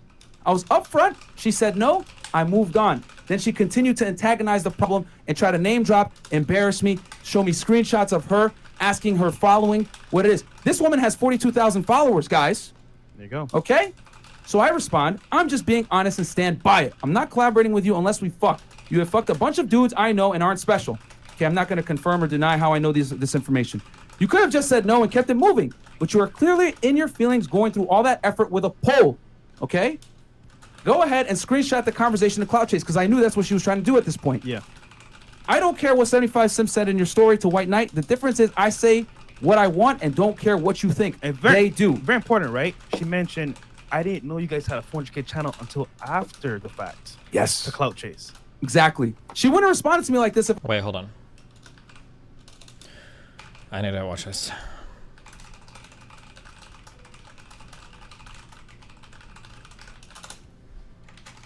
Okay, I need to rewatch this. Sorry, fuck me. Go ahead and screenshot the conversation to Cloud Chase, because I knew that's what she was trying to do at this point. Yeah. I don't care what 75 Sims said in your story to White Knight. The difference is I say what I want and don't care what you think. They do. Very important, right? She mentioned, I didn't know you guys had a 400K channel until after the fact. Yes. The Clout Chase. Exactly. She wouldn't have responded to me like this if I wasn't who I was. Exactly. Wait, what? I don't understand his point there at all. It sounded like she said that when she initially reached out, she didn't know they had a big channel at all. I don't think they've disproven that. I don't understand that at all. Am I? But I'm going to take accountability. This was a stupid response. Yeah. Please make the video larger. Very hard to read when it's blurry and small. It's because they're showing low resolution things. There's like there's nothing I can do here to like make the text more readable. Oh shit. Well. Look who it is. Come on, man. The bridge is not burned. You know what? If I give you another chance, my audience is gonna fucking roast me. I know they're gonna be upset, but like, come on. Your pinned tweet right now says bridges aren't burned. Everything is recovered. My defense, that podcast was from a month ago. We did clarify that we could joke about those things, but I do see where you're coming from. And you know that I like you and Melina, and I respect your guys' relationship. Okay, sure. Listen, yeah, okay, we're cool. Or go ahead. You're right. Probably did say things for some credibility, but also at the same time, like I was messaging you, like it does reflect poorly on me when I have like I consider you a friend, and then at the same time, my other friend in the Tates, you're constantly calling them a human trafficker, and like it actually does affect the public perception. Sure, So but like see you understand these are like different things, right? No, I do understand. Like the Tate stuff is like one of the most talked about stories in the world. Of course, I'm gonna have an opinion on it. That's a lot different than you like misrepresenting text from Melina to make it look like she's trying to like fuck you behind my back, right? Those are like two totally different, wildly different things, right? Right, but if you're saying that I'm snaking you, like how does that reflect on you if you're snaking some of my personal friends? But I'm not snaking. Hold on, I'm not snaking Tate. I openly hate Tate. If he knows anything about me, or if anybody knows anything about me, they know that I openly hate Tate, and I have an opinion on the things that they've said and done in the past. And I'm open about I'm not lying about him or misrepresenting like personal text me. I'm like, that's just a thing. Like I don't like Andrew Tate. He knows that. I don't care if you're friends with him or whatever. But like I'm not gonna sit here and lie because you're friends with him. And then I told you also. There's a difference between disagreeing with someone ideologically and then also pushing a lie. Like, do you genuinely, like, I understand that if you think that they're traffickers because of whatever you see in the news. Wait, hold on. To be clear, I don't think they're traffickers because of what I see in the news. I think he's a trafficker because of what he said on his own shows. Now, if he's lying or playing a character, that's fine. But when he talks about trying to make women fall in love with him, to bring him to Romania, to get his bottom bitch to convince him to do sex work, that's sex trafficking. Right, okay. Yeah. All right, okay, so yeah, having a camera roll business. But do you actually want to live, genuine question, do you want to live in a society where you can go to jail for 3 months without any evidence or charges while they go and look for evidence? Do you think that it's fair that somebody could be jailed while they look for something? For example, hold on, wait. Those are two different questions. If you want to have a serious conversation about this, we can. But those are two different questions. You asked, would I want to live in a society like that? Not really. No, I don't personally like that approach to criminal justice. Being able to be held while an investigation is ongoing. So you for agree up to it's 6 months. unjustified? No, So I you didn't agree say that it was. the No. Hold imprisonment on. was unjustified? You said two different things. Would I want to live in that world, or is that fair? Now, whether it's fair is a different question. Romania in the past has had trouble doing convictions like these. Okay, is it fair? What? Is it fair? That's fair in terms of criminal justice is a question that is subject to the sovereignty of an individual nation, right? Laws are allowed to be dictated by their countries. So yes, it's justified to lock someone up for 3 months while they go look for stuff. Not They 3 look months, for 6 months. accusations. For 6 months, yes. In Romania, their process is that they are allowed, given sufficient evidence presented to a panel of judges, to hold I somebody understand for that. 6 So months. do you Yeah. think that's fair? Yes. I think they've given proper justification for Okay. it. However, Have also you you got to ever- keep in mind too, it also extra hurts when you chose to move there because of these particular things. So a quick example, there's a huge difference between how the United States and the UK handles defamation lawsuits, right? In the United States, you got to prove a lot to do defamation. For the UK, you don't. If I were to move to the UK, defame somebody, and then get sued for it and then complain about it, well, what the fuck? I moved there literally saying I wanted to take advantage of their system. That's a really Okay, weird so thing if to do. you think that's fair, then you think politically that's fair as well, and you're a political streamer, why are you not advocating for that same process in America? Why do you have all these different policies and these different ways that the society should run? Why are you not saying that if someone smokes drugs, that the police should be able to lock you up for 3 months while they go and look through your house, look through your drawers, and find a gram of weed? Wait, hold on. What I said is fair is that a sovereign state, meaning a country with its own government and its own elected officials, can determine within a certain set of restrictions what they want their legal system to look like. So it's fair that Romania decides that. That doesn't mean that I would want everything Romania to decide Milestone to also chat. be the same in my country. The thing that I would want to be the same is I want my country to be able to decide those things as well. But I hope we don't make the same decisions that Romania has. Okay. I'm very surprised that you think that that's fair. That's more, I mean, politically fair, I guess you're saying. Do you think that's morally and ethically fair? Well, here, why do you think Romania does that? Because it's a corrupt nation. Okay. Okay, you haven't even like begun to engage with the questions. I don't even know how you have an opinion on this, okay? But the reason why Romania does this is because in the past, Just answered it. No, that's not an answer. You don't know the answer. The reason why, because in the past, and maybe you can counter this in future podcasts if you think about it, so at least you know. In the past, when Romania tries to do cases like this, two really huge issues prop up. One is when an investigation starts, witnesses can be tampered with hardcore, meaning that it's no longer possible for the prosecution to build a case. Or two, people just flee the fucking country. Right? Now, witness tampering, if you believe the leaks, is something that Tate's already tried to do by sicking fans on potential victims, if you believe they did that, if you don't or whatever. And then two, escaping the country is... That's fine. Maybe you think that's bullshit, fine. Two, escaping the country is also something they've attempted to do. Like when they lied about Tate having a serious cancer issue and they tried to get him flown to Dubai where he wouldn't be extradited back to Romania to stand trial for any potential crimes, right? So that's this is Romania's justification. When we do a case like this, sometimes we need to lock people up as we finish the investigation if we've got sufficient evidence, because witnesses will be tampered with and because people try to flee the country. So we just disagree completely. And I think that you should be worried about this, like as a man too. You've constantly had this drama, like, and I'm seeing now I'm getting lumped in with the snake thing with all the other orbiters that you say are burn the bridge and snaking them. They've accused you of they're trying to say that you committed SA.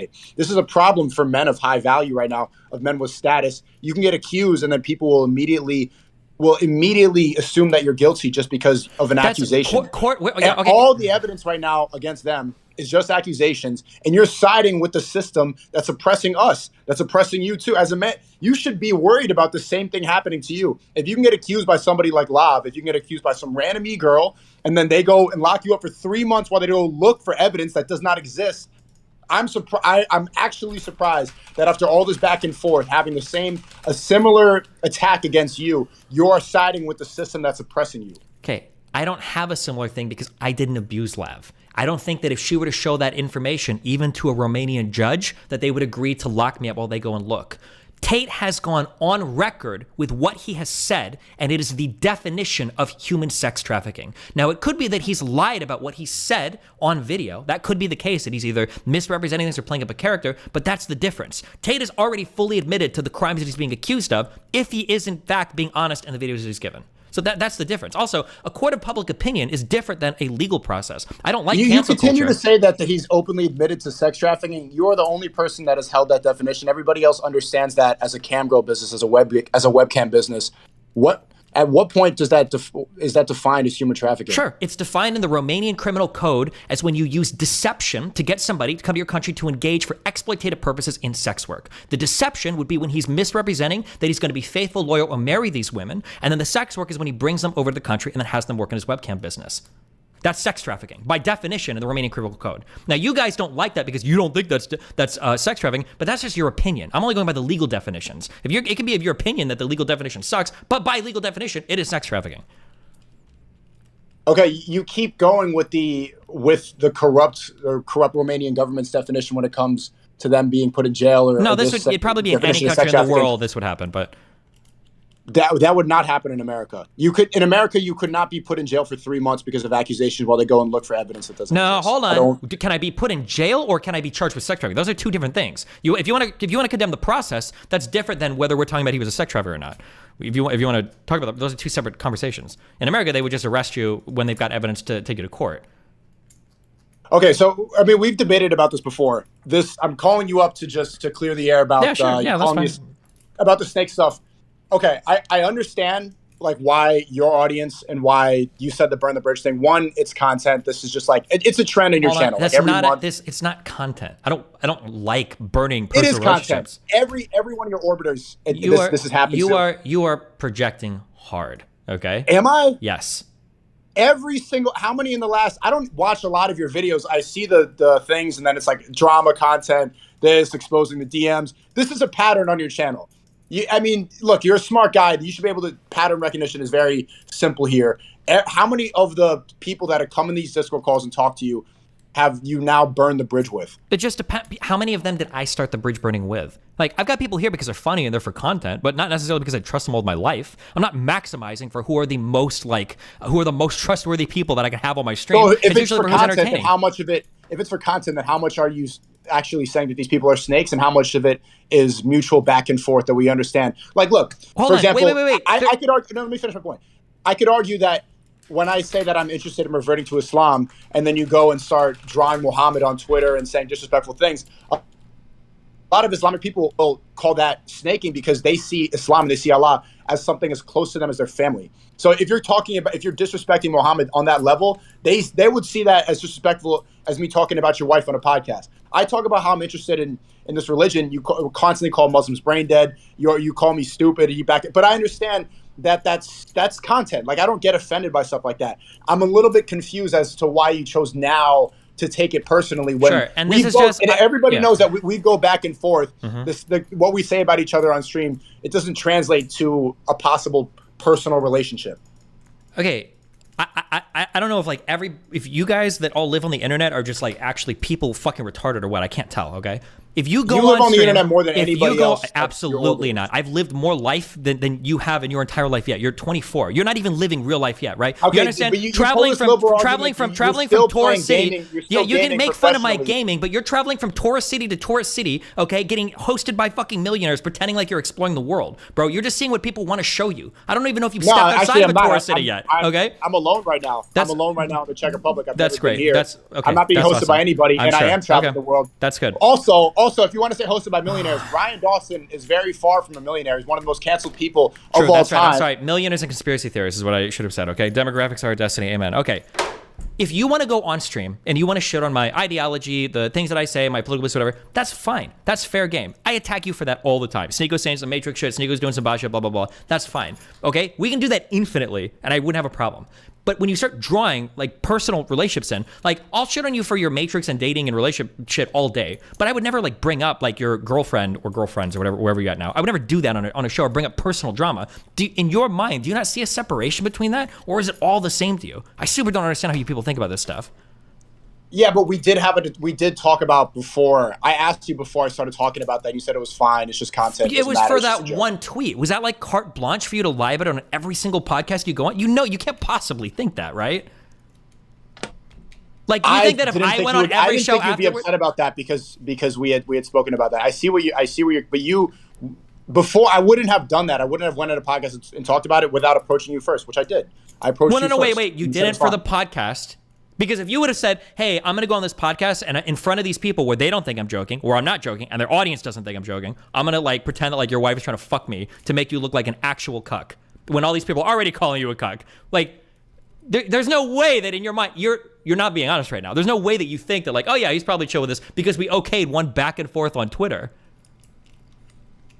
Yeah, that's where this is the line between personal and actual philosophical beliefs, because that's the way you mirror your personal relationship about how you should approach your life relationships. You constantly criticize the red pill or criticize us for like being with hoes or how we don't actually fall in love. That is a criticism of our personal relationship with women. Why does that not apply to the same thing? If you're in a marriage, like if you can analyze what I'm doing, you're saying like, oh, you're like an Instagram hoe in Dubai, you're getting hosted by millionaires. Like that's talking about my personal life. Look at the mirror. Look at the person that's criticizing and look at the life that he's exercising. If you could talk about everything I'm doing, then this is something that you make extremely public as well. It's not like it's hidden knowledge. Okay, there's one thing. First of all, the problem is you're misrepresenting things that Melina said to you privately, number one.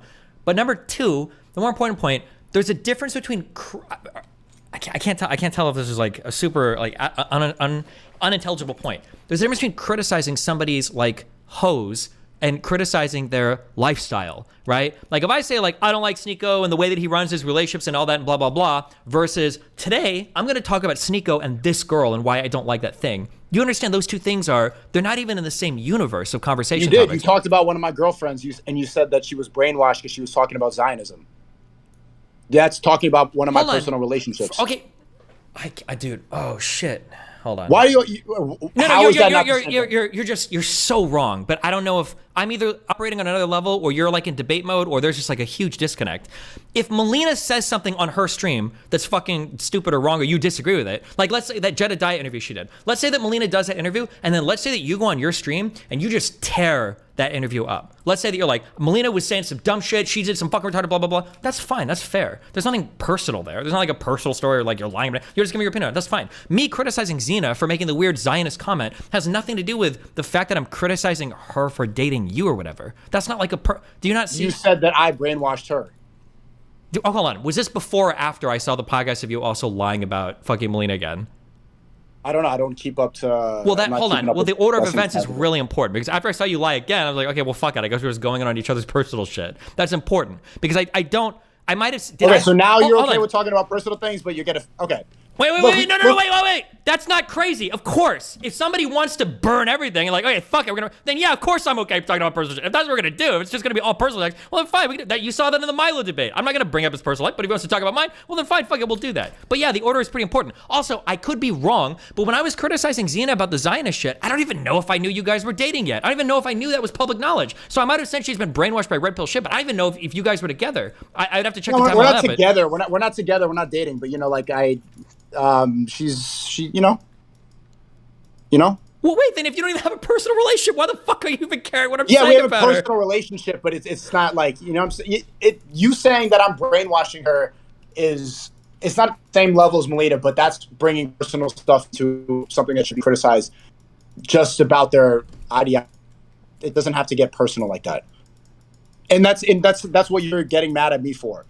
I feel like we just have a disconnect. Like, if you were to go on stream and you were to say, I think that Destiny's like open relationship ideas and that lifestyle is just fucking horrible and retarded and cucked or whatever, I'd be fine with that. That's fine. But if you start saying like Destiny's probably getting cucked right now while his wife is throating some NFL BBC, that's like a different type of insult. Do those two things, do they feel the same to you? Now you are being facetious. Like what I said, I was just like, hey, whoa, this is kind of weird.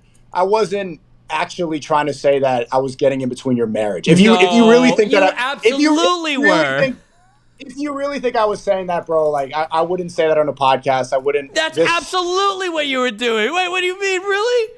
You were trying to apply. You were like, no, it wasn't funny. It wasn't a joke. It was serious. You were like, this guy's wife is trying to fuck me. That's why I had to message him because it was so weird. I couldn't believe this is what was going on. There wasn't a joke there. Okay. You're gonna play victim now, but like that's. Did you really think that I think that? I know that you don't think that because I know that you know it's not true. But the way you represented it wasn't a joke. The way the host took it wasn't a joke, and the way the audience takes it isn't a joke. Obviously. Yeah, like you were literally saying like, yeah, I had to go and consult a bunch of guys on this. Like, who the fuck are you consulting? What? That doesn't sound like that's not a joke at all. You're like making it sound like you're making. I don't know a lot of people that have a type of relationship like that, so I didn't know how to approach that. A lot of guys. Wait, like, what is the approach? She's not offering to fuck you. She's never messaged you to fuck you. There's nothing to consider. What the fuck? In my world, when a girl's DMing you, it's like it's only for maybe 2 reasons, 3 reasons. In my play, I don't actually approach that with that many different unless. But that's pretty much how it goes when somebody's privately DMing you. That's how it goes. I understand that it's content, that it could have been like we could have been on the stream, but I wasn't thinking in that way, and that's why I had to ask people like, "Yo, is this normal for someone's wife?" I'm not saying like, "Oh, look." Have you ever done? Wait, so when this girl from the show, did you fuck every girl that you just did a podcast with, the sniper one, the Kayla one, or whatever the fuck? Are you fucking all these women, or are they having like their men DM you to set the shows up? Who are you talking about? I don't know, every woman that you've been on a show with, are you fucking all of them? Or when they DM you, are you like thinking with your brain and you're like, oh yeah, okay, let's set up this podcast? Like that's such a weird thing. Yeah, but I think of them as content creators. As Melina has a stream on Twitch with 4,000 fucking live viewers. She's got a fucking Instagram with like 250,000. Like, what do you mean? But it's a different type of stream, Destiny. Are you really going to insinuate that? I mean, like you see that it's about image. It's about looks. What about Brittany Simon? She literally has an OnlyFans. Did you fuck her to get on her show? What do you mean? Yeah, but she doesn't present that way. Okay. Do you think Brittany Simon is the OnlyFans girl? No, she's a girl with OnlyFans though. I agree. I don't think she presents that way, but I don't think Melina presents that way as like, I'm gonna go and fuck every single streamer I DM. I think every single girl that you associate with is probably more likely to present that way than fucking Melina. You have a lot more of those OnlyFans type girls on your stream than me. I don't know if that's true, but okay, sure. I don't want to get personal. What is the correlation? And I think it's important for you to think critically about this. Why do you think that so many of the orbiters you end up thinking burn the bridge or snake you? Because when they talk about people's approach to actual relationships, if everybody is around you, you think that they're assholes. Like when you meet a girl and she's like, oh, yeah, my friends are such bitches, and she's like talking bad about them, more likely than not, there's a problem with that girl. There's something that she's doing wrong. If you think that everyone's a piece of shit and you actually like analyze that person's character, there's usually something wrong with him. I don't think that there's anything wrong with you, but I think that there's something that must be in your approach to conversations and relationships where constantly a theme in your stream, and everybody in your chat is going to know this, that this is the trajectory. do you think that you have anything to blame? Are you at blame at all for this? Yes. So here's the issue that happens is that one, I'm willing to talk to a more diverse audience than literally any other fucking content creator on the internet. I'm the only one that'll talk to red pill people, commie people, tanky people, fascist people, people like Nick Fuentes, people like Brittany Simon, people like you, people like Lauren Southern, people like fucking Zerka, who's fucking tried to join here, anybody, okay? I'm the only person to do it. So that probably opens me up to more crazy public burnings, number one. And number two, for public relationships, there's always a lot of pressure on people to act a certain way. When I'm talking to people of different ideologies, especially young men that are highly influential and susceptible to other people, there is a pressure there for them to do like a public disavow. You said it yourself. It's awkward being friends with me while I'm also shitting on Tate, and then you're going and you're running around, you know, touching all your little red pill friends, and they're all like, oh, well, isn't Destiny this horrible fucking cut guy? There's a lot of pressure on you to be like, yeah, fuck this guy. It's happened with black friends before. I've got like pretty radical takes on things like slurs and other language like that. And sometimes black friends around me are like, fuck, I got a lot of black people DMing me saying I'm like a fucking Uncle Tom that I need to like disown you too. The public thing adds, it amplifies everything. But also, you only ever see the bridge burnings. You don't see people who just like, we just stop talking because we fall out of favor. You don't see all of the active friendships I have. You just see like the most dramatic ones that blow up. And usually it's smaller content creators or people that are really outside of my wheelhouse that I'm like talking to because I think the conversations are fun. But again, I don't maximize my stream for who can I talk to that I can remain like a docile friend with for as long as possible. It's usually people that I think are really interesting to talk to. So people like you. But of course it's going to be like, I mean, we live in totally different worlds of pressure, right? You understand my whole audience fucking hates you, and a ton of people around me are like, why do you talk to this kid? He's fucking retarded. I'm sure a lot of people probably say the same to you about me. So of course there's going to be a higher proclivity there for like some fucking fireworks, right? Yeah, that's true. But don't also say that I'm out here traveling, getting hosted by a bunch of millionaires. Bro, I actually want you to answer this question. Like, because this doesn't apply. Like, Ryan Dawson is not associated with Tates and stuff like that. The guy is a really good debater. He's not going to go and attack you personally. But you've lied about him. You said that he's like like the way you've characterized him as a conspiracy theorist or as like a moon landing denier, which is just completely bad faith. He's never said anything about the moon landing, but you know why you say that? You say that because it makes him seem like a crazy person without ever having to engage with them. Okay. And the guy's not a millionaire. He's just like, he's a normal guy. He's a husband. He's a father. He lives in Japan. He's doing his thing. He was canceled a long time before any of like the modern day cancel people were. Which is difficult. Like, that's why it's difficult for him to make money, because he's banned off crypto, bank exchanges, can't use Stripe, can't use anything. I think that, like, for someone like him, and this is why I try to platform him a lot, he could have his voice heard more. He's also kind of like, he's 40. He doesn't really know how to use the internet to that level and figure out this space. I think that you guys would have a really good debate again. Maybe. The thing is whether or not I want to read as deep into the esoteric like theories that he has about the world is run on a level that is only basically personable to him, and I don't know if it's worth it for me to investigate. If you want to platform him and you want to bolster his shit or whatever, that's fine. You can do that. But I don't know. I mean, are you here as like his representative or? No, I'm not here as a little bit. I agree with pretty much everything he talks about. Do you worry that like, every single new person you run into, that seems to be the case? No, that's not true. I disagree with a lot of things that Tate says, a lot of things that Ye says. Ryan Dawson, I disagree with a lot of it too, but his geopolitically, I've never met somebody that has made more sense. Random collection of facts. Yeah. Okay. Well, geopolitically, I've never met somebody that makes sense. Like, he's an atheist. We disagree on a lot of things. Like, I'm trying to revert to Islam. We don't agree on everything, but that guy knows his stuff. And he also made a good point. He said that you used to debate people like him, and then it got difficult, and like you didn't want to risk losing the debates, and so you pick like internet personalities, guys like me, guys like, oh, the leftists are going to come on and say disavow, he's fucking retarded, he's an evil person, because that's and then you get the drama content, you get to do the relationship, there's the bridge burning, the snake.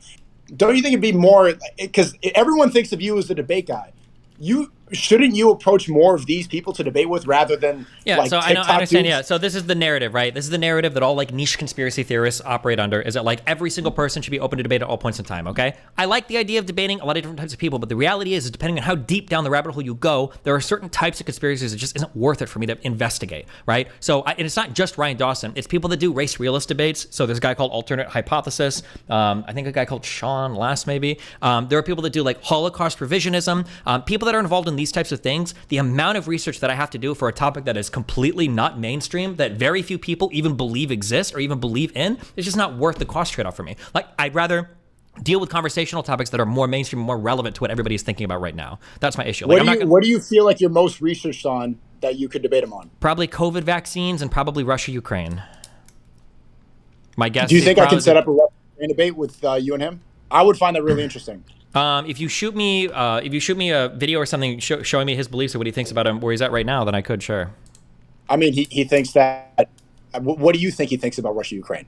He probably thinks, my guess is he probably believes that there was a coup that was backed by the U.S. State Department in Ukraine, that all of it is set up for the U.S. military-industrial complex. He probably believes in some weird pipeline theory about moving oil through there, and it's about resource control. And yeah, probably Russia is at least partly innocent or was provoked by NATO, or basically all of the anti-West talking points, all the pro-Eastern. That'd be my guess for what he thinks. But yeah, that's pretty close. Okay, I think you're ready.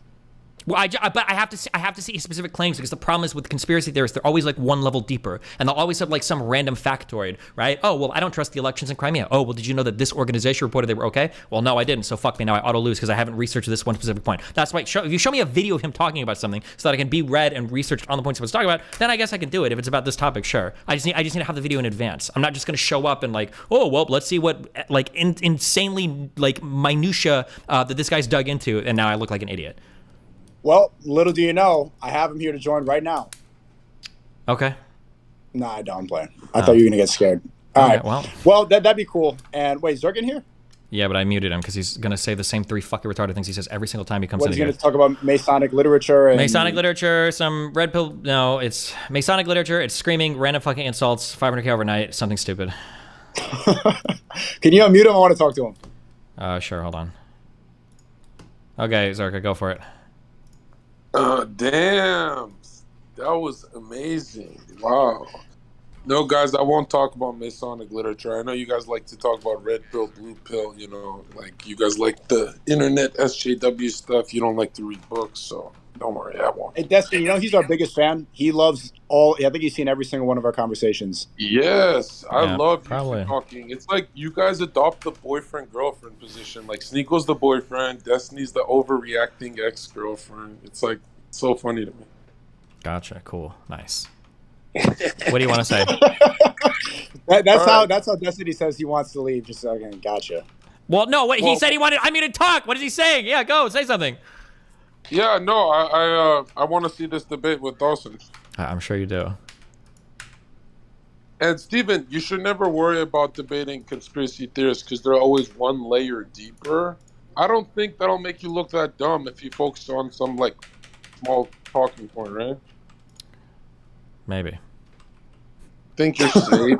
I mean, it's not like you'll be humiliated. It's not Fuentes or me. Mm-hmm. 500K in one night. First night on the internet. Oh my Sneako, bro! Don't let him do that. That's not a meme. That's a legacy. That's a fact, bro. You really did that. Yeah. Well.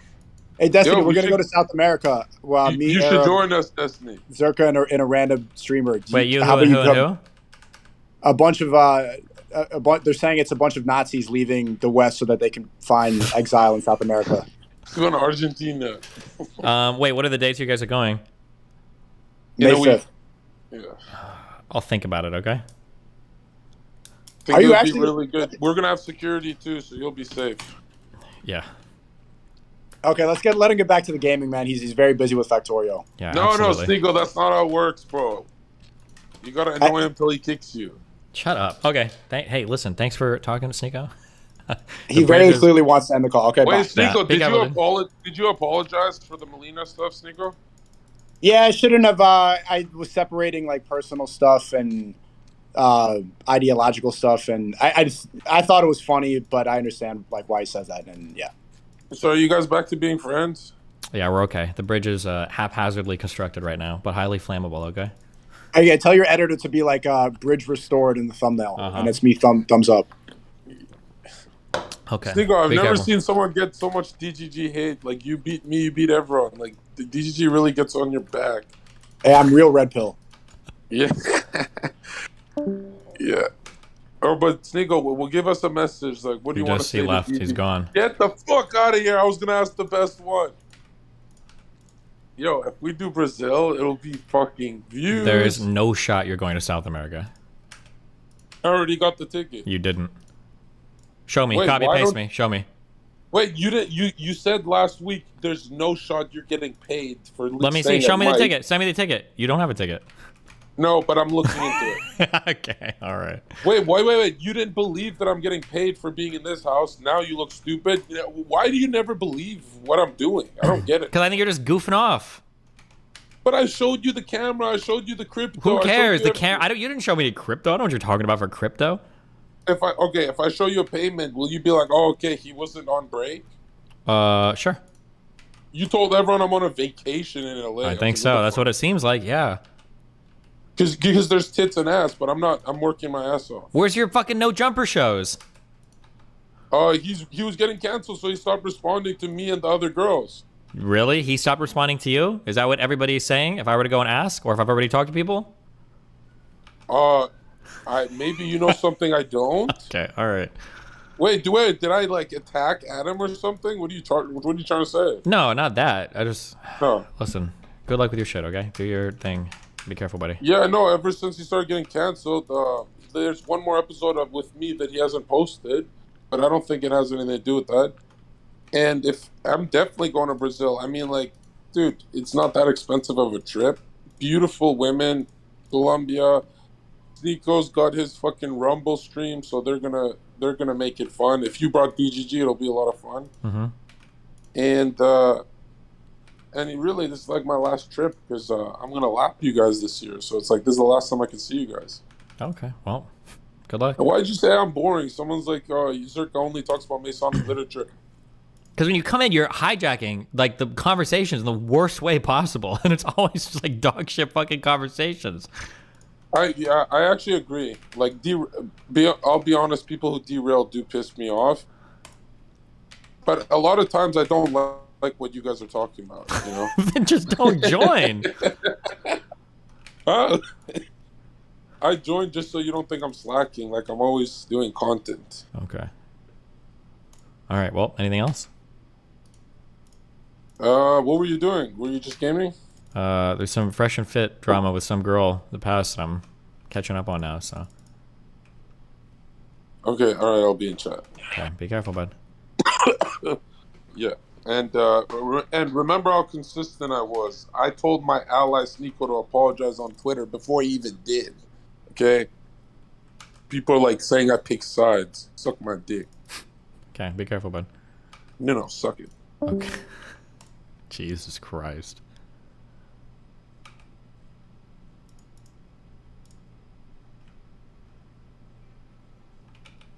I can't imagine that Sneeko thinks like me talking about like Andrew Tate or something is the same as him. Like, Jesus, I don't know. Tucker Carlson tonight on Timcast, maybe? Oof. 7 days ago now I rescued 2.8 million frog eggs and added them into my pond to create a frog army. Now the tadpoles have taken over the pond, and there is now a swarm of millions of tadpoles. And all these tadpoles will turn into millions of tiny frogs and spread all across the neighborhood. I did this last year, but let's do it again with twice as much frogs. I'm just going to help my neighbor with a fear of frogs doesn't have a heart attack. So drop a follow on the Frog Army journey. So 47 days ago now... Okay, where were we? What? Hey, she wanted to play a stupid game? Yes. The clout chase. Exactly. She wouldn't have responded to me like this if I wasn't who I was. Exactly. But I'm going to take accountability. This was a stupid response. Yeah.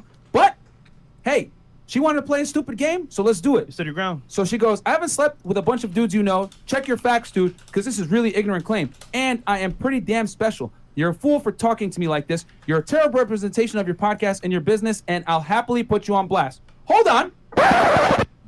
Rewind that. She said earlier that she did not threaten my business and my podcast. I'm going to say that one more time. She did. You're a terrible representation of your podcast and your business, and I'll happily put you on blast. What does that translate to?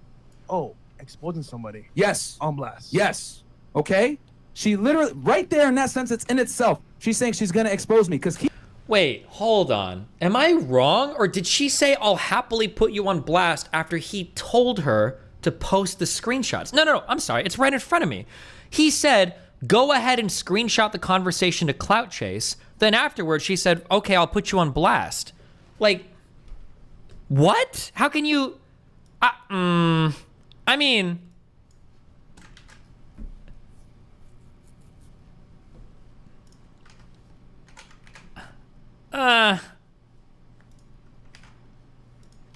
Not in any ring.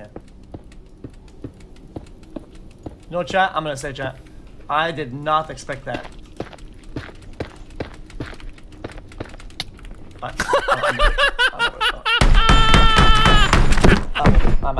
can't play this fucking game anymore, dude. I can't fucking do it, bro. I can't do it. Not in any ring. Bro! That was the Force of Skeleton. No, chat, I'm gonna say, chat. I did not expect that. What? I'm over it. I'm over it.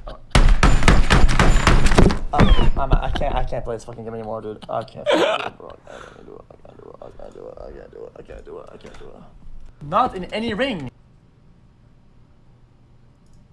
God damn, dude.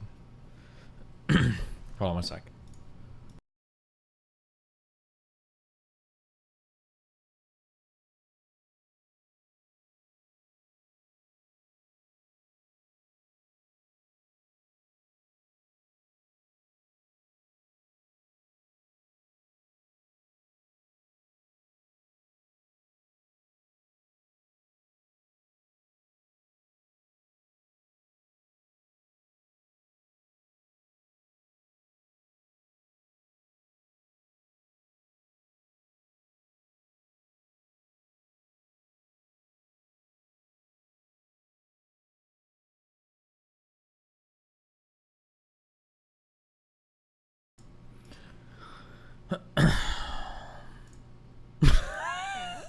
I'm sorry. One quick more. I just gotta watch it. I just gotta see the hit. I gotta see the hit again.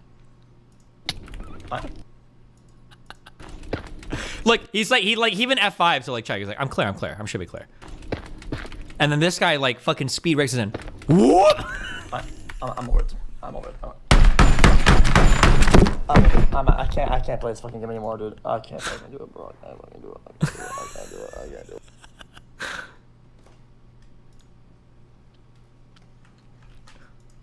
Okay, where were we? Keep in mind, guys, I also have a fitness business, but she doesn't know that I have a dating podcast, or maybe she didn't do enough studying, and that I tell guys be direct with women. She called you fresh. Yep, she didn't even know. She didn't even do her not fit, homework. so So she goes, you have an opportunity to influence men and make a positive impact, and yet the example you set is trash. I pity any woman who falls for this stupid scheme to fly out to see you and sleep with you for a week promo on your YouTube channel. Incorrect. I shot my shot. She didn't want to do it. I said, all right, cool. We don't got to talk anymore. I don't care. You know? Yes. Did I approach her with the collab situation and then dating? Yes. But that doesn't mean like, bang me or else we're going to come on the show. I said that at the end when I was already frustrated with her. That's the key difference, guys. Wait, what? Okay. So let's go ahead. So I respond. Wait. Right? I approach her with the collab situation and then dating. Yes. But that on your YouTube channel. Incorrect. I shot my shot. She didn't want. Yet the example you set is trash. I pity any woman who falls for this stupid scheme to fly out to see you and sleep with you for a week promo on your YouTube channel. Incorrect. I shot my shot. She didn't want to do it. I said, all right, cool. We don't got to talk anymore. I don't care. You know? Yes. Did I approach her with the collab situation and then dating? Yes. But that doesn't mean like, bang me or else we're going to come on the show. I said that at the end when I was already frustrated with her. That's the key. Wait, no, wait, what? What does he say? No, that's not. That was the offer. That was the offer.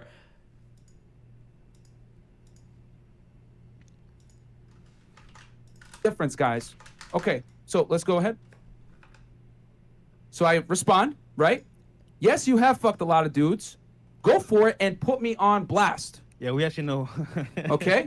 All you'll do is cement my reputation for not lying to women and being honest. Wait, what did this person say? Hold on, in Rumble chat. Destiny usually never goes out of his way to mail other content creators that are not women lol to get on their shows or collaborate. Hold on. What do you, almost everybody contacts me. The Farah contacted me, Ayla contacted me, Brittany contacted me. Almost every single woman that's ever run on the stream contacted me first. I don't run out looking for women to be on my stream. Lav contacted me several times. I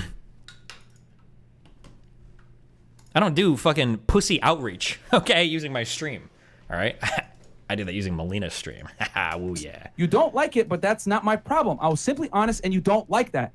Now, keep in mind, guys, I'm speaking here from frustration now. Yeah. Was it right? No. But this woman is literally badgering me at 1 o'clock in the morning, talking smack, trying to antagonize the response. It could have been handled better, but It could have obviously been handled better. She antagonized this situation here. I stopped talking to her. Unfortunately for you, I am who I say I am and don't have to worry about having an image. So she goes, and then now she starts posting our conversation with my name in it. That's why it says post unavailable, because she blocked me after. Right. No, I haven't. And unless you were there, you don't know shit. I own up to what I do too. Unfortunately for women everywhere, you are who you say you are, and that's pathetic. And then right there, I go, I reshared your post. You're not dealing with an industry guy that is scared. You're a 304, and I'm not letting you think you're special. Yeah, she wanted to blackball So you. she tried to put me on blast. So I said, cool. I'm gonna show you guys what she posted. Let's pull up her stories. We're going all the way with this one. Yep, all the way, man. We're gonna go all the way. Because people take parts of it and they paint a narrative. Now we're going all the way, bro. Yep. Cool. Why do you guys think she released a video today saying, oh, the only message I unsent was the micro sheet, but she did not explain the context of it, why the timing was so important. I just find it funny, bro. I just think it's funny that you want to show at the beginning. Yep. Now we're doing an expose. Yep. Now you want to say everything now? I'm being honest. Too late. I admitted multiple times I said stupid shit in there. Yeah. But I was not wrong in what I said because she was perpetuating the problem. Now, guys, remember, she has 42,000 followers. This is the night before. And don't worry, we're going to break down the YouTube video too. Yeah. So, I'm just being honest and stand by what I said, right? She posts this on her story with my full name out. She tags me and our Instagram channel. Okay, sorry, our Instagram. Yeah. Both of them. This is about my our Instagram that got hacked, and then our one. and then my personal Instagram, right? So she does this. What do I do? Close that, Chris, please, and post. To be fair, though, this was already after. Isn't this already after you kind of challenged her to put you on blast? Didn't you literally say, like, go ahead and screenshot this? And, like, I mean, can you really blame her at that point? Like, show the other one that I reposted. So she takes this, and I stand on it. These are her screenshots of her trying to put me on blast, right? Should I put him on blast? Right? Keep going. He's garbage, blah, blah, blah. This is all going on while me and her are talking, by the way, that she's putting up these stories. Wait, but aren't her fans? Oh, that might be true, too. You're missing a really big part of the put them on blast. Her previous message said, I'll come on your podcast and teach you how to talk to a woman. When she says put you on blast, she meant in real life. Maybe. Usually put you on blast doesn't mean that. Usually put you on blast means I'm going to tell everybody else, not come talk to you personally. But it could have meant that, maybe, but... Attacking you as well? Exactly. Go back. Hey, ladies, if a man wants you to pay for a plane ticket to come out to sleep with him, and in your first conversation with him, mention how you're just a common attractive woman and how he's high value, report this creepy butt because he's probably trash. So, guys, look, she's coming at my neck on Instagram, okay, with a big following. Let's continue on. Then she keeps going. There's no reason to attack or disrespect a woman. You can't, especially when you don't know. I didn't say a single mean thing, and he's out here insulting me. Isn't that what the boys did back in the grade school when they liked to grow? Hold on. Did you not just attack my character and say I don't know how to talk to girls and I'm a creep and all this other stuff? But when I fight fire back with fire, you get mad? Because let me show you guys what I reposted. Go back to, Chris, can you go to, scroll through and show them what I reposted on her? That led to her, and now she's trying to take the victim thing after I roast her back. Go back, continue. Continue. Continue. Continue. Continue. Continue. Continue. You got so many. Yeah, we got so much receipts here. Keep going. Keep going. Let me show you and pull it up. Okay. Yeah, pull up the one where I reposted her story. You guys saw that she made that insult about me. So I Here we go. Okay, Chris, it's gonna be keep going. It's gonna be the one that you put in the folder that here, let me go to Chris real quick, guys, and show you. All right, so quick commercial break. So yeah, man, we're gonna go through each slide here for the story, and then give you guys the video as well, for this situation. So, let me see. Right here. Yeah, is that one there? Be sharper, man. Cool, we got it. Sure. All right, give us 1 second here. All right, we got it. So, okay. So this is proof that I reshared it, and this is very important, guys. Very important, so guys. She made all those things talking smack about me. You guys just saw the story, insulting me, saying these things, whatever, on her story. This is one of her posts that I reposted. Enlarge it, please, on my side, Chris. I go, when dumb 304s think they can expose you, yeah, I'm dead serious. We ain't collabing unless we smash. I'm just honest about it. You 304s ain't hitting me with the Weinstein I'm making sure I got proof. Boom. Okay? Oh, And I open. go, this is the beauty of being the same nigga on and off the camera. This bimbo can't expose what isn't already out in the open. I'm not a fitness industry dork scared of telling these 304s what it is. She tried to tell me, I'll expose you. I said, LOL, okay, let me help you, bitch. And then I reposted it. So that is a fact. She made this trying to insult me. We just showed you guys, oh, do better, fresh and fit. And she tags us. So I take her post and repost it. But now you know, mine is the same way on camera as he is off camera. If that doesn't tell you this nigga's direct and savage, there you go, bro. Yep. I am what I am, King Von. Yeah. Okay. Man, Is it the should have best way to owned run that game? No. random fitness influencer. No, but at this point, she's all the way in California. I know I have an inkling of her past, so I'm not going to put in crazy effort to talk to this girl. That's why my messages were short and brief. Until she decided to antagonize me, that's when I started roasting her. But she's going to go back and play the victim card after attacking me. And she said that we doxed her. You doxed yourself. She doxed herself. And Now, actually, what does it mean let's by go further. doxed? Go ahead. In the video, she was there. Oh, no, we're pulling it up right now. Yeah, Let's yeah. play that video. Let's play the clip. So she was So actually now we're gonna- in the live stream by herself commenting even before Let's do we this. gave her Instagram. Yeah, like guys, you okay? Open up the YouTube video. Yeah, that one. Rest in peace, Little Loaded. Okay, so RIP, so now Little you guys Loaded. know the events that transpired. We had this conversation. She's on Instagram trying to put me on blast. She made several Instagram posts, by the way. And Chris, before we play this video, Just can you Instagram show them tag? the rest of the? Let's show the rest of her screenshots from her story, just so people know how many posts she made insulting us. We're gonna pull it up for you guys right now. I want you guys. Cool. Okay, so these are all her stories, right? We're gonna show this to you guys. Shout out to Chris in the back. You got 30K watching, man. You Shout got out to y'all in the 30,000 of you chat, guys man. in here. Thank Long you guys live for giving Fresh us a and Fit, chance man. and hear our side of the story. The truth shall set you free. So here we go. This is what she's putting on her Instagram story, right? Shout out to Trey for screen grabbing all this stuff. I Yeah. knew we might need it in the future. I knew it, man. Trey is a real ninja. Shout bro. out to Trey. Trey All Talk right, Sports. so this is her on her story. Boom. She's making jokes. She puts me on blast here. Go next. She goes in here, tries to take the victim card because she made that after I reposted her thing calling her a 304. So actually, you didn't talk about her first. She talked about you first. Yep. Oh, Yep. interesting. Let's continue on. Wait, Then she XCC goes, "What's died. crazy You is guys that said he was all on a the people who run. follow-" Okay, this is boring. I'm done.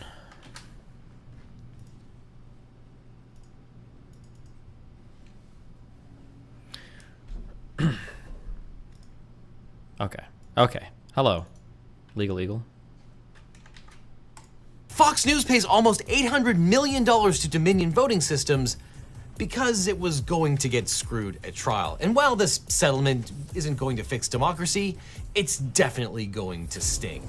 Yes, the 2020 election is over and the winner is, well, no one. 3 years and one attempted overthrow of the government later, half the country still believes that there was major election fraud. That's because conservative media outlets like Fox assured them that it was true. Over and over and over again, Trump supporters were told that the election was rigged by Chinese Bluetooth thermostats, or Italian space lasers, or in the case of Dominion voting systems, a Venezuelan algorithm developed by Hugo Chavez to steal elections. Thanks in part to Fox, the election tech company found itself I bet Legal will go through this entire video and he'll never debunk the Hugo Chavez allegations. Fake fuck. playing a central role in conspiracy theories flogged by Donald Trump about a stolen election. Local governments canceled contracts to buy its voting machines, and its employees found themselves targeted by death threats. In March of 2021, Dominion sued for defamation, and now Fox is cutting a very, very big check. How big of a check? Well, $787.5 million, which is about half of the $1.6 billion that Dominion asked for when it filed suit. But remember, the amount of money that you ask for in the prayer in the complaint is completely arbitrary and always nonsense. That's a whole bunch of libel slander, and it's the kind of settlement that really shows that Fox knew it was going to get screwed at trial. But to figure out how screwed they were, we have to go back to the start of this lawsuit. In its complaint, Dominion pointed to 20 specific segments on Fox which were defamatory and painted the network as desperate to claw back its viewers from upstart conservative rivals One America News and Newsmax. It started with Fox's election night call of Arizona for Joe Biden, which provoked an immediate backlash from the White House. Trump's failed son-in-law, Jared Kushner, called Fox CEO Rupert Murdoch directly, and Trump campaign employees began attacking the company online. Soon, Trump joined the onslaught, firing off a barrage of nasty tweets about Fox, as well as praise for Newsmax and OAN. The impact to Fox's ratings and its stock price was immediate, and it provoked a panic within the network's management. And so to win back its viewers, Fox went on the offensive, giving airtime to attorneys like Sidney Powell and Rudy Giuliani. We're gonna need more air quotes for these attorneys, to tell lies about vote fraud in general and Dominion in particular. Fox host Maria Bartiromo led the charge on November 8th. The network's own researchers had been predicting for weeks that Trump would lead in early counts of in-person election day voters, but lose ground as absentee and mail-in ballots were counted late at night, the so-called red mirage. But after the election, Fox allowed Powell on the air to claim that Dominion software was corrupted by a vote-flipping algorithm, and the so-called Kraken lawyer claimed that Trump's landslide victory overwhelmed the servers, forcing officials to shut down the machines in the middle of the night for dumps of votes for Biden. She even went so far as to accuse Dominion of bribing election officials in Georgia. The company's complaint accused Fox of publishing 20 false and defamatory statements, quote, to make profit at Dominion's expense and at the expense of the truth. They went further, saying, quote, facing a threat to its most profitable line of business from other conservative media outlets competing for President Trump's and his supporters' attention, Fox knowingly lied about Dominion in order to keep, increase, and win back viewers, including its most important viewer, then President Trump. Now, in May of 2021, Fox filed a motion to dismiss, where the complaint depicted Fox as a greedy corporation making a calculated decision to air lies to gain market share. The network's response described it as a warrior for the First Amendment. Quote, the press must remain free to cover both sides, or there will be a free press no more. Fox argued that Dominion had failed to meet the legal bar for defamation of a public figure. Under the actual malice standard set up by the Supreme Court in the 1964 case of New York Times versus Sullivan, a plaintiff has to prove that the defendant either knew that the statement was false or was so reckless in deciding to publish the information without investigating whether it was accurate that it literally did not care whether the statement was true or false. Now, Fox alleged that it had no knowledge that the claims about Dominion rigging the vote were false when it aired them, and it pointed to Trump's allegations about the widespread fraud and the recounts going on at the time in multiple states as proof that the stories about vote dumps and algorithms were inherently plausible. And it also put forward two specific defenses that are often confused. One is the neutral reportage defense, in which media outlets are protected from libel charges when they accurately and objectively report newsworthy claims made by prominent groups against public figures as part of an ongoing controversy. And similarly, the fair report privilege protects journalists who accurately quote statements by public officials or public documents such as those filed in litigation. But the problem for Fox was that the state of New York doesn't recognize the neutral reportage privilege, and the court had already signaled that it did not find Sidney Powell's ranting to be a fair report of any official proceedings. And for boring legal reasons that I won't go into, it does matter what New York State allows, even though this lawsuit was handled in Delaware. So in December of 2021, Delaware Superior Court Judge Eric Davis denied Fox's motion to dismiss in a ruling which should have struck fear in the hearts of the network's lawyers. Now, it's important to note that courts are obligated to treat all reasonable allegations as true just for the purposes of the motion to dismiss. But here, the allegations boiled down to a sizzle reel of Fox clips, and there was no denying that those things actually happened. They didn't just steal the election from Donald Trump, they stole it from all of you. There was a fraud in their inducement of all things Biden in order to con you. In the city of Detroit, witnesses have alleged under oath. Is this the reel that they played for the judge? That ballots were improperly backdated and counted without matching signatures. One poll watcher alleges that 40,000 late unsealed absentee ballots were counted orally, and all of them went for Democrats. We have evidence of how they flipped the votes, how it was designed to flip the votes. And while truth is an absolute defense to defamation, there's never been a shred of evidence to back up Trump's fraud claims. AP reporters went looking for cases of voter fraud in 6 states. Wait, is Pisco here? Is truth an absolute defense for defamation? Is that actually true? That Trump has challenged. Like, let's say that I come out and I just say over and over again, let's say that I say like, I think that XQC is a rapist. And let's say there are DMs that leak at me and I'm like, I'm just gonna say some shit to fuck him up. Fuck this guy, he's a rapist, blah, blah, blah. Let's say that it later comes out that XQC actually is a rapist. Does that actually save me from defamation, even if the statements I'm making are defamatory? Is that actually true? That's interesting if that is the case.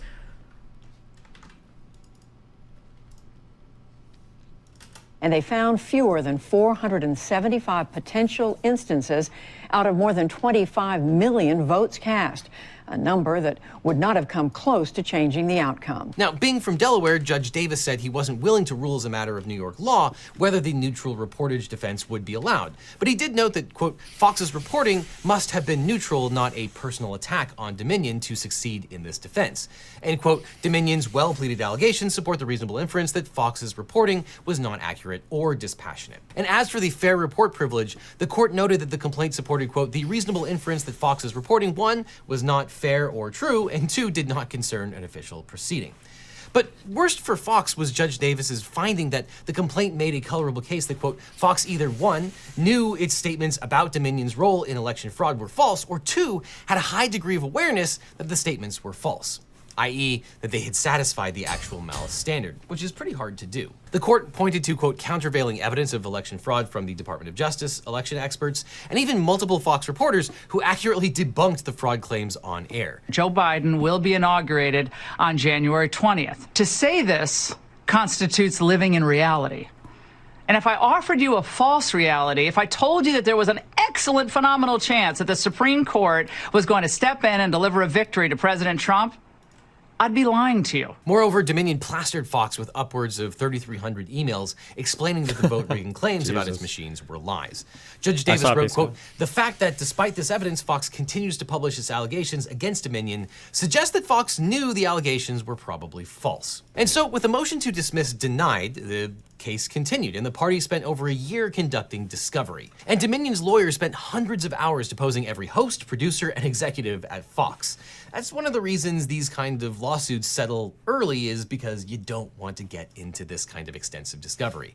And here, they poured over thousands of pages of texts and emails. They watched a whole lot of Fox clips, and at the end of the year, they came back and filed a motion for summary judgment in January of 2023. Essentially, Dominion argued that there were no issues of fact. Everyone agreed what the factual issues were, and it was just up to the judge to decide the legal implication of those facts, or at least the outcome of several of the main issues, and that Judge Davis should rule on those issues or the entirety of the case without a trial. Now, this is an extremely normal thing to do. It's basically a trial on paper, but it's also one of the most labor-intensive motions that you can file in front of the court.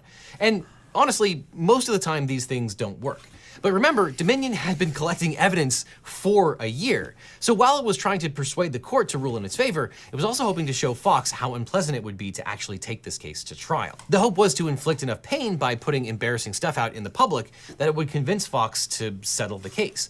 And most people don't know this, but basically everything in litigation is public unless the judge seals that evidence, which is very, very rare. So all of this stuff could enter into the public domain. And Dominion's motion presented evidence confirming what it had alleged a year before about Fox executives flipping out over the backlash to their accurate report that Biden had won Arizona. For example, from Executive Rod Shaw to CEO Suzanne Smith, quote, lots of conservative criticism of the AZ call. The next day, Fox's chief White House correspondent confirmed, quote, we are taking major heat over the AZ call. Our viewers are also chanting Fox News sucks, something I have never heard before. And they're actually chanting Fox News sucks. Another internal message read, holy cow, our audience is mad at the network. They're furious. On November 6th, Fox executives made the decision to cancel Jeanine Pirro's show to prevent her from spreading conspiracy theories about the election fraud. Executive David Clark admitted, quote, her guests are all going to say the election is being stolen, and if she pushes back at all, it will just be token. Producer Justin Wells confirmed, quote, they took her off because she was being crazy. Optics are bad, but she is crazy. By November 9th, after the election had been called, management at Fox were in a panic over the backlash to Fox's Arizona call. Tucker Carlson told CEO Suzanne Scott, quote, I've never seen a reaction like this to any media company. Kills me to watch it. Scott complained to her team about, quote, the impact to the brand and the arrogance in calling Arizona. She texted Lachlan Murdoch, quote, viewers are going through the 5 stages of grief. It's a question of trust. The AZ call was damaging, but we will highlight our stars and plant flags, letting the viewers know we hear them and respect them. To which he agreed to the plan, quote, yes, but needs... Wait, what was that? Destiny didn't address whether he agrees with the procedure in Romania. He kept arguing application of the criminal law. In the United States, I would not agree with a 6-month holding period. I don't think I've ever been shown that that's like necessary for justice to persevere in the United States. I think I would be uncomfortable with that. But in Romania, they've decided that there have been issues with charging somebody or investigating somebody in the past, and either people witness tampering or people just fleeing the country. That is a huge problem in Romania. So they've got their procedures. Okay, then you agree with Sneeko that the procedure seems like bullshit.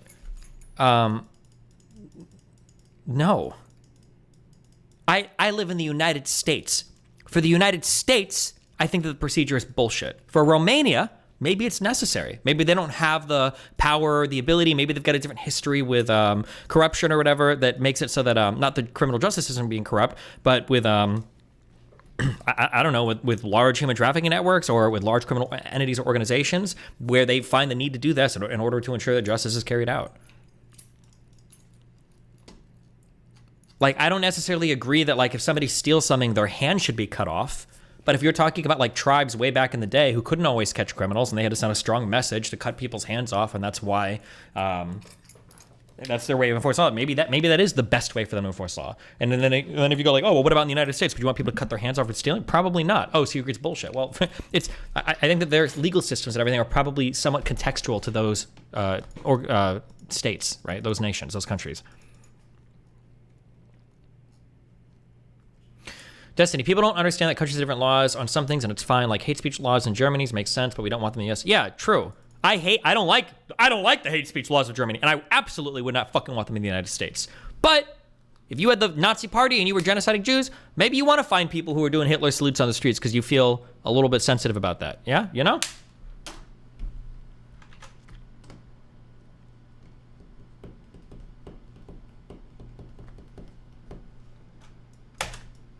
Constant rebuilding without any missteps. Quote, yes, today is day one and it's a process. But that process did not include telling the truth to Fox viewers. That same day, Fox rebuked Neil Cavuto for fact-checking false claims about election fraud made by Press Secretary Kayleigh McEnany. The next day, Scott and Fox News President Jay Wallace traded messages acknowledging that Newsmax's embrace of lies about election fraud were eating into Fox's market share. Quote, the Newsmax surge is a bit troubling. Truly is an alternative universe when you watch, but it can't be ignored. Trying to get everyone to comprehend, we are on war footing. Yeah, sometimes even the best lawyers have trouble representing bad clients. And as you probably know, finding a great lawyer can be really hard. Until now. My firm, the Eagle Team, is now accepting new clients. If you've ever been injured or just need a lawyer, we can represent you or help you find the right attorney. Because you don't need a legal team, you need the Eagle Team. So just check out the link in the description for that. The Eagle But back Team, to the Dominion saga. Dominion went out of its way to prove that it could inflict a lot of pain on everyone at the network. It revealed private chats between Fox stars Tucker Carlson, Sean Hannity, and Laura Ingraham, in which they railed against the straight news side for alienating the audience with fact checks. Quote, in 1 week and one debate, they destroyed a brand that took 25 years to build, and the damage is— What up, man? Wait, who's that? It's me. Oh, hi. You don't think different countries can have different legal systems? Yeah, no, I think they can. Hey. Okay. Hey. What's up? I think they can for sure. But have you heard about the drug crackdown in El Salvador where they're like rounding up a bunch of people? Oh, and they like threw a whole bunch of fucking people in prison? Yeah. What do you think about that? I don't know enough about it to know if it's a good or bad idea. Aren't there, if you're arguing someone on whether a procedure is or is not bullshit, I think that maybe it might be a good idea to like read up on the particular conditions in Romania that you think would justify that procedure. Because otherwise, those are the two things that I just standing gave with your dick in your hand. Well, and, what did I just say that weren't the two things that I were given are what a couple of people have emailed me about, like why Romania does what they do. Do you want me to like cite like, well, in 1984 a guy fled after they were investigating him, or what do you mean? Like, are you saying that the two reasons that I'm giving are wrong? The two that I was told were because of witness tampering was a huge problem in that country, and people fleeing the country to places where they can't be extradited was a huge problem. Yeah, I think that that's the basis under which you could like charge someone and hold them. But the question is like, should you be able to hold someone before you charge them with the crime? And if you're arguing that that is a procedure that you think is okay in Romania, what are the special circumstances in Romania that that you think requires the prosecutors to be able to put you Isn't in it the prison two that I before- just gave? Or can you tell me why you think these aren't? Because clearly you are hearing me, but you don't think that these are like high enough. Yeah. So Why so aggro? Or well, I don't understand. I've already answered that question, but I think you think that those aren't good. So why not just get to that part of the conversation? Well, criminals fleeing the United States too. I mean, what are the relative rates of criminals like absconding in the United States and Romania? Have you really thought about whether or not that there's some increased need or the presence of some situation that doesn't exist in America. Yeah, my understanding is that in Romania, you probably have a higher chance of absconding to places that aren't going to be extraditing people to you. So, like, for instance, to places like Qatar or the United Arab Emirates. I don't know if they're ever going to ship a criminal back to Romania. In the United States, it's probably a bit harder to get to places like that. That'd be my guess. And then the second thing is that my understanding is that there are certain types of crimes that people do internationally, like sex trafficking, that are very commonplace in Romania. I don't know if it's that commonplace in the United States, and that these people in particular might be more prone to fleeing the country or witness tampering. Or Russia, is right there too. 6 months is a lot, though. I mean, obviously, 6 months is a lot, but it's supposed to be 6 months under. It's not just like, oh, I want to lock you up and go investigate you. They're supposed to show evidence to. I believe it's a panel of 3 judges that decide whether or not there's likely to be criminal proceedings happening based upon the finishing of an investigation. And if they meet that bar, then that threshold, then they're allowed to take them into custody. If they don't, then they have to just continue their investigation without having anybody arrested. So your position, just to make sure I understand it, is that procedure you would think is like fucking horrible in the United States, because we just happen not to have the number of absconders that you think Romania is likely to have. Yeah, that seems to be the case. Here's like something. Let's say that it was in the United States. So you agree that in the U.S., most of our crimes are state crimes, right? Things like murder, rape. These are like state crimes, right? When you say most of your crimes, you mean the number of crimes that are written in the I'm book? sorry. Or the number the big of ones charges? the big ones that people get really mad about, right? Are like state crimes, right? I don't know. In terms of the actual the crimes charged, I would say, yes, state criminal proceedings, they're vastly outnumber federal criminal proceedings. If you're saying what the big ones are, there's federal criminal statutes that are very, very big. That don't worry. I'm not trying to pigeonhole you. You agree with me here. I don't know why you're okay. Yeah. So let's say that it was the there's case. a murder statute. The murder statutes in the federal. What are 99% of murder charges from? They're state They're charges. They're going to be state. Yes, but okay. if you're asking about like the number of charges, or you're asking about like what the laws say. Okay. Moving past this, right? What if it was the case in the United States that no state ever extradited anybody else to any other state, right? If that was the case, let's say that that's how the states function in the United States. Let's say that states started to say, well, hold on. If we've arrested you under suspicion of murder, we're going to keep you for 2 to 3 months while we investigate. Now, as it stands right there. Pause real quick. Yeah. I think that the standard for arrest in the United States should be probable cause that a crime was committed. And I think that we both agree that there should be a standard before they arrest you, right? Yeah. Just to be clear. Okay, cool. Yeah. So like there is in Romania. Romania is not just a random. You're in. Yeah. So, but let's say that. But in the United States, if you are, if they're like interrogating you, if they're arresting you, right, and they still need to collect more evidence, like I don't think they can hold you for months and months. I think in the U.S. it's like 2 weeks or something before you're charged with a crime. But if it was the case that, let's say, states were like, nope, we're not going to extradite anybody to anybody else, then I would be more lenient. It's like, okay, fuck, maybe you have to more aggressively hold somebody while you finish an investigation. You've got to arrest a little bit earlier or whatever to do those investigations. Otherwise, people just flee, and basically you can murder unobstructed, right? I'd probably be more lenient to that position. I see.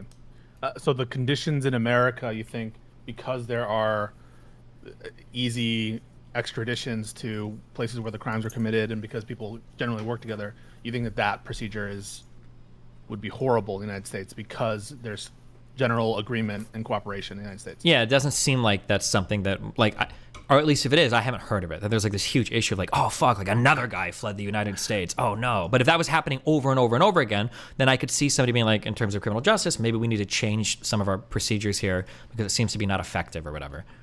So if someone were to say to you, but actually, as a quick thing, maybe you can give me an opinion on this. So, for instance, I believe in the United States, I think it's fuck, I don't remember what your amendment is, but I think we have a constitutional right to face our accuser. However, I think in cases of like child rape, aren't there exceptions to that? To the confrontation clause for cases of sex. I think it was for. I want to say for like the rape of minors. I thought that there were states that had exceptions to this, that they have the right to be shielded from their accuser because it would be too traumatic. Someone's gonna yell at me because this is like a very common crim law thing where you discuss the confrontation clause, and I think the answer is if it's a formal statement, like on the record, if it qualifies under the confrontation clause under, I'm not remembering the case, whatever the Scalia case is. in general, you have the right to cross-examine and do all that stuff. Mhm. Whether or not they have to be in the particular room, I don't know, and I don't know the constitutional restrictions on that. But how does that feed into your larger? Well, I'm just saying, point? like, that would be an example. There are exceptions of, like, to some rules. Yeah, sure. but I'm just saying that that's would be an clear. example of, like, I think the right to confront an accuser is incredibly important, and the right to cross-examine witnesses is arguably one of the most important parts of our legal process, right? But even for something like that, maybe there are certain times where we block off the ability to cross-examine, right? I mean, there are exceptions for that. There's exceptions for. Sorry, hold on, real quick. Sorry, let me clarify real quick. People are saying that in the case of child rape, the accuser would be the state. Yes, but if the state brings a witness to the stand, then the defense has the right to cross-examine, meaning ask another set of questions, verify the story, whatever, of said witness if the state is going to bring the witness onto the stand. But Yeah, I think the case is believe called Crawford, and it's a confrontation clause. Yeah. But I think in some cases of like minor sexual assault, I think they're protected from cross-exam. I could be wrong. Somebody can look that up. But I'm giving that as an example. But okay. I think you always have the right to cross-examine the witness. Even it just so happens that as a tactical matter, I think a lot of defense attorneys don't cross-examine like child victims. They don't want to look mean in front of the jury or whatever. Sure, maybe. But okay, there's exceptions. If Sure, yeah. there's exception, if there is that exception, it exists. If there's there's exceptions to the warrant requirement, which are like if you're in hot pursuit, or if the crime happens right in front of you, you don't have to get a warrant. Mhm. How does that play into like the normal case? Should it normally be the case that we put in before a crime is even charged that we detain you for 6 months? Would you agree with the reform in Romania that said no, you have to charge before you hold someone for more than 20 days? Would you agree with that reform? The way that it is set up is I believe they're supposed to have enough to charge somebody. Like I think it's like probable cause for a crime, I want to say.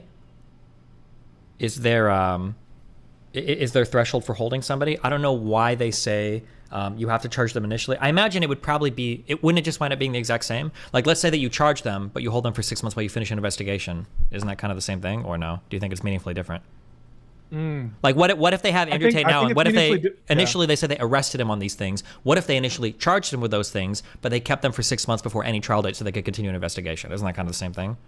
I think the purpose of that would be putting you on notice about what the evidence the state has to bear, and making sure that the state doesn't put you in custody until they're ready to like put on a case against you. Well, but they've already like made you aware of the charges, right? Like they were arrested but their for theory, right? Like, right. what does he get access to? If you're in the context of a typical criminal proceeding in the United States, I believe they get access to. Somebody can correct me if I'm wrong. I believe they get access to everything the prosecution used for the judge in order to make them stay under that house arrest or to be restrained while not restrained. Not incapacitated. Detained. Yeah, detained while they're doing the investigation. Because I think that's why they people kept bringing up like the psychologist report should be thrown out, or why didn't they bring up this or that. So it seems like that evidence is made public, I believe. Yeah, I get it. I understand that I'm sure that they have access to some whatever inculpatory information from the prosecutor. That all sounds good, but at some amount of time, surely your alarm bells start ringing. And 6 months to me, without a formal presentation of some kind of document, I don't know. That seems like a lot of time. I think for me, I think I would have to see. I think I would be kind of results oriented on this. What if it was the case, for instance? I don't know if there are numbers on this, and it could be, I changed my mind maybe. What if it was the case that 95% of people that are arrested and held for over 1 month aren't charged with a crime, right? In that case, wait, say that one more time. Let's say like 95% of people that are arrested and held for over 1 month are then released and not charged with a crime. If that was the case, well, that's probably not a good procedure, right? What if it was the case that like 75% of people that are held for more than 1 month do have formal charges, and like 60% of them are convicted? Oh, or something? those rates would matter to you? Yeah, I think so. Yeah, they'd be pretty. Yeah, they'd be pretty important. Yeah. I have someone in DGG saying that the standard for probable cause is the same in Romania for the pre-charging detention. But the difference would be in the American context, not only that standard is to arrest you, but you would have to be presented with charges within, I think it's 14 days or something. Yeah. Right. Mir is actually a smart lawyer. He's smarter than me, and I think that might be him in DGG. But I think that's a difference, right? And I don't know, like. Well, no. It's the only difference is the time, right? When you're arrested in the United States, they've got 2 weeks, whereas in Romania they've got like 6 months, right? That is the difference. I think in New York it's 2 days. Okay, maybe it might be longer or shorter depending on the state. But like, yeah, I think in the US, I'm pretty sure everywhere it's like less than a month. It's like less. It's like 2 weeks or less. But in Romania, it can be up to 6 months. Is the difference? Okay, yeah. Then it's just the time, and you're comfortable with 6 months. Not in America, but yes, in Romania, where shit's bad. Yeah, I mean, as long as they have to make a compelling argument to, multiple judges for why they feel like they should be allowed to like lock these people up or whatever, right? Like, I think that like internationally, the Tates need to be charged for the crime. If they're not, then it reflects very poorly on Romania and would probably cause people to re-examine those conditions, I would imagine. Okay. Amir says the time is different, but who cares? I mean, Amir, you would care if it were. You would absolutely care. Yeah. Like if a cop pulls me over and they're going to detain me to investigate my car, and they've got to call out like 17 different squads from 22 different states, and my car's going to be sitting on the side of the road for 2 weeks. That's a lot different than 15 minutes, right? Yeah. Okay. So, but the 6 month you say is, especially for these kind of felonies, you think is within reason. Yeah, as long as the standards for what they have to show the judge and everything are okay. Yeah. And I guess the only difference would be, it's conceivable in the United States you would be detained that long before your trial. You just wouldn't have a formal presentation of charges. But the standard to arrest you and to charge you is still probable cause in both cases, and so there's some parity.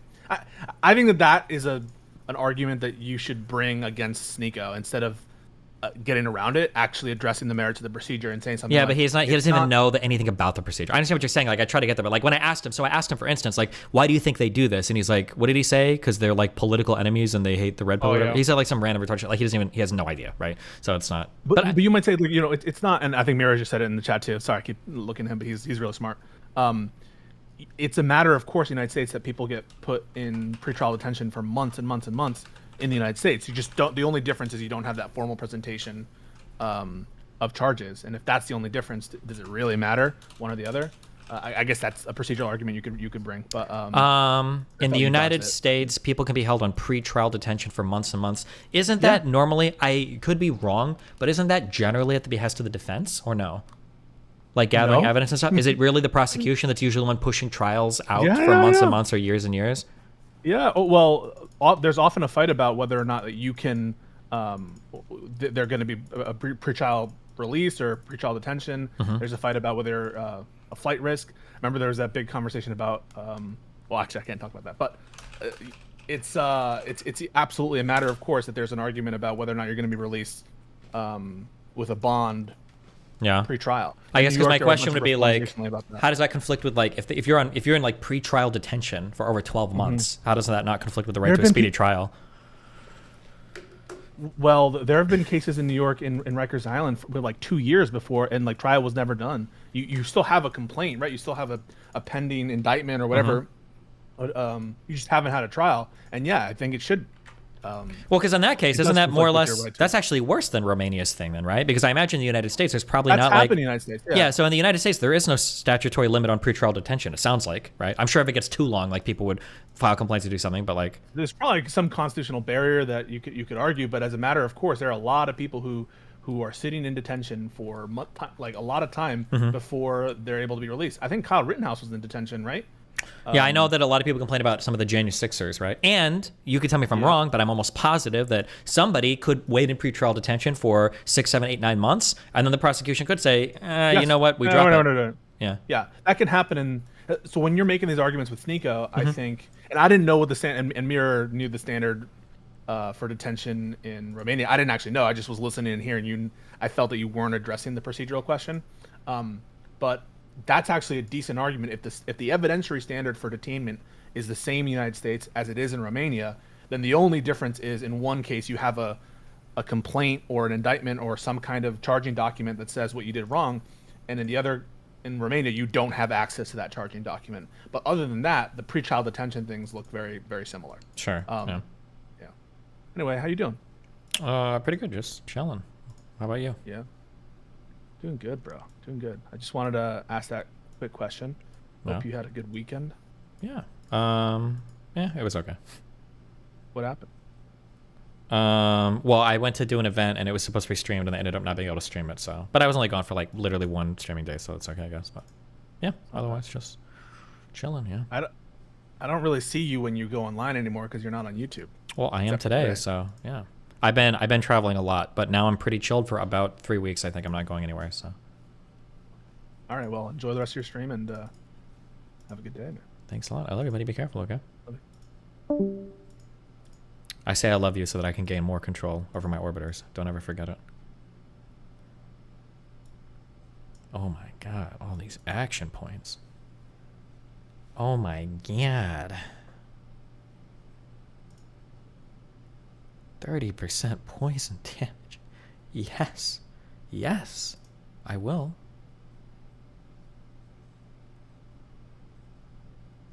I just take AP over literally anything else. Okay, sorry, finishing this. Is incalculable. Carlson agreed, it's vandalism. After Fox White House reporter Jackie Henrich put out a tweet fact-checking election fraud claims, Tucker Carlson complained to the group chat, quote, "Please get her fired, seriously. It needs to stop immediately, like tonight. It's measurably hurting the company. The stock price is down. Not a joke." But while the text disclosures were embarrassing, that Fox knew that the fraud claims were false was worse. Because to prove defamation of a public figure, like you have Dominion in this case, prove that they you have know. to prove that the speaker was at least indifferent as to the truth of the statement. And in addition to the internal communications, there was also the evidence that they used in support. For example, Fox host Maria Bartiromo put Sidney Powell on the air on November 7th, and Powell sent her email from the source of her claims about election fraud and false allegations about Speaker Nancy Pelosi and Senator Dianne Feinstein. The source wrote, quote, "I've had the strangest dreams since I was a little girl. Most were just odd. Others were clearly predictions. I see what others don't see and hear what others don't hear." And taking a tip from a source who claims Antonin Scalia was killed as part of a human hunting party seems pretty indifferent at best. Between that and the 3,600 plus emails from Dominion fact-checking Fox's false claims and begging the network to stop airing them, Dominion made a convincing case that Fox had defamed it under the Sullivan Standard. So on March 22nd, Judge Davis issued a partial summary judgment in favor of Dominion. While he wasn't prepared to rule on the issue of actual malice, he held that each and every one of the 20 statements pointed out by Dominion was in fact defamatory, which is a large part of the ballgame. He said, quote, "The evidence developed in this civil proceeding demonstrates that it is crystal clear that none of the statements relating to Dominion about the 2020 election are true." You know, when a judge writes in all caps that it's crystal clear, that's a bad sign. Or, as he put it elsewhere in the order, quote, "Fox takes a nuanced approach to falsity."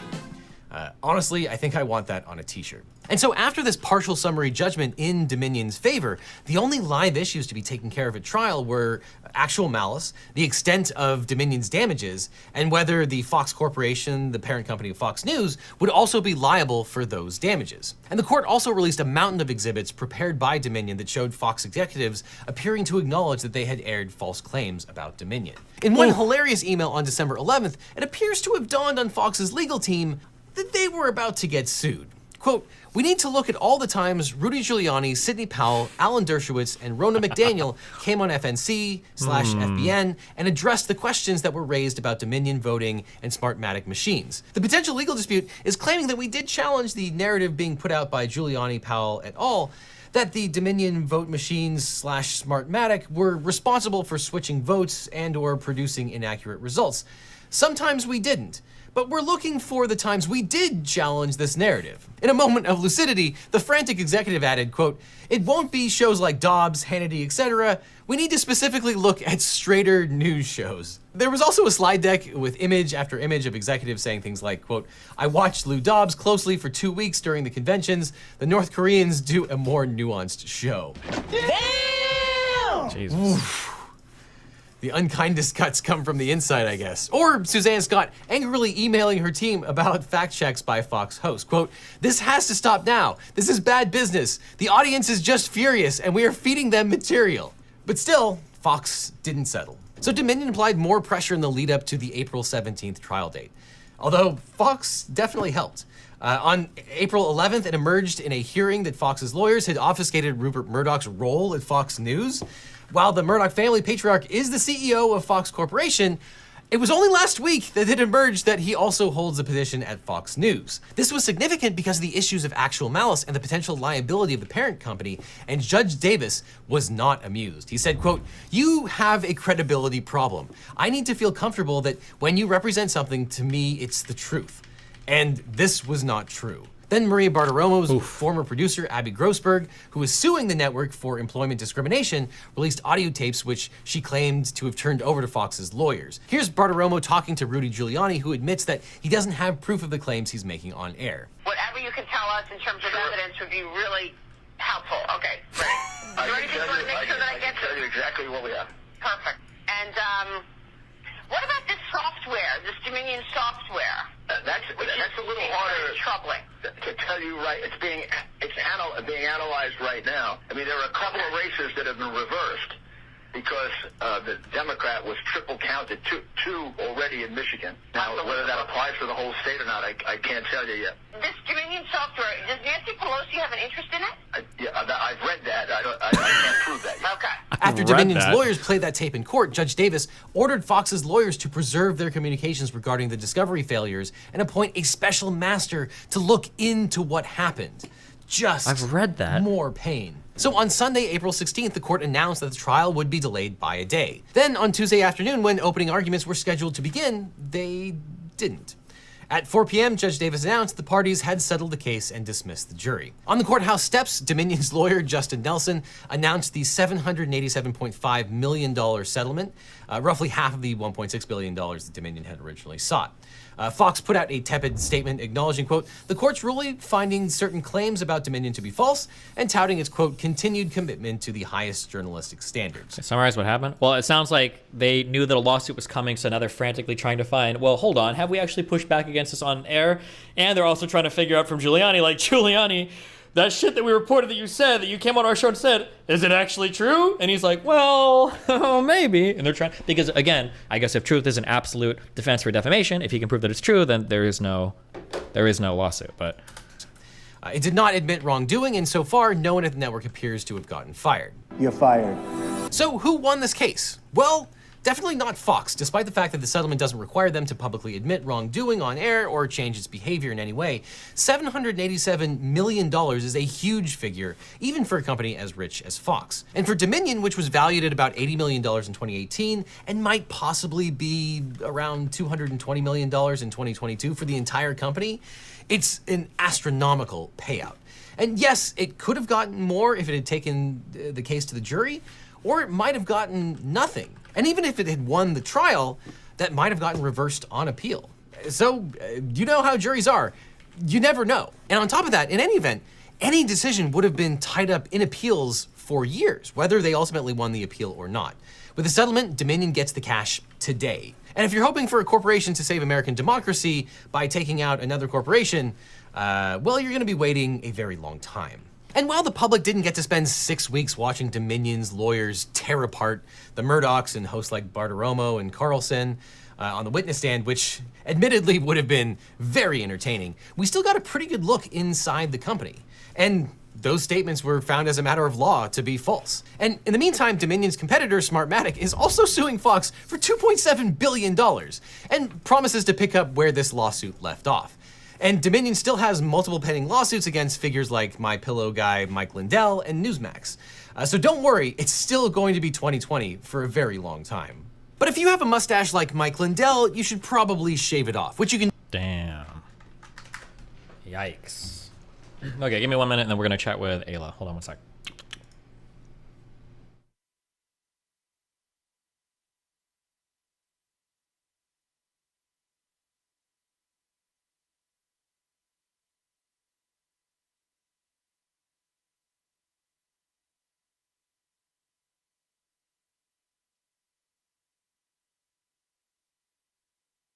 This is the guy you've been defending, Smart BTW.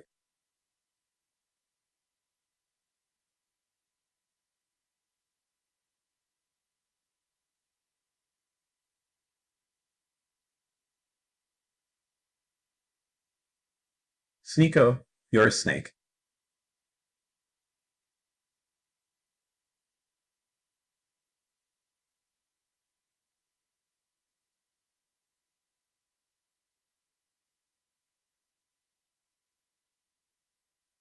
Sneeko, your snake is an anagram like Ioma.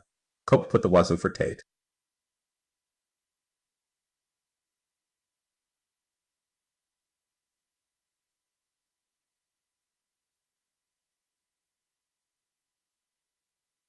DGGW, when will people learn SMH?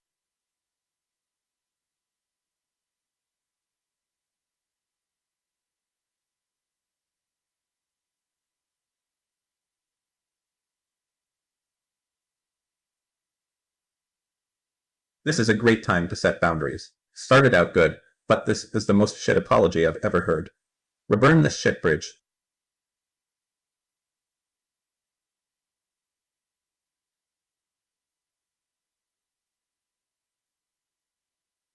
Yo, he's doing the stuff from that article yesterday. Change the topic so D is on the defense. Brings other people into it. Everyone disagrees with you. The orbiters fight with you.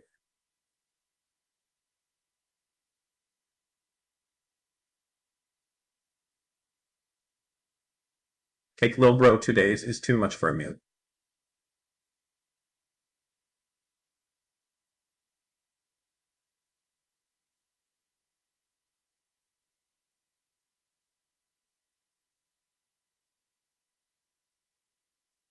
Sneaker Destiny DGGL. Destiny DGGL. Destiny DGGL. Destiny DGGL.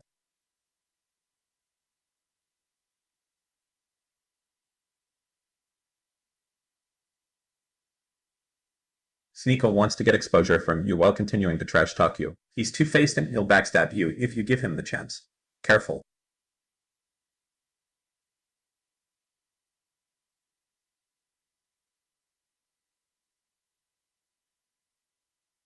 Somebody message Brittany and tell her that this bridge burning stuff is meaningless.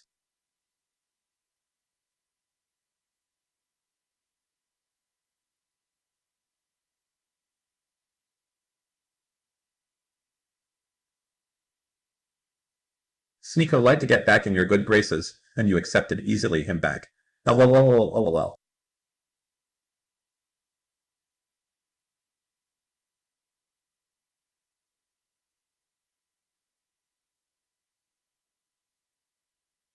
Just to be clear, Destiny, Sneeko never actually apologized to your Melina. He argued with you for an hour over whether what he did was the same as posting a Minecraft meme about a magic Muslim box.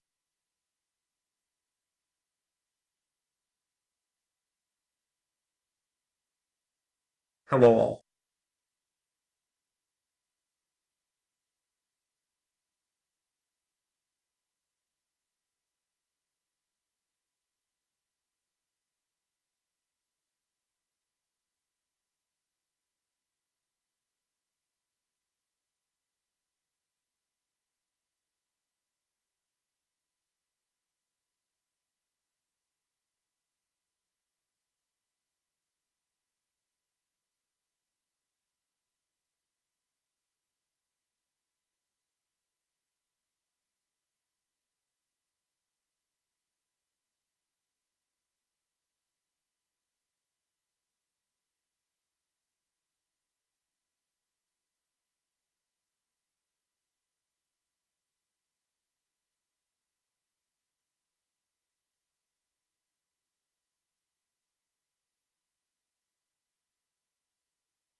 Oh, hold on. I just need to find the perfect furry. I'm almost done.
Is it just me, or am I really gay? You woo. Hit chat. The Smexy chat. You woo.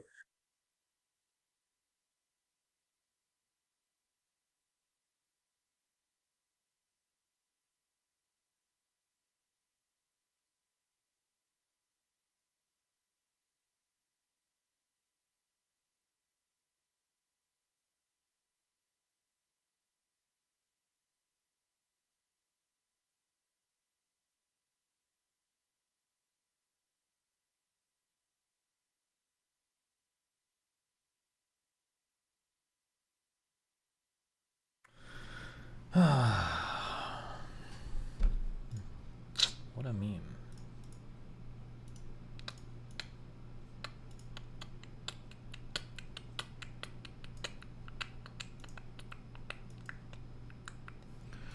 Boomers turning on Fox News tonight at 8 p.m. To switch over.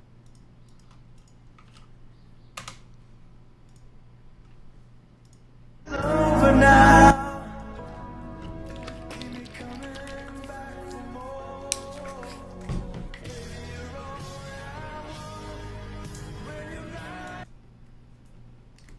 Okay.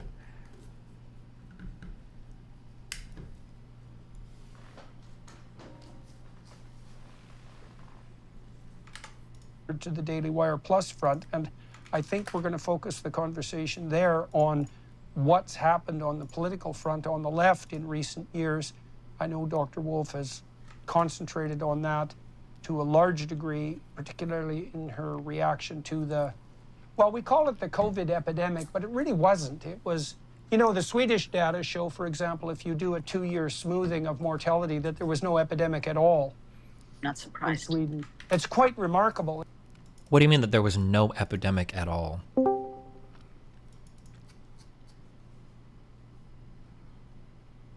Hello?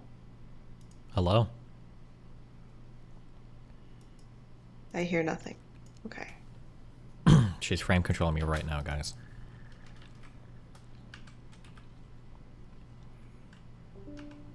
I'm trying this again. Hello?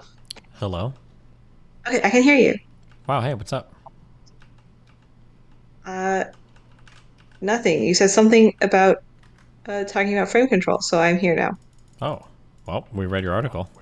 And then you were like, I like it. really want to come and join. Sorry. It was a read. How was it? Did you like it? Did you think it was cool? Yeah, fuck, I'm sorry. I'm really bad at open-ended questions. Yeah, it coincided with a lot of stuff that I think I agree is true. It's interesting that you put words to a particular thing, so now I can weaponize it to discredit everybody that tries to make me feel uncomfortable with myself. But yeah, no, yeah. What yeah, sorry, I suck at open-ended questions so hard. Yeah. Yeah. I noticed. Oh, you noticed. You've noticed this in the past, Yeah. huh? I don't know if I've ever asked you an open-ended question before. Maybe. Or maybe you're just saying that now. Maybe you knew that and you asked me these open-ended questions kind of throw me off kilter in a very manipulative way. Yeah. That I can't really directly call out because there's nothing wrong with asking an open-ended question, right? It makes me look crazy. Yeah, not technically. Yeah. Thanks. You're in my frame now. I am. I feel that. Why do you feel like you're susceptible to things like this? I'm curious. Or do you feel like you're susceptible? Let me say that. I'm sorry. I assumed it based on the end of the article, but how long ago was this written? I don't remember the date on this.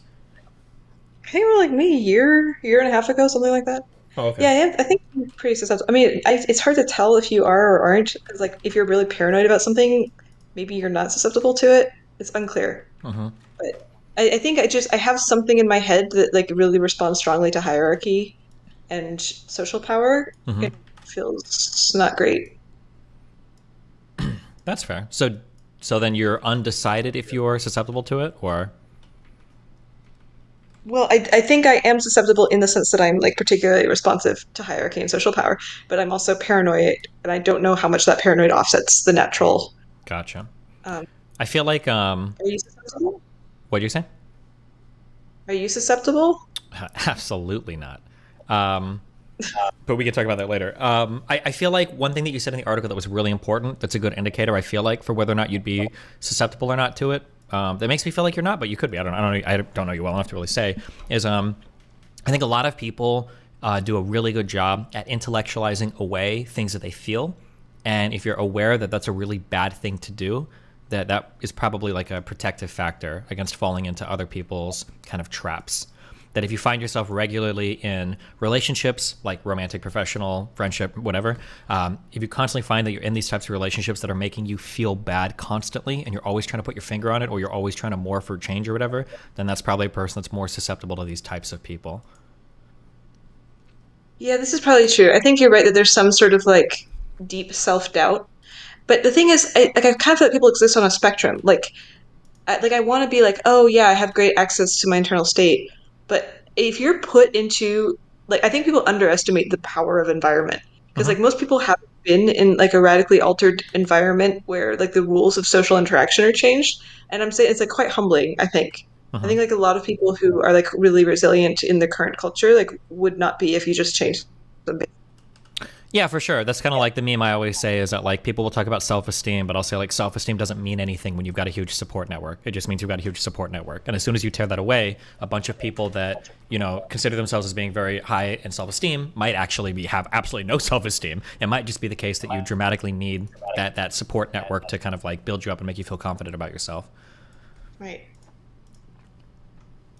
So wait, did you have questions about it, or did you just feel like, hey, let's do like a debrief thing? Wait, hold on. Now you are gaslighting me. Oh, I didn't have any specific question. I didn't know if you wanted to chat about it. If you had like extra thoughts that you didn't put in the article. Oh, wait, no, you said you had questions about porn or something. That's what it was from somewhere else. Yeah. Wait, that was hold on. I'm not like asking you for porn recommendations. To be fair, that was a conversation I was having on stream. You phrased that in a very weird way. Okay.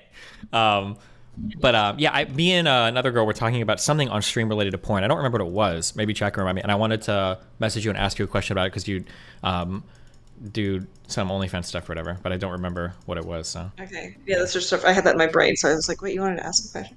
But yeah, I feel like a lot of the stuff that you've been talking about and dealing with, like people being mad at you or whatever, like a lot of the things feel reminiscent of like the frame control stuff. Yeah, with some people, definitely.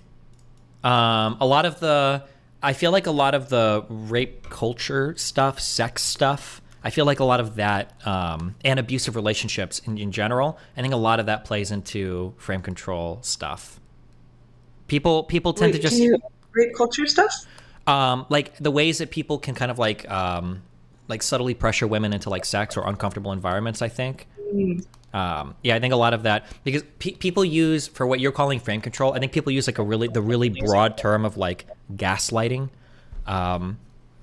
But I like the presentation. So there's something that you said in your article that I think is really important, in that I do feel like a lot of people do stuff like this. I say this a lot. I feel like people that do stuff like this, it's not really a conscious or intentional process. Like they don't sit down and think like, I want to say this because I know it's going to make her feel like this, and then I'm going to do this. I think that that's like exceptionally rare. I think most people just have like adopted ways of being very manipulative in a very implicit fashion without like being aware of it even.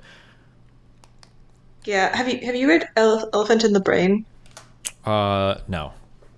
Oh shit! Somebody you did though. Somebody in my chat when I was reading this last night. I think somebody in my chat literally said, "I think it feels like she just read Elephant in the Brain because something was like it felt like really inspired by that." I don't know if that was true. If you read it before or after, but somebody in my chat had mentioned that. I actually haven't read it. Oh, okay. Well, never mind then. Okay, I guess it's a similar concept. But I feel like I remember somebody in my chat reading that last night. Yeah. Yeah, but I think like I'm vaguely familiar with the book, which is something so I might be butchering it, but it's something like it's really difficult to lie to people, and so you have to kind of lie to yourself first, like evolutionarily. Sure. So we convince ourselves that we are actually feeling things that other people will want us to feel because we can't be like at odds with ourselves. Can you give me an example of that? That might be really difficult, but I'm just curious for what you're talking about. Like if you really want to make somebody happy because they want sex from you, then you're going to convince yourself that you do in fact want sex. And this is technically lying to yourself, but like in order to lie to them, like, oh yes, I want to have sex with you, you first need to convince yourself because you don't have the conscious experience of lying. Oh, sure. Do you think that the convincing of yourself is convincing yourself of the actual thing itself, or that that's like a second order thing? So for instance, like a wife whose husband really wants sex from her, but she hates it, instead of convincing herself, well, maybe I do want sex, instead she convinces herself, I need to be a good wife, and a good wife would want sex, and she takes like that avenue through doing it. Yeah, that seems also a thing that people do. You just have to be congruent. Like people really don't enjoy being Cognitive incongruent dissonance. with themselves. Yeah. Yeah, you can't like let it become conscious. Like if it becomes too conscious, then you can't function anymore unless you're a sociopath. Yeah, there's a whole bunch of like inconsistencies that people will try to like patch away or lie to themselves about or cope essentially with. Yeah. Cool. Well, thank you for reading my article. I'm glad you did it. I wanted you to, and now I got what I wanted. Wow, what a... Yeah, never mind. You've heard the joke. Yeah, nice manipulation. You call me a bitch? No, I was gonna call you a frame controller. Do you still run into people in the communities that you hang out in where you feel like this is something that comes up pretty often, or? I think it's quite rare. I feel like I've only met maybe a handful of people who've properly been frame controlling. Like I don't think people just casually do it. Like I think people who are like really regular frame controllers, like they have their own air because like they have to be controlling the frame in order to function. So you find people who are around them are like either like aligned with them in some sort of deep way or they're not. It's like very binary, one or the other. And so this is why you often see them in cults, because like all the people around them are in the cult and thus aligned with them. Like you don't find like a nice general spectrum of disagreement. Yeah, true. Damn, fuck. Well, I didn't really have any questions. I thought it was all pretty pretty self-explanatory. Are there any other thoughts or anything you want to offer up in relation to anything, or? Talking? Huh? Do we suck at talking? Well, no, like I largely agree with you. I think that I feel like I'm pretty hyper aware of like a lot of implied dynamics between people, and I end up feeling crazy sometimes when I talk to my audience about things because I feel like sometimes there are a lot of boundaries that I assume are. Wait, sorry, someone's running. Oh, there are a lot of boundaries between people that I assume are kind of like implied. Fuck, Ayla, why the fuck is your microphone feedbacking? I hear it. It's triggering me. What's going on? Sorry. Your mom triggers me. What happened? Oh, sorry. I didn't mean to scream at you, but that's your fault. It's okay. No, you can scream. It's okay. Okay, thanks for making a safe space. That was nice screaming. Oh, okay. I fucking just rattled myself. Oh, I run into a lot of problems with like implied boundaries, and I don't know if we've talked about this before. I still haven't fully figured out if I should be making some things more explicit, or if I'm dealing with like actual bad faith actors in terms of how people approach boundaries sometimes. Here's a quick example. I don't know. I'm assuming you don't follow anything in my life. So here's like a quick example that just popped up. Okay. So there's like a content creator that I'm kind of friendly with. We've hung out a few times. We talk sometimes, not super close. His name is Sneeko. You've heard of this guy, right? I've heard people say that name. Okay, you've heard it. He does like red pill travel the world content right now, basically, and he's like in with all the red pillars. Okay, so something that he's done a couple times on some podcasts. So for full context, when I decided that I wanted to fight the entire world of Muslims, he messages me and he's like, hey, do you think I can tweet this? And it's like DMs from my wife asking him if he wants to do content or whatever, right? Nothing sexual, but he's like, I want to DM this and like blow you up basically, and it'll look good for like the Muslim people because he's like trying to be Islamic or whatever. And I'm like, yeah, go for it. It's funny. So he does. Why would this look good for the Muslim people? Why what? Wait, why would this look good for the Muslim people? I think I lost a point. Oh, because he's quote unquote converting to Islam, and all the red pill people want to like dick suck Islam right now really hard. So if he can fight with me while I'm shitting on Muhammad, it makes him look good in their eyes. Okay. Okay, sorry. That's a complicated interaction, but so yeah, he tweets out a joke about my wife being in his DMs. I make fun of him for cuck shit, some stupid shit involving his past. We go back. It was just one interaction on Twitter. It was both funny. We okayed it with each other. Whatever. It's all good. Okay.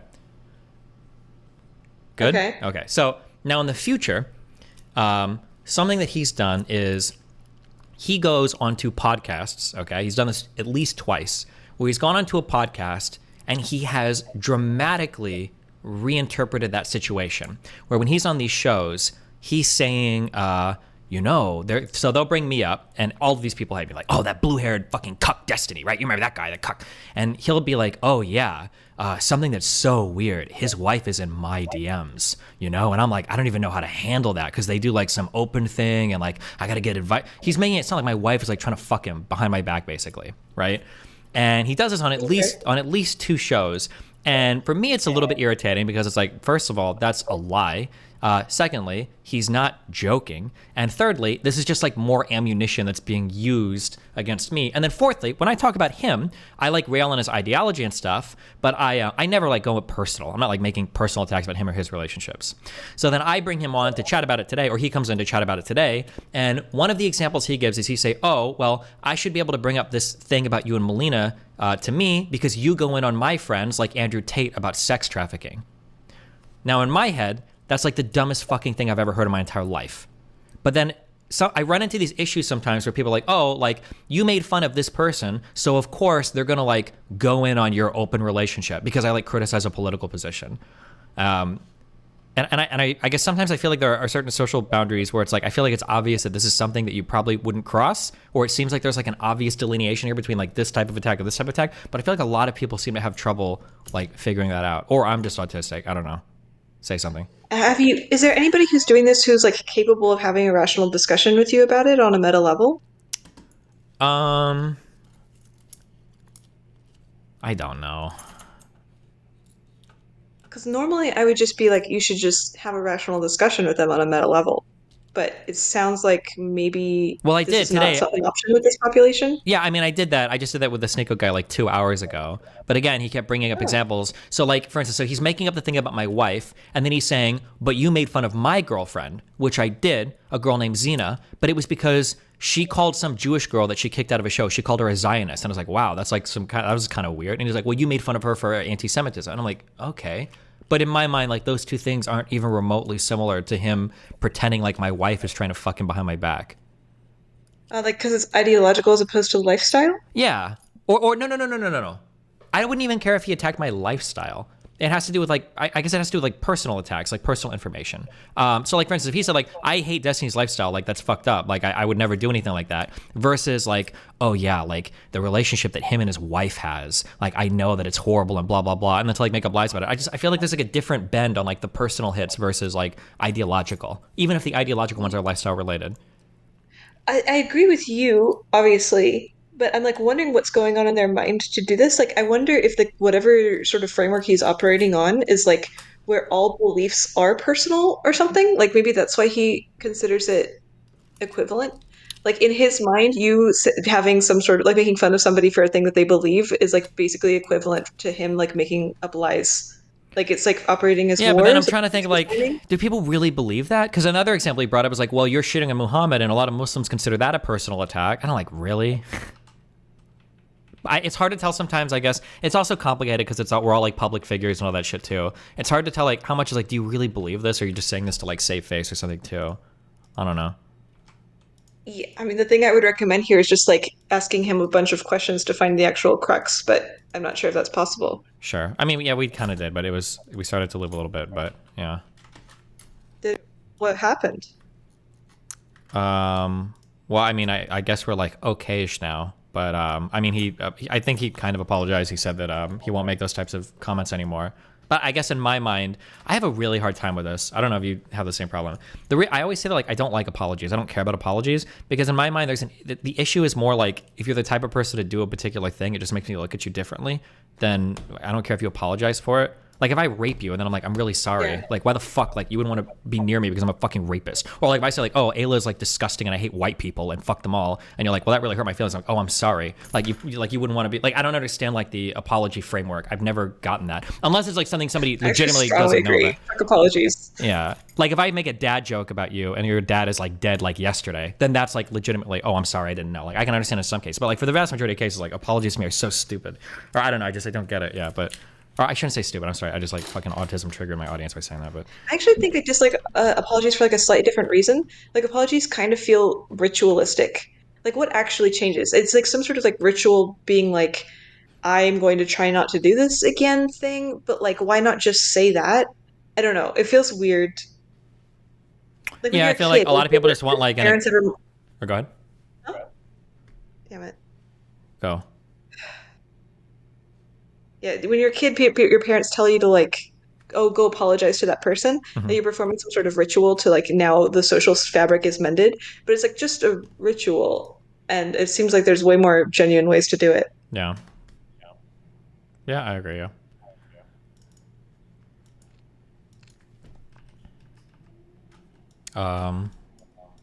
Are you back home? Anything yet? I don't know what you can talk I'm about. still here. Oh, are you having? Wait, why? That sounded so depressing. Are you having fun or? Yeah, I don't know. I'm kind of. It's like really weird because I feel pretty socially isolated here, and I've been here for a month, and I'm like have a bunch of like kind of mild friends, Uh-huh. and I've been going through a bunch of emotional freak out stuff because of my stalker person. Yeah. And so I've just been like sobbing randomly in corners, and poor people who like only vaguely know me keep finding me and then feeling awkward. Yeah. Wait, you know I'm streaming, right? I'm what? You know that I'm streaming, right? Yeah, I do know. Okay, sorry. I just said that before you said anything. Okay. That's okay. No, he just got arrested, so now I can talk about it publicly. Okay. Yeah, gotcha. Because I didn't know if you wanted to be. Yeah, I was being really private about it up until. Okay, gotcha. Sorry, fuck. I have to remember to tell other people sometimes. Fuck. Yeah, thanks, sir. I'm sorry. Fuck you. Damn. Yeah. Is this the first one you've had like this? You don't have to talk about this if it's too personal, by the way, too. Also, just tell me to That's fuck. fine. It's the first stalker I've had that's gotten arrested. Mm-hmm. Yeah. Geez, that's pretty crazy. How long has this guy like been onto you for? Do you know? Well, I don't know. Apparently, a year. The freaky thing about this stalker was that he was like completely silent. Like most stalkers kind of let you know that they're there. They're like sending you freaky messages or, subscribing to your OnlyFans and saying creepy shit at you. And this one, I didn't even know. I had no idea that he was watching me. Like he was flying to my city and stuff. Yeah, it's really so. I don't know. It's just really interesting psychologically because I found out all of this stuff after he was arrested. Mm-hmm. So it's a combination of like, oh, I'm safe, and then also a realization that I was in more danger. Yeah. Huh? You had no idea. You're like, oh, I'm safe, but you thought it was just from a random creeper. You didn't realize like how much danger potentially you were in. Yeah, he's probably planning to murder me. Mm-hmm. So now I'm like, ha. So it's like a really weird. I'm like crying, but I'm like, I don't know what I'm sad about. Mm-hmm. Jeez. Should I have to explain the story? I don't know. I mean, if you want to, I don't. I mean, you already know. Yeah. Yeah, if you want to, yeah, go for it. Yeah, well, the basic summary is like a guy who tried to arrest me impersonating the FBI, and then upon searching his house, found he had a little strangle device. What do you call it? Garrote? Garrote is what they said. Yeah. A garrote. Yeah. And had it like clearly intended for me. Luckily, he failed to arrest me because I asked to verify his identity, and then he ran off. Mm-hmm. And I think he'd flown out to your city like once before even that time, right? Yeah. He had also flown to my parents. He lived in Wisconsin, and he flew down to Texas twice. And I only saw him the second time, but who knows if probably staking out my house the first time. I don't know. Yeah. And the other time he went and flew to my parents' house, they found a piece of my sister's jewelry in his house. So he'd like visited my family's. I don't know. And I had no idea about any of this. Mm-hmm.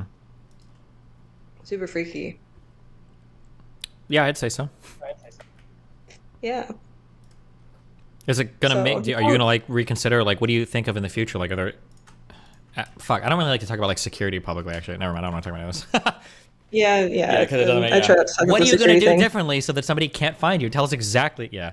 One of the things that kind of scares me about like online public stuff is that like it only takes like one fucking lunatic, and that's always something I kind of keep in the back of my mind. It kind of sucks. Yeah. Yeah, dealing with all of that stuff. Yeah, bro, fuck Kiwi Farms, man. Yeah. Kiwi Farms is gonna get me killed, honestly. Yeah. Do you have strong opinions on like doxing stuff?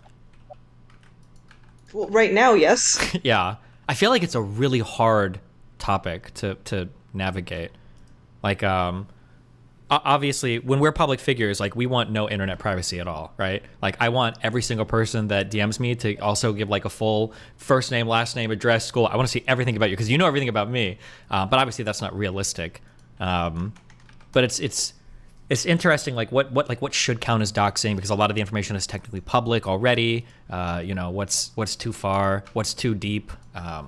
Well, yeah, they were posting like addresses of my sisters, for example, and then the guy went and fucking to my sister. I don't know. It's just like this has nothing to do with me. It's just like, how do you harass everybody who knows me? It's really shitty. Yeah, for sure. Yeah. Yeah. So, but whatever. Life goes on. I would rather live free and get murdered than be quiet and die at an old age. So. True. Not dying at all would be good, though, I think. But do people try to murder you ever? Gigajet minus 10 gigajet minus 10 gigajet minus 10 gigajet. I don't think so. Or nobody's tried yet. But maybe they're working towards it. Who knows? But no, surprisingly, no. I haven't had any of that show up. So, Abba, did you want to say something about this? Why you just joined? You're just chilling. He's been doing this. Oh, my bad. It looked like you guys were in the middle of something Oh, intense, so I oh. didn't want to interrupt. And she was telling something personal about being stalked. So I didn't think it was a good idea for a stranger to be like, "So, stalker, huh?" So I just had to be appropriate. Gotcha. Okay. Who are you? Someone who is keenly interested in this whole stalker business. I've never had one before. So. Do you know the YouTube channel of world fame Abba and Preach? That's so cringy, bro. Don't do that. The guys that have the creaky floorboards and they give the That is so hilarious cringe. reactions on YouTube, over almost 2 million subs now, I think. That's him. He's Abba of Abba and Preach. The Abba. The worst part is you. Sorry, go ahead. Oh yeah, I'm not familiar, but it sounds cool. It's very cool. I'm sorry. What were you saying? What do you want to say? Yo, Destiny, you'd be such a shitty wingman is actually crazy. That is the most awkward introduction. That wasn't awkward at all, dude. Yeah, that's great. That's awesome. Hey, Abba, how fast do you type? How fast do I type? I think I've done the test before. I just couldn't remember what my score was. But I think I was like slightly above average. Nice. Why do you ask? I'm just curious about who, like, the typing, like, speeds in Destiny's orbit. Okay. He's another solar system, okay? He's not an orbit. He's not an orbiter, all right? Oh, how do I know who's an orbiter or not? It's complicated. There's like a whole system to figuring that out. The thing is, sometimes people can interpret it negatively because orbiter makes it sound like you're like reliant on me for our career, and he very clearly exists outside of my influence. So, Are you my orbiter? absolutely not. If anything, you would be my orbiter because I've read 2 of your articles on stream now. So, I might have misunderstood earlier, but it sounded like you were uncomfortable with the fact that you're like drawn to power dynamics in terms of like people being stronger, or maybe I misunderstood that portion. Is that accurate? he's talking to you, Ayla. I think because you mentioned earlier that you were like highly susceptible or very cognizant of hierarchy. I think he's referencing that comment. Yeah, like how does that manifest in your day-to-day life when you say that? Is that like in dating perspective? Is that work perspective? Is it just friendships? What is that? I think like a bit of both. Like I think I'm like quite interested in having power in general, which I think like comes from the thing where I'm like very like aware of power and then feel like I'm like easily swayed by it. So I want to have more of it so I don't get swayed by it. So I'm like very interested in like having influence or money or whatever, which I think probably everybody has, but I think I'm like more explicit about it than most.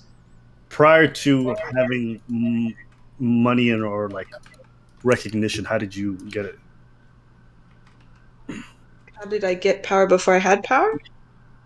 Well, I mean, money and fame are one form of it. There's a lot of different forms of power. So I'm sure your quench or your thirst for it existed before, and most people are resourceful, find different ways of getting it. So Well, I mean, just like doing weird sex stuff.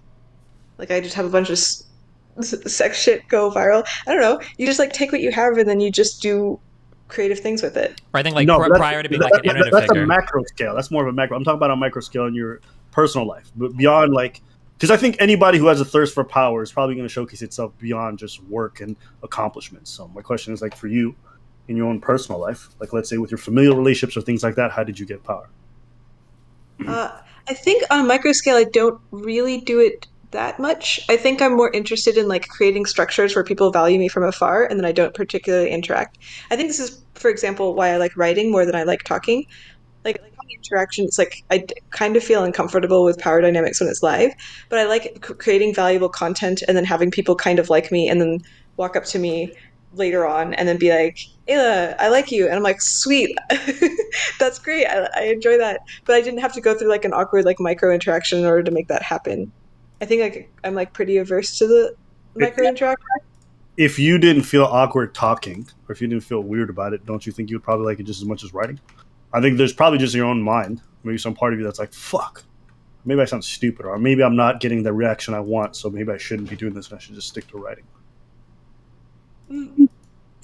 I really like the power, but there's also other incentives present when I'm having a conversation with someone. Like I think I have like the empathy kick in, and I have like a desire for other people to also be very expressive and powerful. And so like those things sort of outweigh the desire for power, and so it doesn't feel it. Like usually when people meet me in person, they comment on how like quiet and small that I am often, unless I don't know. Like I don't take up much space. Oh, gotcha. Whereas, and they're like, oh, they notice, oh, this is very different from you online, where you seem like very loud and vibrant and take up a lot of space. So I'm like, yeah, it's very different. Do you take up power in personal interactions at all? Like, I'm curious about why you're asking. I've been told I'm fairly like intimidating to people, like personal dynamics, or that I can be, I don't know, just kind of hard to read. And so I think for some reason that gives people like a bit of uneasiness around me, which is interesting. I probably do subconsciously without like cognitively wanting to take it. You know, I can be pretty assertive in most situations if things need to get done, or if I feel like I take power just because sometimes I feel it's more efficient. But beyond that, I don't really care. Like I'm perfectly fine being in a room and just shutting the fuck up. I come in Destiny's VC all the time and don't talk and then just leave. So it's like I don't need to take up space, but if I feel like it's just better, then I will sometimes. So. Do I? I do, but I don't necessarily crave it that much, no. What are you really insecure about? What am I, like, just in general, or still on this topic? Like, what's, like, your deepest insecurity in general? Jesus. Yeah, this is like... my deepest insecurity. It's a good question. Give me a minute to think about it. Okay. What's yours, Ayla? It's not clear. I think usually it's something like I'm really insecure about people thinking I don't care about them because I think some part of me believes that I don't. In a way that like has to do with attention. Is this in relationship, or in relation like personal romantic relationships or friendships especially, or? Especially friendships. Like recently I was talking with someone and we were circling, so we were saying honest things, and I said, like I had an outburst. I was like, man, I like really want you guys to be curious about me. And somebody responded like, well, I feel like you're not curious about me. And that felt like a stab to the heart. I was like, that's like some sort of deep thing where I really feel uncomfortable with the idea of having an identity as somebody who is not like curious and interested in others. Interesting. Well, Gotcha. simultaneously wanting other people to be curious in herself. Mm-hmm. So I was really uncomfortable with that. That's fair. What's your deepest insecurity? You know, I'm too good for them. I just don't have any. I'm truly, I don't know. It would probably over something like, I'm such an internally driven person. It's hard to imagine. I have a prompt which might help. Go for it. Okay, like, can you, imagine a large series of statements that people make. They don't necessarily have to be true, but they're about you. Like, what is the statement somebody could possibly make that would feel like it stabs your chest the most? I think when people like misrepresent what I believe, I think that's probably the most irritating thing. I don't know if that's irritating. I want knife stabbing. Knife stabbing. Like, how are you most afraid of being seen?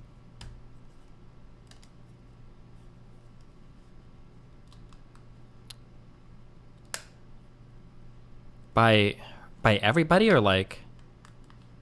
By your friends. Yeah, Destiny, struggle like I'm struggling. True. Me and Abba we're Sigma males. We're on another level. There's very few people whose opinions I think could influence me. But I guess like depending on the domain that I associate with somebody with, if it was a domain that we had some sort of like mutual respect or relationship for, if I found out that that wasn't the case, that would probably hurt the most. So like they were like actually way smarter than you, and then they were just humoring you this whole time. So yeah, kind of like that. So like let's say like Melina's my wife. If I were to find out she's talking to somebody and she's like, oh, like Steven, like I don't love him at all. He's actually kind of a fucking loser. Like that would probably hurt. It's like, oh shit, well I do love you. Like that sucks. If I find out that you're like talking to friends, you're like Destiny is actually like not a good type. I've been hustling him the whole time. That would probably hurt. Cause like really. I think that like yeah, or more seriously for you, like if I found out that you thought that like oh Steven, he's actually like really stupid, but you know I talked to him because he's got blue hair or something, right? That would kind of suck. So yeah, I think that's for people that I have like some sort of mutual respect for in a given field. But like for instance, like if you said like oh Destiny, I think he's a shitty musician, I wouldn't give a fuck because we don't relate to each other on that level, you know. It would just depend on the area that we connect on, and if I feel like that connection is not as mutual as I thought that it was.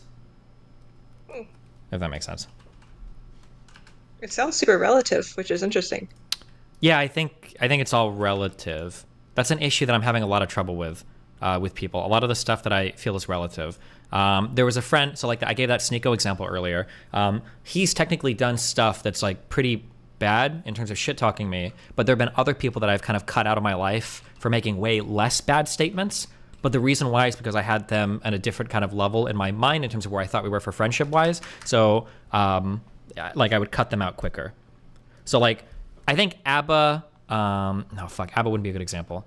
Somebody that I'm like John, do you know who John Zerka is? Or there's a guy in my stream called Karantos, okay? He comes in a lot, we chat, but we like argue a lot. If he was on his stream and he was saying shit like Destiny is the dumbest motherfucker in the world, this guy's not well read on anything, fuck this guy's blah, blah, blah, we would still talk and have fun. Because I'm like, that's like the relationship we have. It's very adversarial, right? But if you were to say something like, oh yeah, like actually Destiny's actually really stupid. Like I think a lot of things he said he just doesn't know much about. Even if he said the like not as bad as what he said, it would hit differently and I'd probably not talk to you anymore. Does that make sense at all? Or is that like totally fucking crazy?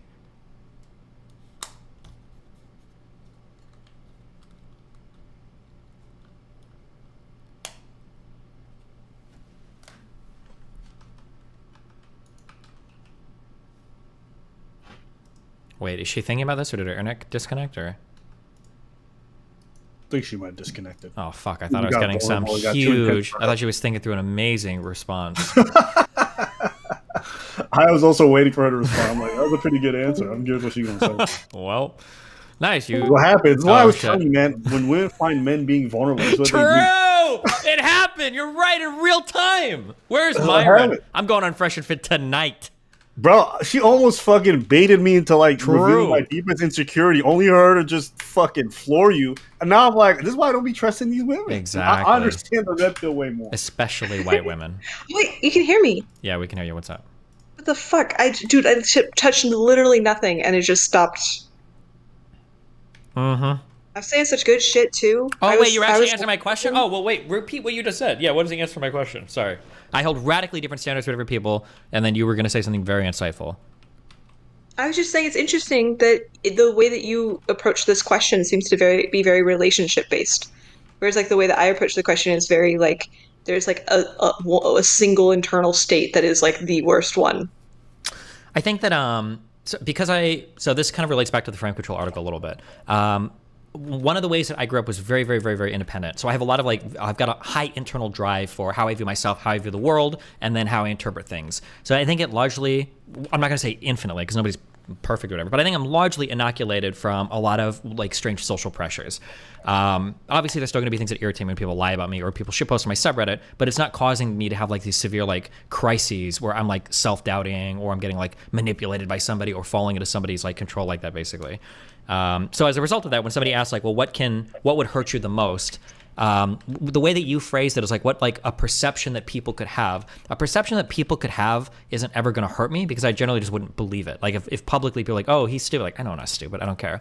So that's why I have to generally go to personal relationships to go well, what would hurt me? Okay, if this particular person thought maybe something, I phrased it slightly wrong. Okay. There's some way where imagine what way do you not want to see yourself maybe? I mean, I wouldn't want to see myself as stupid. I think intelligence is something I value a lot, or unreasonable. That was going to be my guess about you. Sure, yeah. Because I think you're probably much smarter than most of the people you talk to. I mean, it depends. But I mean, for where I want to be in life and who I'm trying to be humble. Fuck you. Yeah, yeah. I talk a lot of fucking retards. Okay, true. Yeah, okay. Yeah, I do talk a lot of retards. True. Okay, all right. Yeah, I am. Okay, yeah. But regardless of it's easy to be king, in a kindergarten class. Irrespective of that, I would feel bad if I was surrounded by a bunch of genuinely intelligent people and they were oof, this guy is definitely king of the YouTubers, this guy is pretty fucking stupid, but he's good enough for YouTube. That would suck, I think. Yeah. I think I kind of feel like this. For most of my life, I was the smartest person, and then I met actually smart people, and it's uncomfortable. Sure. It's when you step out of high school into college and it's that first experience of oh shit. Not that I would know, but yeah. Sure. Okay. Abba, what's your greatest insecurity? I had to think about it, but I think I came to the conclusion that my greatest insecurity is feeling useless. And I think by proxy, that would probably mean I don't feel worthy of love. Damn, that's good. I actually had to think about that one. I was like, wait, why? And then I was like, oh, I think I know why.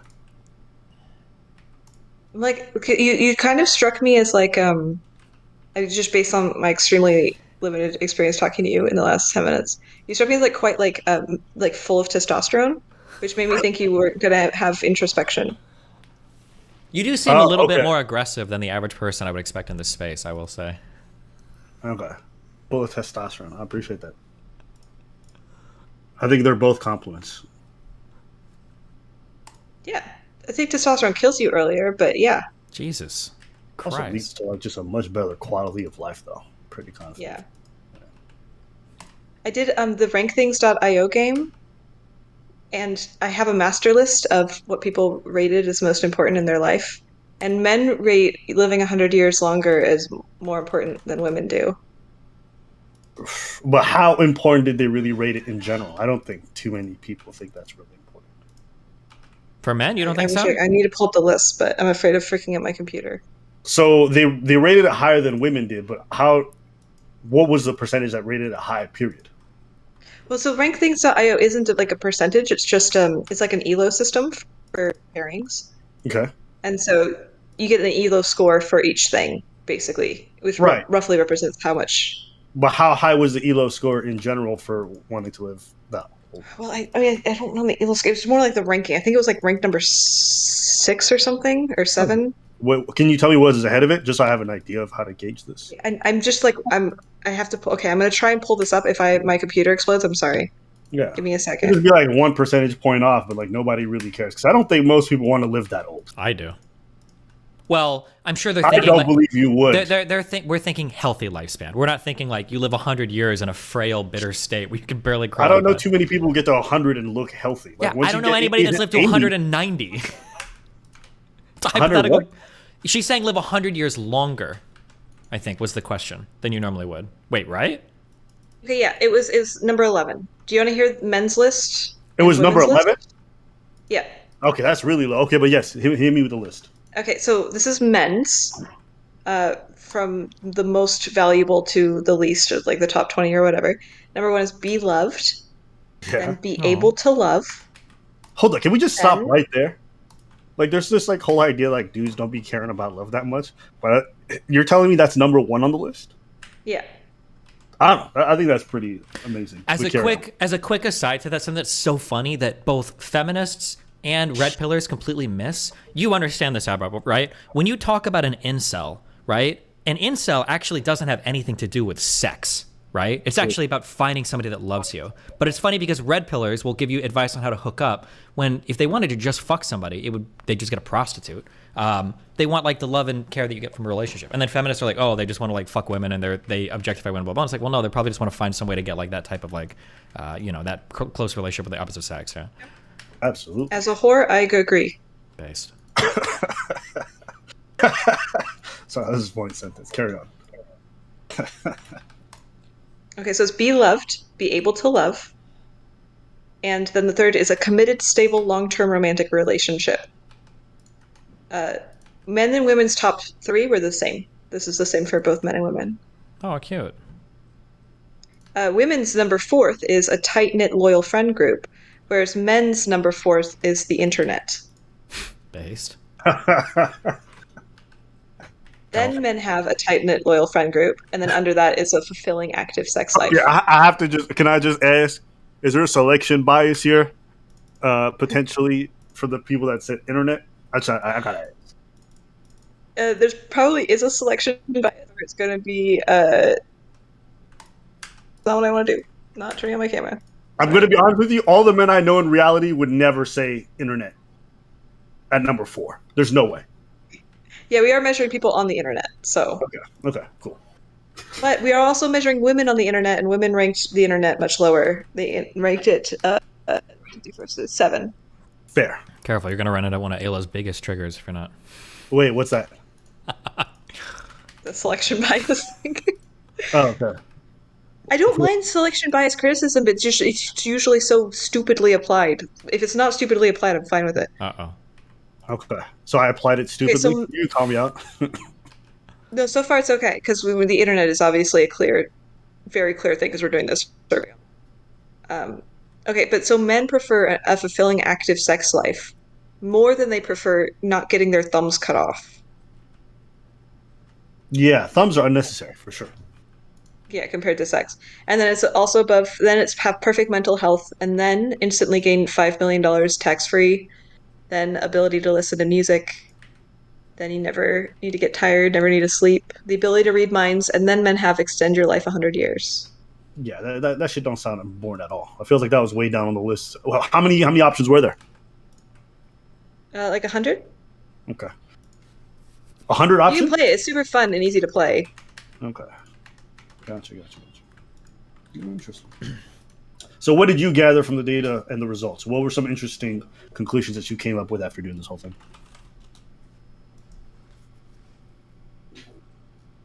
All right. Perfect. Yes. I honestly didn't think it was that insightful, so I was like, I'm glad we came to the same result. Oh my god. You bowled her out. That's what I do, baby. I'm going to say this, man. Oh, she's back. Cool. I was just asking if you could have one but not the other, would you rather love or be loved? Love or be loved?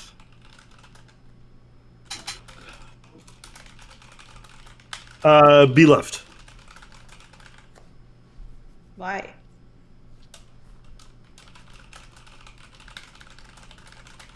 Because I think I could still make someone happy even if I didn't love them. Jesus. Damn.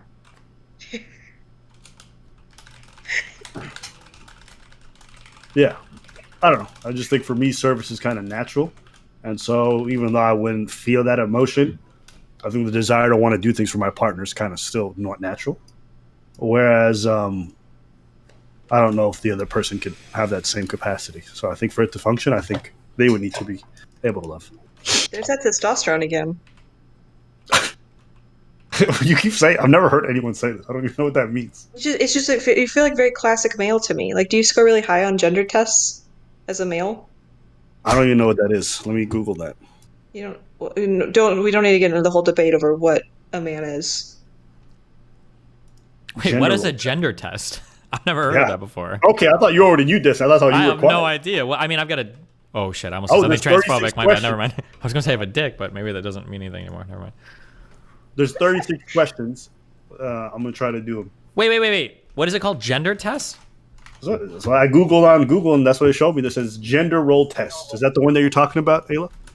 I don't know. There's not. There's just a bunch of them. I was saying, have you done any of them? Okay, you're on ITER Labs, right? Question 136. Well, now we're taking this, so fuck you, Ayla.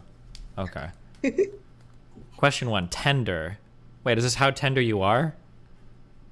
Ideally, you want a test that is like comparing you to actual distribution. Like men and women actually answer questions differently, and you want one where it's like asking you the questions that are most different.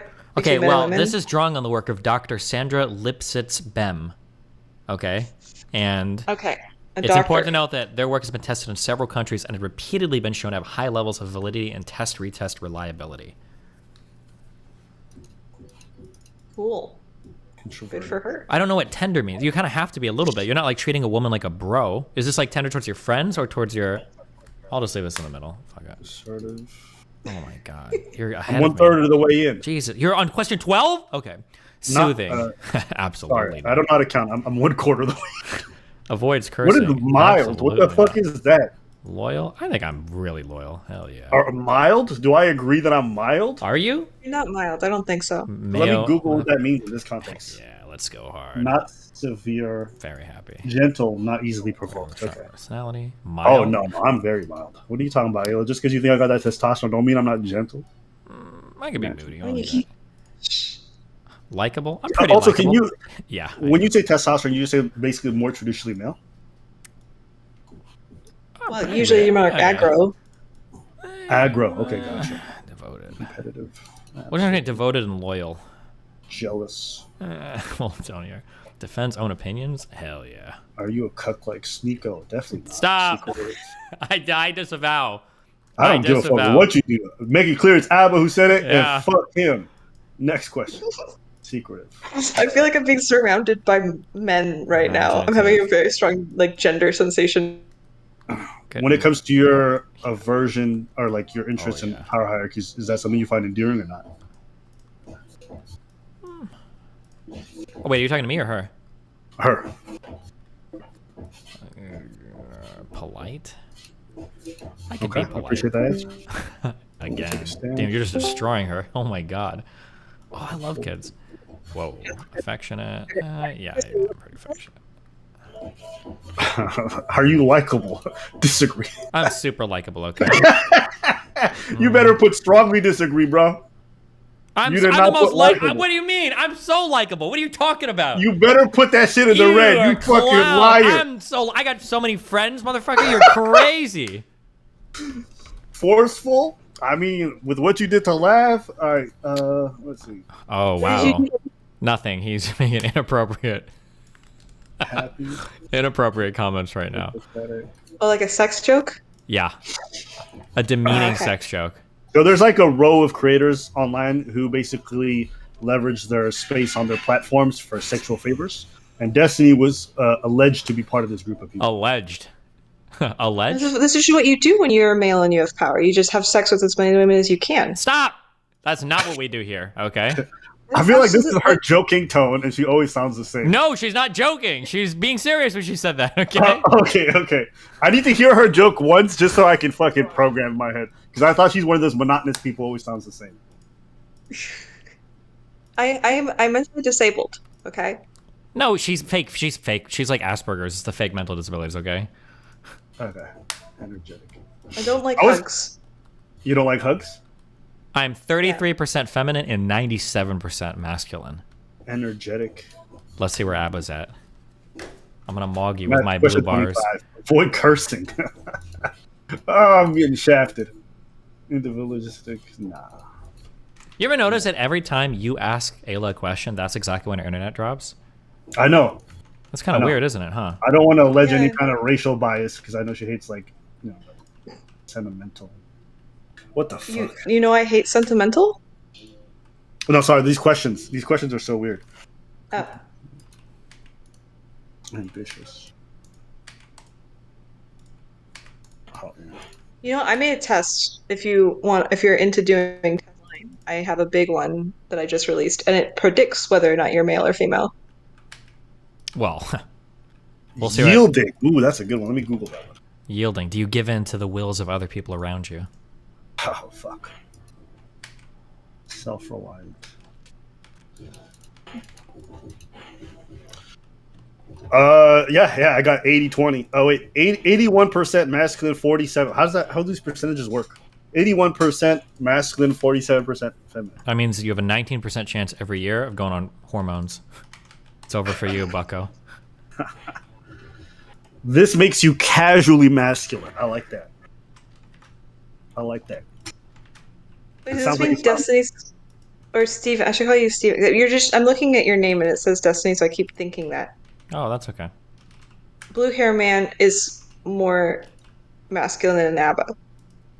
Well, according to this test, but I'm sure there's a lot of different dimensions by which you But you know what I think it is? I'm like very affectionate and little stuff like that. I think they docked me a bunch of points and added to my femininity. Damn. Imagine ever being affectionate. That's kind of nice. Loser. Yeah. Every girl I've ever dated is like, how are you more affectionate than I am? I was like, bitch, don't tell nobody. I'll kill you. Jesus. True. Hey, most of the other people that I hear Destiny talk to are kind of annoy me, but you don't. Wow, that's like the biggest compliment you can get in this world right now. Nice. Somebody on Destiny stream that doesn't make me want to kill myself. You know why? I think there's a selection bias with the people Destiny brings on stream. Yeah, I select for awesome and What do entertaining. you think that selection bias is? If I'm being serious and I'm not just joking, I think like a part of it is a lot of these people feel like the need to be heard by the internet really desperately, or a lot of them are coming on with the motive of like being seen in a big way, and I think for them it's like really important. So maybe it makes them seem a little bit more disingenuous. Yeah, I think that's probably a part of it. At least from the conversations that I've seen you and Destiny have, there seems to be some element of like real introspection that you guys try to have, and I don't think that a lot of the people that come on to yell at Destiny or yell about topics are trying to do that at all. I don't know if you It feel probably this helps way. that you're not yelling.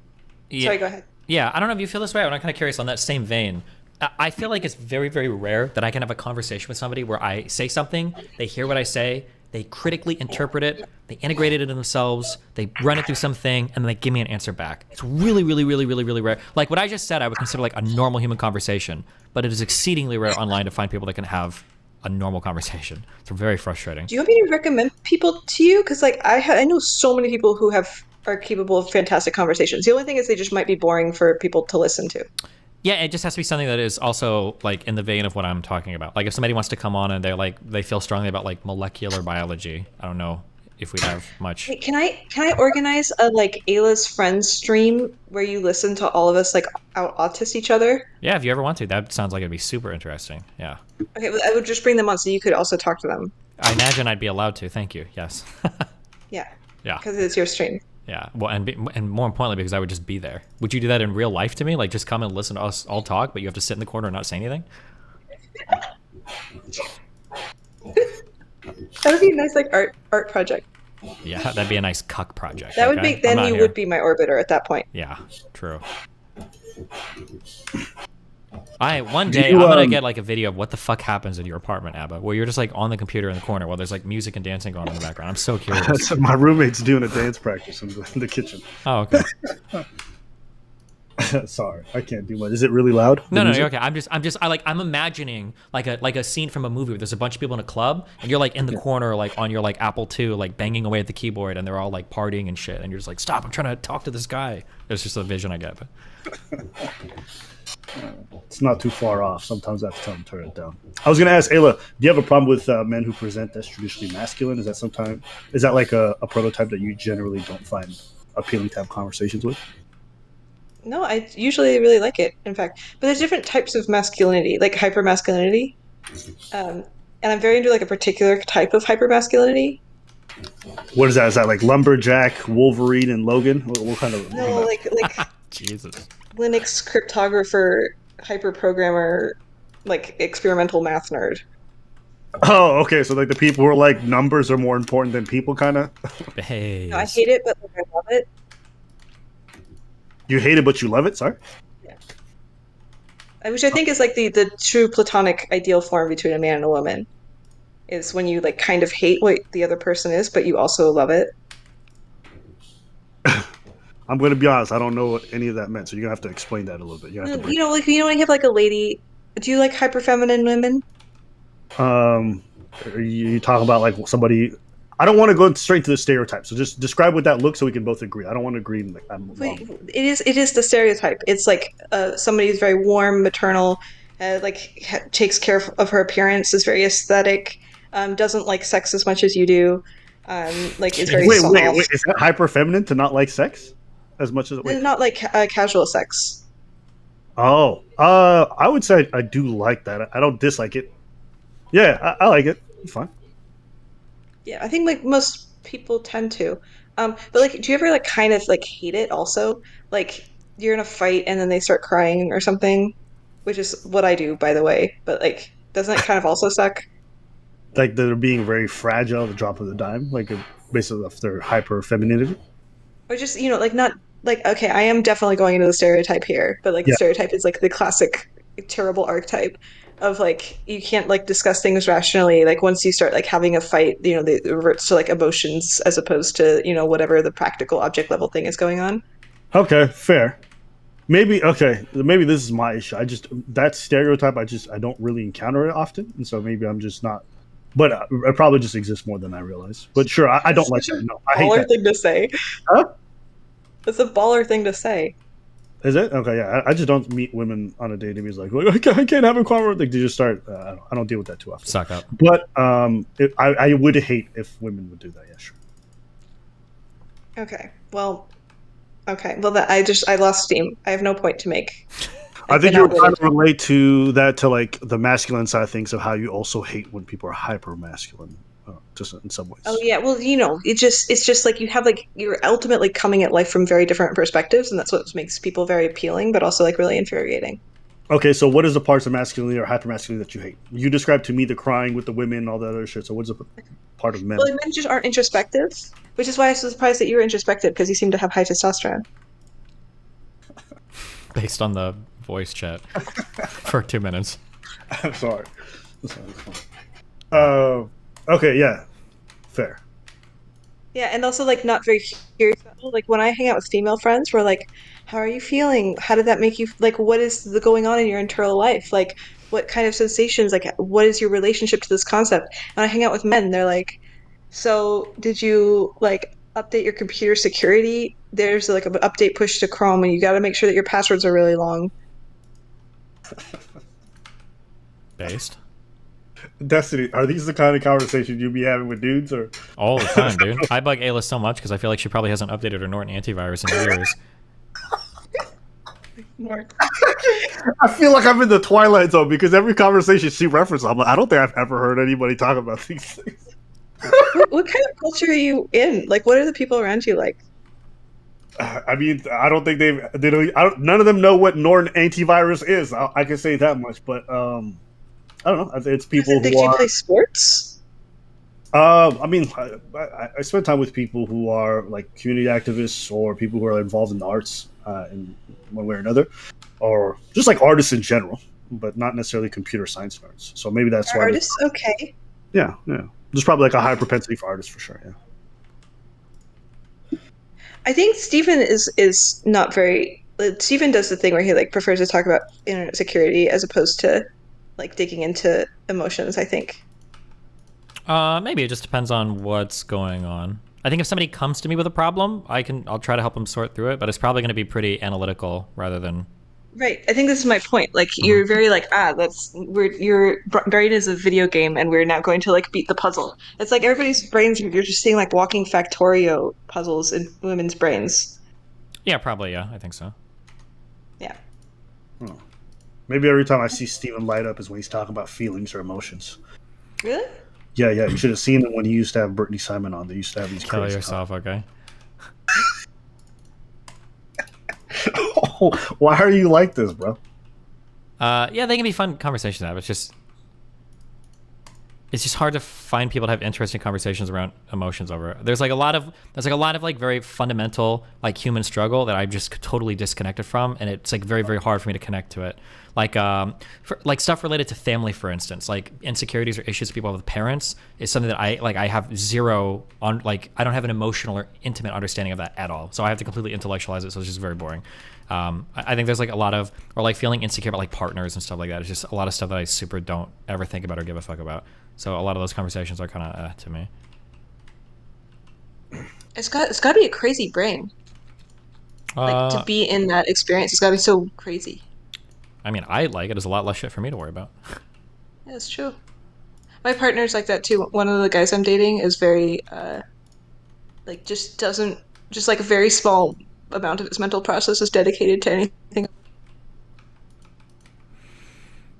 Yeah, her internet stayed cutting out. That was a good, I'm sure it was a great sentence, Ayla, but we only got like, hey, get out of here. Get her the fuck out. She's just about to, is she also in an open relationship like you? Yeah, all the degenerates on this side of the internet are, you know? I don't think it's my internet. I think it's my Discord or something. Yeah. Wait, are you talking? Wait. Are you on a phone? No, I'm on my stupid laptop. Oh, never mind. All right, sorry, go ahead. Yeah, I was going to ask, are you also doing the whole open relationship thing? Me? Yeah. Yeah, I'm poly. Okay, gotcha. Cuck. Are you? No. No, definitely. Why are you laughing? Uh-oh. Because I feel like that's only a question I would get fear. So that's why these are all foreign questions to me. In my whole life, I've never been asked that before. What? Really? He laughed about it. That's like derision. He's got like negative opinions about it. Dig. I have no opinions about it. I think that's just fine. What's an example of a question I could ask you that you would consider to be like a completely normal question that you get asked all the time? How's your mom? I do ask him that a lot. Hell yeah. I don't know, like someone might just be like, how's work? Things like that. Those are all basic stuff that I get often. Or people might ask me about dance or, you know, different things that I'm actually involved in hobbies. Or if I'm seeing anybody. The people ask me, if they're asking me about a date off, they're asking me if I have a girlfriend or if I'm still seeing homegirl, whatever it might be. But I don't think I've ever asked, like, yo, you into open relationships? Like, that's just never happened. What's the most common, like, philosophical question you get asked? I think in our group, there's been a lot of questions in regards to, like, depression, finding purpose, feeling lost, you know, a lot of things in regards to just purpose in life and, like, community, but not about, like, different forms of relationship. Are you depressed? No, I wouldn't say that. I've been depressed in the past, but I'm not now. No. How often do you poop? Once a day, max. Yeah, that's pretty normal. Yeah, I only eat once a day, so it works out well. Oh, okay, that's kind of weird. Well, I think it's as weird. Well, I'll concede it's probably not the norm. Wait, to poop once a day or to eat meals once a day? Eat meals once a day. Oh, probably not the norm, yeah. Yeah, I was just trying to find, like, in what aspect you are abnormal. It's a good question. Like, what opinion do you hold as, like, most controversial among your friends? Amongst my friends? Let's see. I wouldn't be against an open relationship. That's probably pretty controversial. But my friends would not be like, what the fuck? They'd be like, oh, word. Okay, that's different. I feel like when I think of... Oh, go ahead. Sorry. Finish that. Yeah, they wouldn't chastise me for it, but it's just they wouldn't expect it. I don't know. I also think that I hang around like-minded people, and so on a lot of issues we probably agree. Yeah. That's a good question. I'll think about it, and I'll try to give you a good answer after. I think when I think of ABBA, this might be offensive to you, you can tell me. I think of ABBA as, like, in some ways aggressively normal with an abnormally open mind. Like, for me, the way when ABBA comes in here, ABBA for me works as a really good, like, normal human being check. Like, am I saying something that's just fucking wild? Because if I am, ABBA would probably say, like, nobody that I've ever talked to, this doesn't seem normal to me or whatever. But most people that are relatively normal in their opinions are pretty judgmental of alternative things. ABBA seems like somebody that can come in and be like, hey, this is kind of like my life. I know this is kind of normal, not normal. But if you say something crazy like, oh, well, hey, listen, if you want to do that, you know, knock yourself out. I don't know anybody else that would want to. And most people around me would probably think that's pretty weird. But I think you're cool to do it. That's like the kind of the where I think of ABBA. It's like, I don't know if you agree or that's disagree really sweet.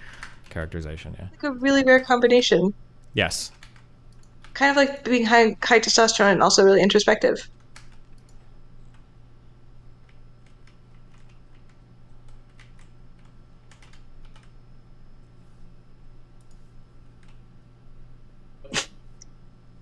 I don't know if everything died or if you were just quiet. No, I just got quiet. Oh, I thought he was going to say Okay. something. He's just trolling. Because my internet's been weird, so I gotta check. Yeah, no, I just want to leave you hanging the way you left me hanging before. Oh, nice. Burned. It kind of gives me like a little Mr. Girl PTSD. I'm going to be honest. Yo, this girl's giving me a bunch of firsts today. She compared me to Mr. Girl. She just refers to me as Mr. High Testosterone. There's a lot of things going on. True. One thing I wanted to do for a conversation, I think that I was really manipulative in my past. I kind of wanted to talk to you and try some frame control, like just mindfuck you. But I thought like I was really worried that if I tried it and you saw that I had the propensity for it, that you might never talk to me again. So I decided not to. But Me or yeah, Abba? yeah, you for coming into the conversation. I thought it would have been interesting, to see how you would. I mean, like you saying it kind of like is immunizing, and also like I Well, think to saying do it now, effective frame but- control, you have to have some position of power. I mean, and I don't really think you have power over me. Absolutely, I do. Okay. Your whole internet Oh, career okay. right now rests on my approval. Okay, I could cancel you tomorrow. All right. Uh-huh. Well, when you beat me in typing, we can talk. I'm pretty sure I have a winning record against you right now.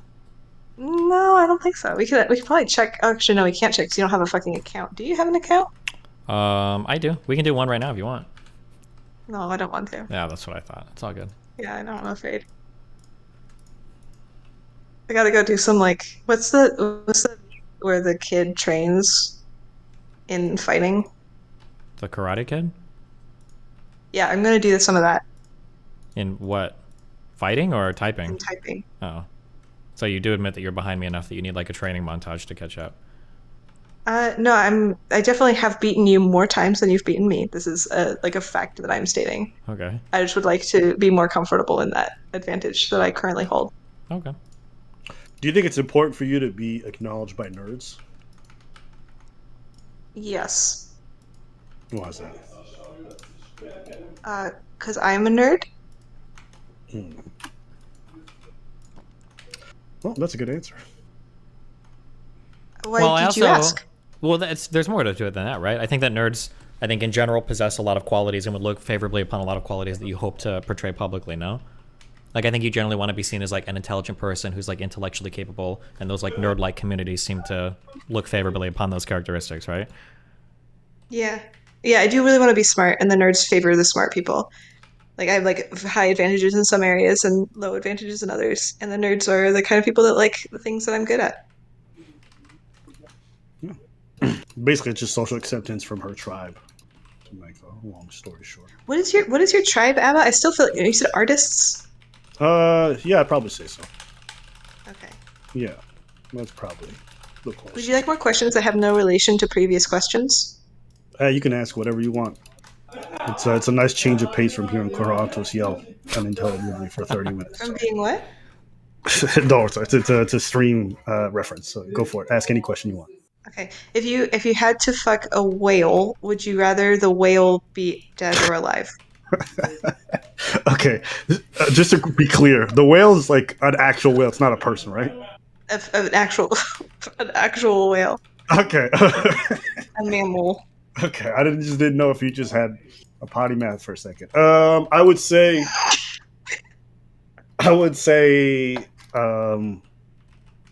dead or alive. I really don't know how much that would matter to me, but I'd probably say dead. Wait, why? What's the rationale? What if it started enjoying it or something weird? Like, that'd be weird. Like, if it's just dead, I could just get it over with and we're done. But if it enjoyed it, then it gets really weird, no? Does it? Does that make a difference? It does to me, because I didn't want to fuck the whale, so last thing I wanted to do is be like, do it some more or whatever. Like, I don't know. I just want it to be done. I don't want to have any memories of the whale, like, moaning or anything. Okay. Wow. Wait. So you would prefer a world in which there's less than one in which there is more? Repeat that question? You would prefer a world in which there is less pleasure compared to a world in which there is more? Less whale pleasure, yeah. Not like if it was a person, I'd want them to be alive. But if it's a whale, I want them. Wait. Okay. Wait. Hold on that thought. Okay, let me give you another question. Yeah. Okay, let's say, if you could press a button and we enter an alternate reality where all people who murder someone else automatically gets a raging hard-on from it, would you do it? It doesn't increase the total amount of murder. It just makes it so that all murder is sexually pleasurable. No. No, I would not want to do that. Okay, so you prefer a world in which there is less pleasure compared to one in which there is more. No, I prefer a world where there wasn't an extra incentive for people to go and kill other people. Okay, so it's an incentive thing. Wait. Yeah. No, wait, that's boring. You qualify that a little bit by saying the total amount of murder doesn't increase or decrease. Correct. Otherwise, it makes it easy to escape. So let's say that it doesn't affect how many people get murdered at the end of the day. It's just like an extra. Okay. It's Okay. like a That's private. okay. Owner. That will change it for me. Okay.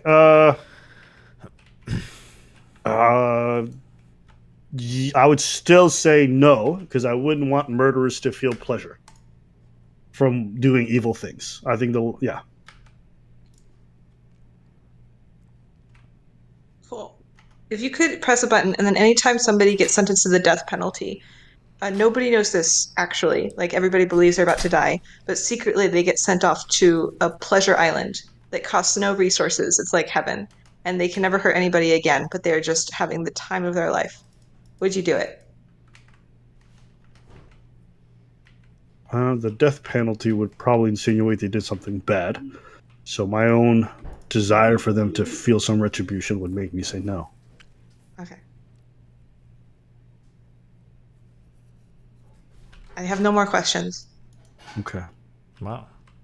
When you think of these questions, at least like this series of like pleasure-oriented questions, what are you trying to gather in terms of information, or what kind of hypothesis or theory are you going in with it?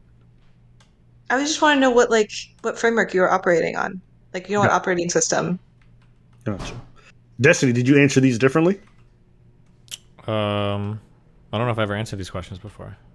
Okay. Would you have answered it differently for like the prisoner being sent to Pleasure Island, or? I think that the questions are the test of the question comes down to the word pleasure. I think that we assume that pleasure is always good. So the challenge is, should a bad person receive some pleasure for doing something bad, even if nothing additionally bad would happen? And then you say no, it's like, well, then you want less pleasure to be in the world. But I think it's probably okay that, like, on some kind of moral sense, we tie pleasure into things that are good. Like, you should probably be, pleasure is like a reward for doing something of moral virtue. So to reward people with pleasure for doing something that's like a moral vice is probably not a good thing, even if it means a net decrease in pleasure in the world. So I would agree with your answer that no, you wouldn't want these people to feel pleasure for doing something that we consider non-virtuous. Yeah. Okay. I would have been interested to hear somebody say the opposite. I would have wanted to hear why. Vosh. I think we operate in like the pretty standard position that I think most people would take. So I want to hear what the other side has to say.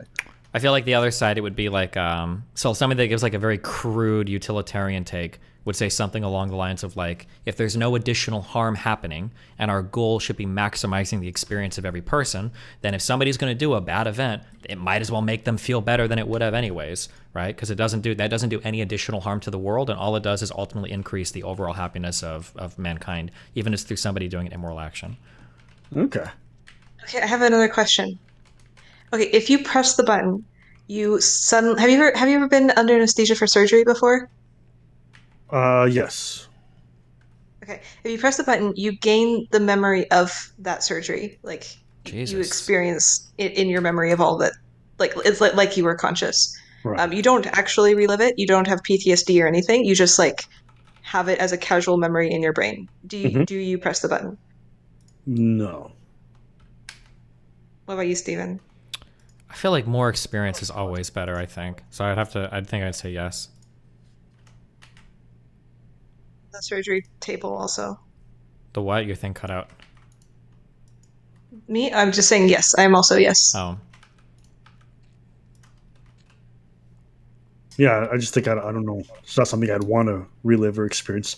I've been awake when dentists have fiddled around in my mouth, and that wasn't a pleasant experience. I could have lived without that memory for the rest of my life. So I'm like, I don't know why I would want to. If you could erase the memory of all your pain, would you? It's not even just the pain, the discomfort. It's just sitting there while people are opening you up and like doing stuff inside of you. Like, I don't know. It's just, I don't know why anybody would want to. What percentage of your life memories would you erase if you could? honestly, I'd want to be able to remember most things. I just don't want to like. There's been times in my life where I wish I could have fast forwarded through things. Like when I had. God. I'm serious. Like when I had kidney stones. Like, yeah, I wish I could have fast forwarded through that day and just wrapped that shit up, but I had to experience it. Like, yeah, there's things like that. That do I really cherish that memory? No. Could I live without it? Absolutely. Have you? Wait, real quick. Have you ever heard of the movie Click? You just perfectly described the entire plot of that movie. That's why I said, "Oh my god," it was really funny. Oh, okay. A guy goes to Bed Bath & Beyond, and he stumbles into the Beyond section, and he gets a remote that allows him to skip things in his life that he doesn't enjoy, and he ends up skipping through it because it has like an auto memory setting. So one thing is like, I want to skip any boring time at work, and then all of a sudden he starts missing like whole years of his life skipping what he thinks are painful things, and then obviously he regrets it. So it's funny that you gave that answer of like being able to skip things. All right, sorry, go ahead. Ayla was going to say something. I was gonna ask, Eva, if you had a button before you on a silver platter, and if you press that button, you completely lose the memory of having the kidney stone. Like that pain is just like erased from your brain. Would you press the button? That is actually a good question. No.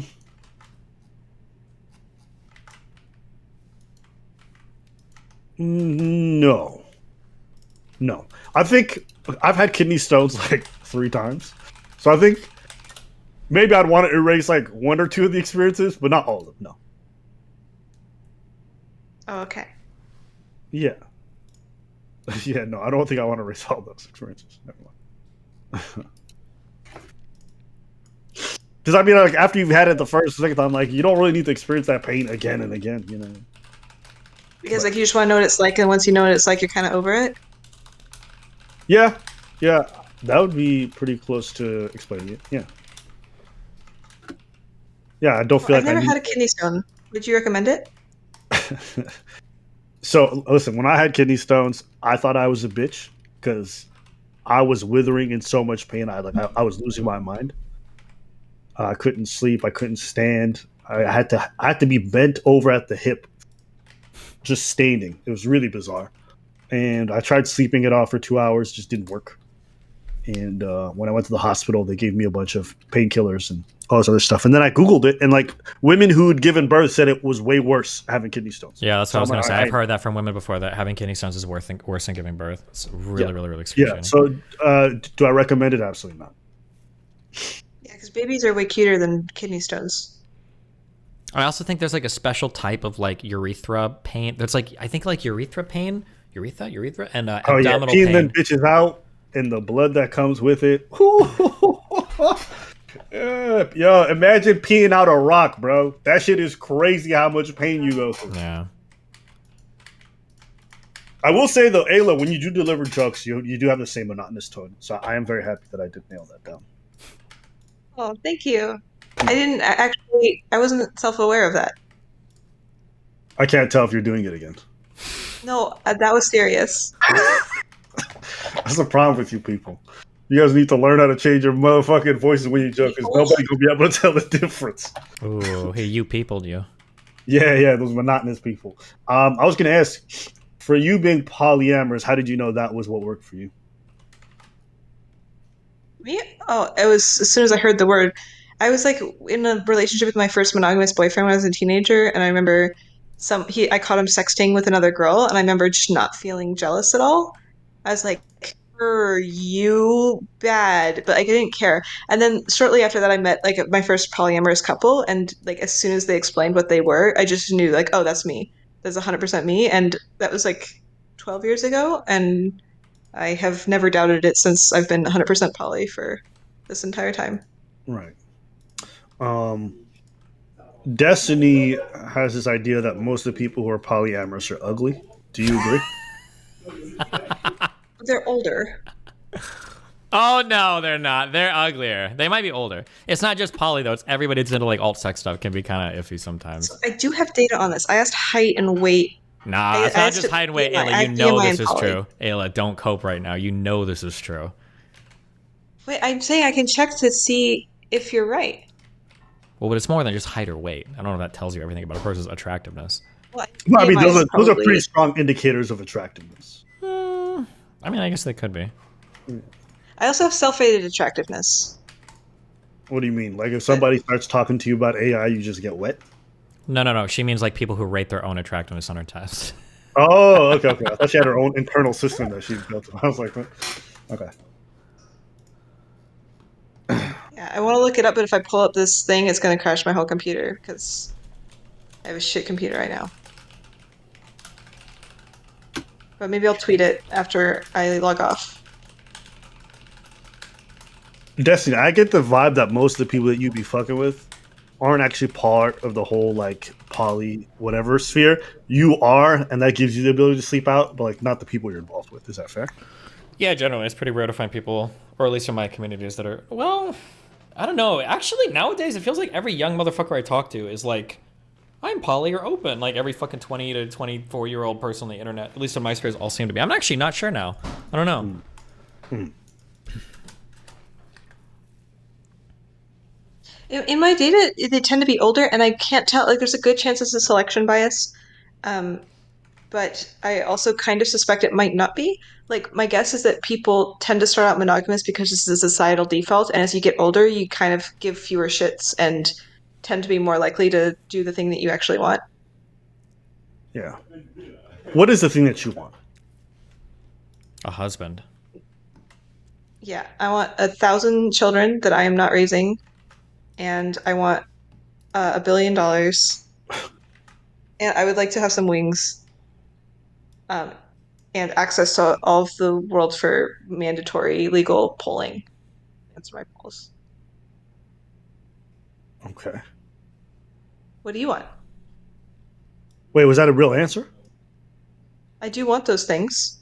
She's Okay, giving but like, what do you that's actually like the want most anyway? extreme versions of basically what she would want if possible, yeah. Yeah. Like when you talk about like what's feasible for you, like what you actually want out of a relationship, what does that look like? Like in a relationship? Yeah.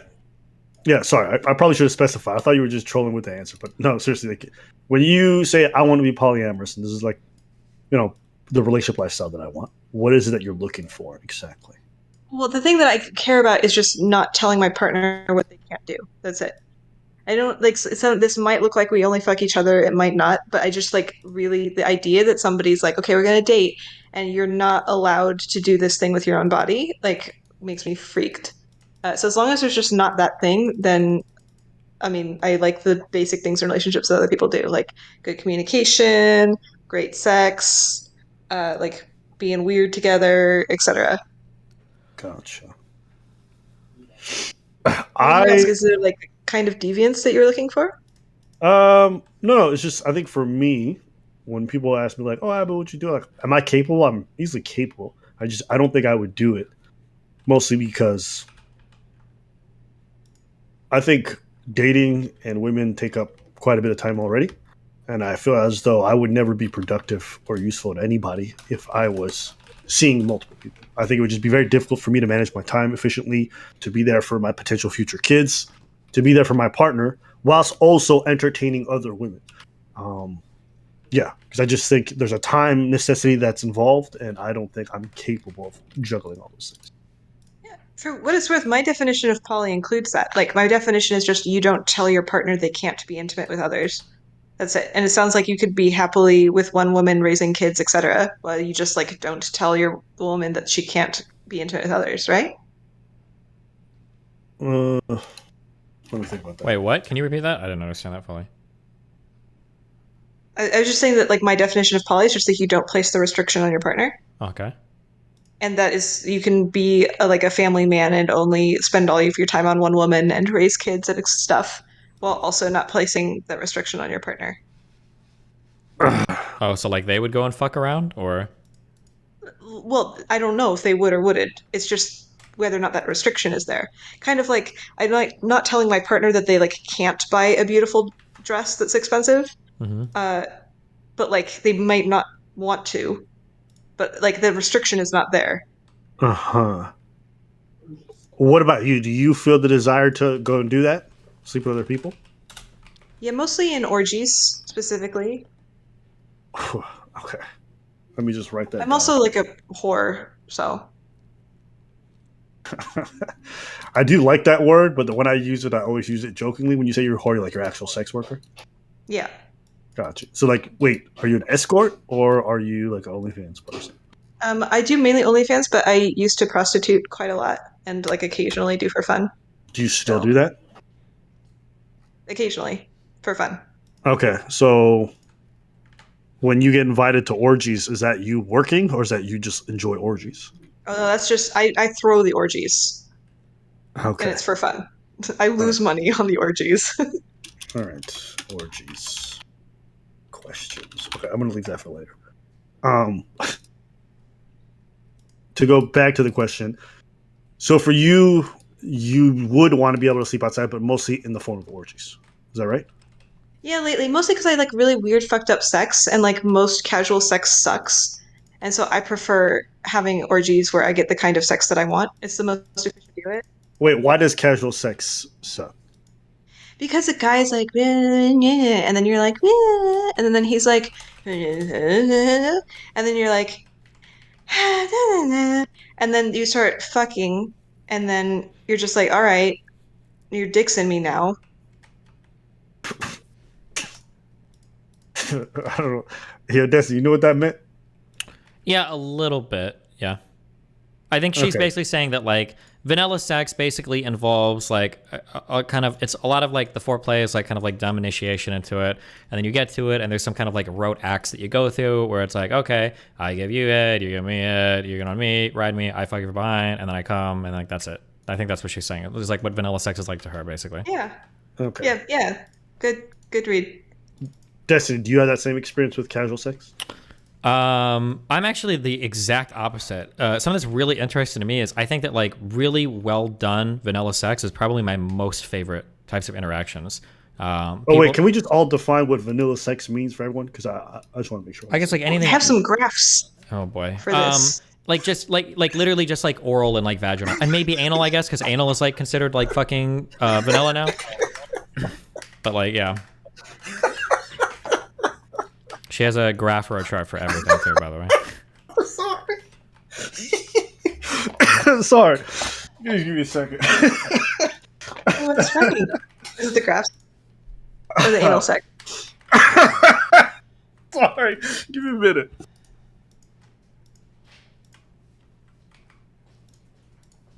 Sorry, my bad. Just you just coming out of nowhere like, I got graphs, I got studies. It's just kind of random. But sorry, can you re-explain the vanilla sex? I won't interrupt. I apologize. I think you say just normal, like PIV, sometimes anal. Okay. All right. Gotcha. So yes, vanilla sex. You can carry on with what you were saying before. I don't remember. Oh wait, Destiny just took off his headphone. Oh, sorry. What did you say? Sorry. So. Oh, I like basically really she said that really well done sex where there's like both people are like very enthusiastic. They're both like having a fun time. They both like each other, and they're both like enthusiastic and engaged in what they're doing. That's like for me like the most entertaining types of, or those are like the funnest and most fulfilling sexual experiences for me. Gotcha. Yeah, I think this is the most common. I think men actually like vanilla sex more than women. What qualifies as like good sex for you? I just like not like I don't like having to make decisions or to think about it. Like if a guy just like puts his penis in me, it's really nice. I don't know if that's not vanilla. Is it because you guys are not talking that it's not vanilla?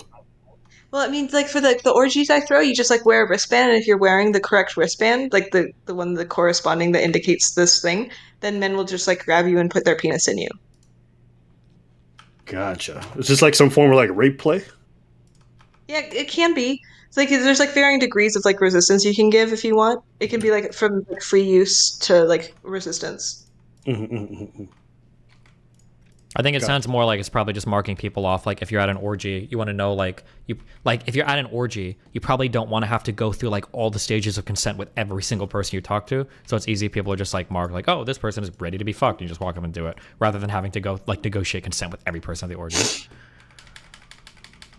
Is what it sounds like. To be clear, I've never been to one before. For the record, when I throw these orgies, I'm like extremely careful about consent. We have like an opening circle and everybody has to sign the form where they said they read the rules, and we go over the rules in person. And then we have like exercises where people practice. So I'm not like just throwing irresponsible like rape orgies or anything. Cringe. Okay, I'm learning. Okay, so we were originally talking about polyamorous relationships. Do you feel as though, actually, I'll ask both of you guys this question. Do you guys feel as though your openness to having sex with other people and doing other stuff negatively impacts your ability to be as present or as committed or as time invested into one partner as possible? Maybe that's the wrong question to ask, but I'm still going to ask it.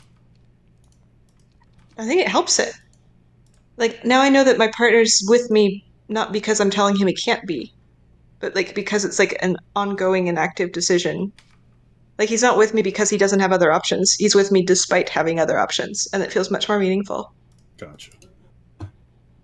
I guess that could be a factor of play. I just like it. I think my partner's really good at sex. I enjoy like our sexual experience together. Sometimes like being with other people makes me appreciate the things of my particular partner even more, because of how we get along. So I talked with her a lot about sex, and I think she's probably like most men's sexual ideal. who? Your wife. Oh, why are you talking to my wife? She was in my city. I don't know. Fucking weirdo. Yeah. Wait, what makes her most men's sexual ideal? Wait, is I that? don't know if I should like talk about preferences. Yeah. Well, I'm just trying to be vague about it. Okay, all right. Yeah, let's not talk about this. I was going to ask, and then I realized, like, wait, that's Destiny's wife. Listen, knock yourself out, okay? Talk away. No, that's weird. That is weird, bro. Okay. I was thinking about like recommending her to have sex with my boyfriend. But I don't know. I don't know what she's into, so. Okay, yes, I was going to circle back to this. Orgies. So what is the stringent qualifications? Like, are there testing processes? Is there things that people have to submit beforehand, et cetera, et cetera? For the orgies I throw, yeah, you have to get tested beforehand. Gotcha. That's good. And then you can like wear like badges that indicate specific things you're okay with or not okay with. STDs. Yeah. This person has. Yeah. Jesus. No, that's good. That's good. That's good. Because I would hate to show up to a sex party and having to pull out a bunch of rubbers every time I had to do something. Well, I mean, you probably should use I mean, you can opt out. The thing is, the party has defaults. So there's like a default set of things that you're like by default consenting to. Like, for example, if you're wearing a wristband, that means anybody can stick their penis in you, but it doesn't mean that they can stick their penis in your butthole. So there's like a set of things that is like okay or not okay. You imagine want to do. Huh? That would be so wild if someone just sticks in some girl's bum. She's like, "What are you doing?" It's like, "Oh, sorry, wrong color." You missed That would be a crazy mistake. the tricolored pattern on the bottom of the fucking band or whatever. Whoops. Wait, actually, I'm so curious. How do you guys figure that out? What if somebody accidentally, like, misreads a wristband or something? Or are they, like, very obvious? Yeah. So we're updating the wristband system to glow sticks next time because last time we were using red and blue wristbands, but like all the lighting in the room was Nice. Red and blue, so you So it hate made it a little colorblind people. confusing. Yeah, Oh, and people like it gets like a pile of bodies and people are flailing and you're like, where is it? So anyway, we're gonna be doing a glow stick system next time so it's really obvious. Nice. I guess, yeah. No. It'd be wild to have the same party with people who are colorblind. That'd fuck it up big time. Wait, I'm so curious. When you do these wristbands, what are the different wristbands you have? So well we're probably gonna change it a little bit. We have gender to indicate basically what gender you're open to. Like for example, if you're a guy who wants like women to hold you down and just climb on your penis without asking, like you probably want to wear the thing that indicates you're open to women and not the one that indicates you're open to men. So like gay men don't climb on you, you know? Gotcha. And then could you you can imagine have little pranking a stripes on friend the at one of wristband. these? Where you like you steal your friend's wristband, you slap another one on and he's not paying attention? Sorry, that was like a rape joke. That was really dark. I'm sorry. Never mind. All right, sorry, what were you saying?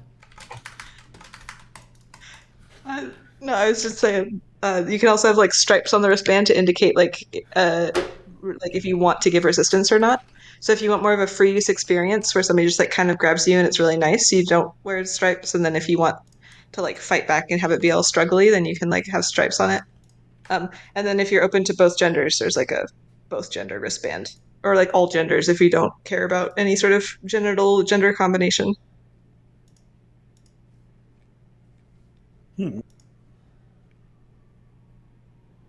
Honestly, it's been great. We've had 2 of these so far, and they've been really wonderful. Okay. Rave reviews. As long as Just, has it piqued your interest at all? Have you like, I want to try an orgy? I mean, I'll probably try one at some point just for like the experience, but I think that like threesomes can be fun, but it's difficult to balance like what everybody wants and keep everybody active. I still think my best sexual experiences, there have been like 1 or 2 threesomes that are really fun, but I think my best sexual experiences are overwhelmingly like one-on-one experiences typically. But I think I'd try an orgy for the novelty of it. It seems like it'd be interesting, but Yeah, like scratch is a different itch. You know, there's like things you can do in a group setting that you can't do in person, and then also vice versa. Mm-hmm. Yeah, I think I got too much of that feminine energy in me because your boy likes cuddling after sex. I don't think orgy is the place for that. You can cuddle with 3 people at once. Yeah, I don't know. That feels weird. I couldn't cuddle with strangers. I just can't do it. I could fuck them, but I could never cuddle with a stranger. I need to go to sleep because it is almost 2 a.m. here. Okay. Well, she up in Europe. Dope. Yeah, freaking Montenegro. Oof, careful. All right, it was nice meeting you, Abbott. You seem pretty cool. Appreciate you. It was a pleasure meeting you. Have fun. Be careful. bye-bye. Don't die. All right. What's up? How you doing? Good, man. So I heard that Sneeko non-apology. Yeah, you know, publicly it's probably about as much as he can do, I imagine.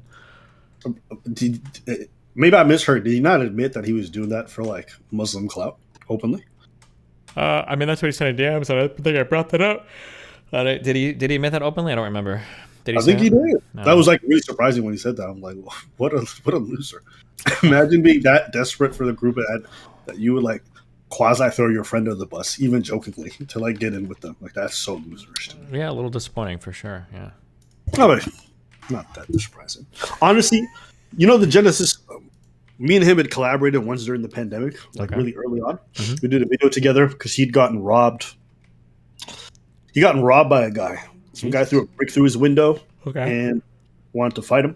Okay. And he felt really emasculated because like the guy pretty much like being a peeping Tom on on him and his girl having sex. So they left the curtain open. The guy was kind of just staring. And he said something. The guy threw a brick through his window. And he said, yo, I'm going to come find you. I'll kill you, whatever. So Sneeko from that point on was like terrified, didn't know how to handle it. And instead of fighting the dude, which he really wanted to do, he moved away. So I decided to do a video with him. I hit him up. I wanted to talk about it.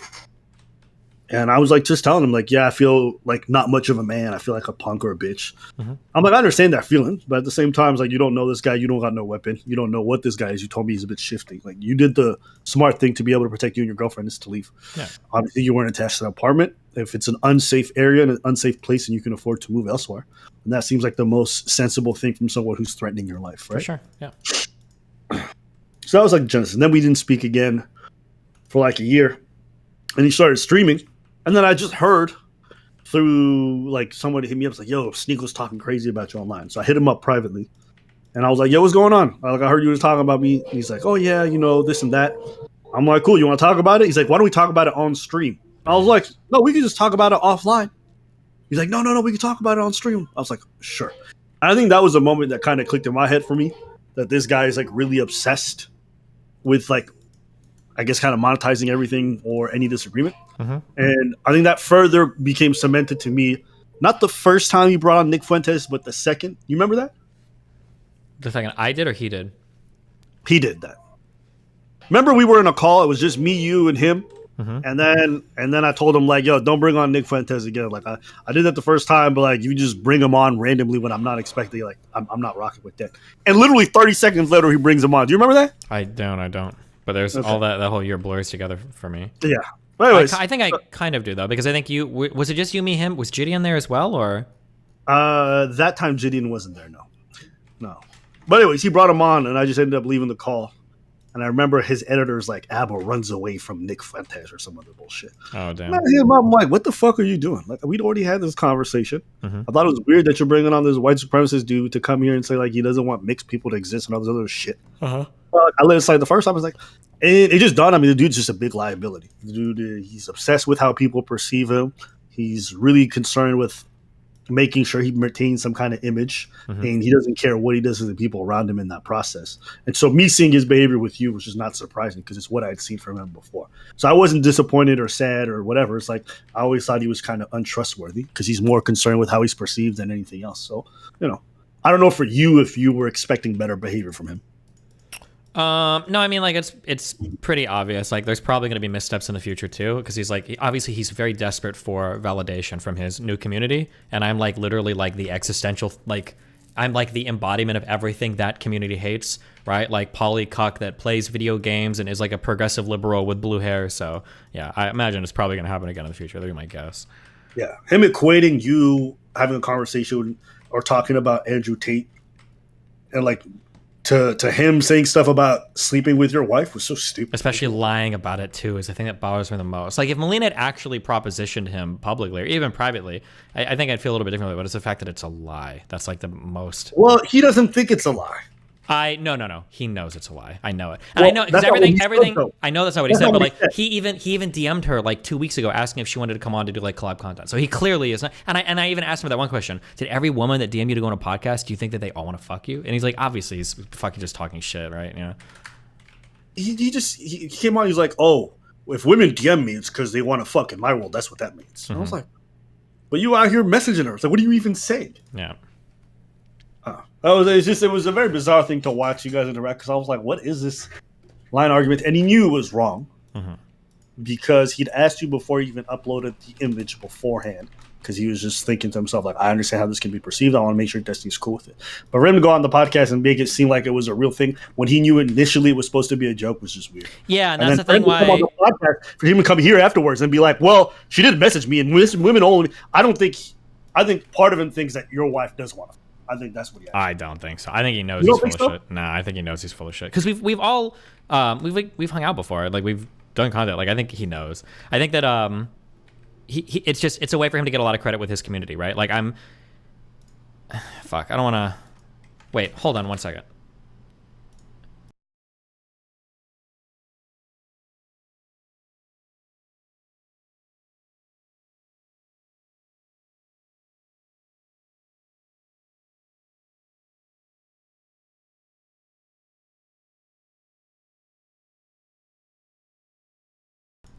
Okay, don't mention that in particular, but I'll unmute. But yeah, I think that's probably a decently big part of it. Yeah. Okay. I won't mention any of that. Give me a second. Sure.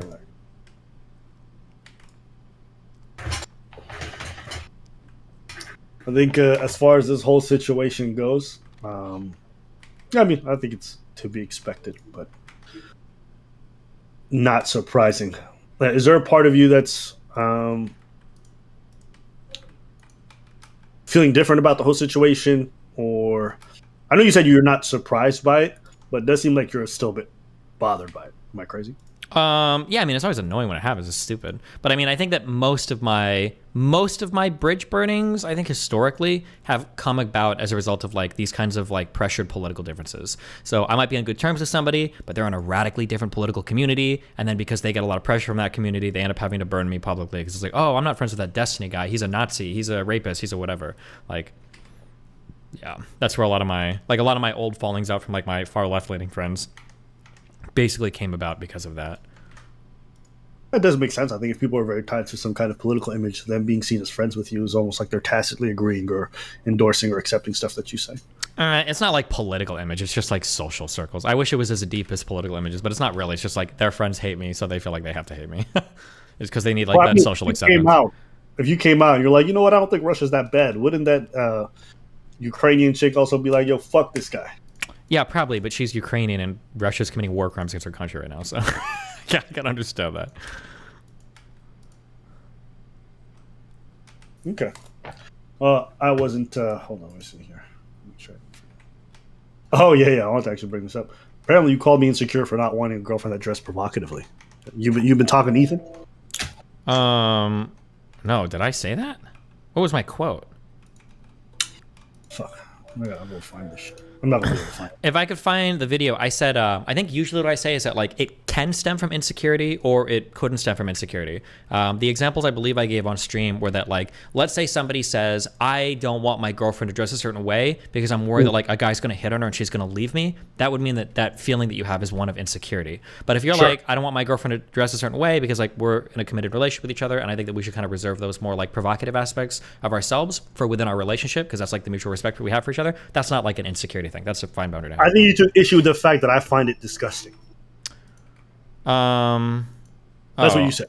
Maybe that sounds a little bit more judgmental. If you said that, then I'd probably I personally would find it pretty disgusting if I was dating somebody and they were out here dressing incredibly provocatively. But let's well, what you just said real quick, that was a different thing. If you say that like you personally like within your relationship find it disgusting, well then that's totally fine. There's no problem with that. But if you say like, oh, I think it's disgusting when other people do it with each other, then that's kind of a little bit different, right?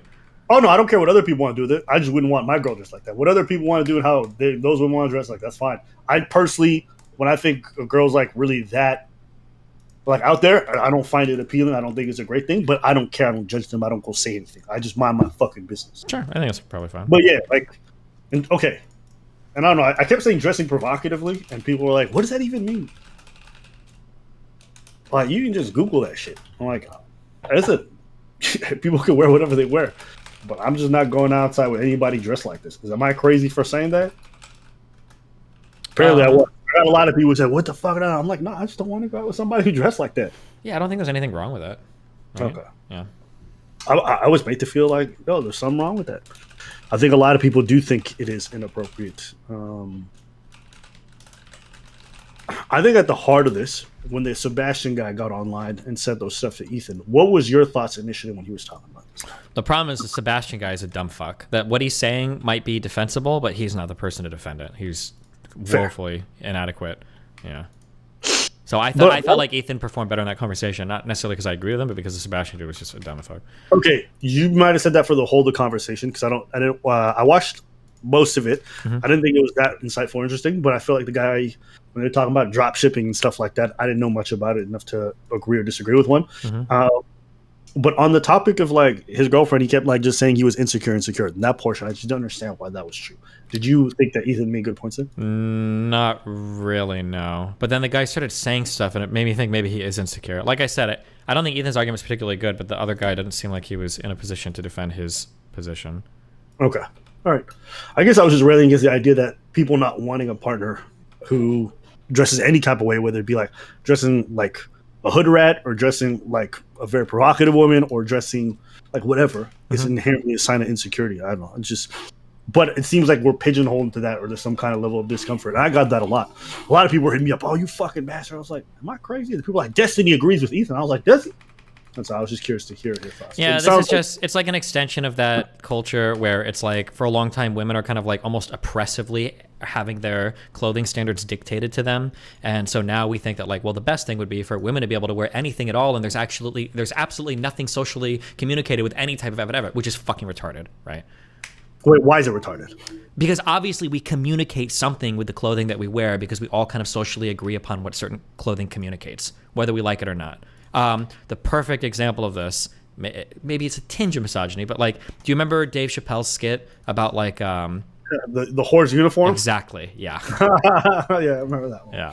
Yeah, I like that one. So I mean, like so whether you like it or not, you have to be cognizant of like what are you communicating with the clothing that you wear, and you could intentionally do it, right? Like I'll show up someplace in sweatpants and a t-shirt and be like, oh, you look like a sub. Like, I don't care if you think I look like a sub. That's fine, but if you're gonna dress like a whore and you show up in some place and it's like, you look like a whore, then your response has to be, I don't care if you think I look like a whore, fuck you. It's like, that's fine. But if you say, no, I'm just wearing this because I need to, and I don't think this makes me a whore, blah, blah, it's like, okay, well, whether or not you are or aren't appearing in a certain way, doesn't really matter what the fuck you say. If I walk around outside with a bunch of swastikas over my shirt, and I say, well, I just think these patterns look neat, everybody's gonna look at me like a fucking retard, because that's communicating something, because socially we've decided what swastikas mean. Same thing with crop tops and mini skirts and whatever else people can wear. You know? No, I would argue probably those things have a bit more ambiguity to them. I would argue they do still say something. I was interesting because Ethan at one point is like, I don't want my wife dressed like a porn star. I'm like, well, why not? What's the difference? For you, your line's at porn star. For other people, their line is at fucking dressed with the titties out. Like everyone got their own line. And like we could agree on what those extremes are and what's acceptable or not. But I went in the spectrum, you got burkas, right? Like you got somebody who can't show anything. You know, the other one, you got a girl who's walking around with pasties. Like everyone's going to have their differences. I just don't understand the necessity of labeling someone who's not okay with one end of the sexual liberation line as insecure when you're just on the different end. Everyone's got their own line. I guess. Yeah, I agree. And it's important to recognize that because it gets really stupid when people are like, they pretend that they have like the objective line. Fuck. On one of Farah's clips on Fresh and Fit, they actually go back and forth on this, and it's this exact conversation of like, if a woman wears this thing, then she is like objectively a whore. And it's like, well, what do you mean objectively? Like some people would call you a whore for, you know, like you said, like not wearing like a hijab or something, right? Yeah. And who are you to decide where the objective standard of what is or isn't a whore? But the reality is, it's going to be somewhat, it's going to be relative to the society you're in, right?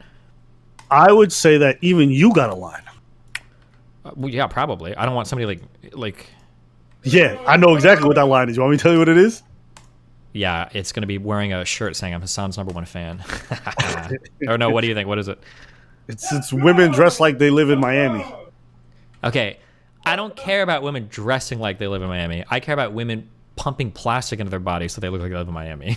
Nah. Those two go together. Don't even lie. Those outfits in Miami are crazy. I don't care. I think they're fucking hot. The problem is, listen, I like a slutty looking girl with fucking everything all out and everything. I just don't like it when I can't tell if her ass is real or if it got lipoed out of her fucking stomach or something, okay? That's like the thing that irritates me. Wait, why does that bother you? I don't know if maybe it's an actual phobia or something, but I have a really hard time touching shit that's like altered and I know it is and it feels like inhuman to me. Like I can't, like if there's a girl like fake tits, I can't put my hands on them at all. It just feels very fucking weird to me. And then what about when you touch in the face and it's caked up in makeup? Even that's actually pretty weird. I have a hard time like because I like to be like affectionate, so like touching people's faces and rubbing people's faces is really fun. But if they've got like a ton of makeup, I don't want to like do that, and then I like take my fingers away. I'm sorry, I can't. I honestly, I could never see you walking around with a Miami woman. I don't think I could ever see you walking down the street every day with a Miami woman. That's true, but that's going to be more her preference than mine. I don't think a Miami would want to walk down the street with somebody that looks like me. No. Okay, keep it a stack. Let's say, okay. You know, let me yeah, stack it up. Let's go ahead.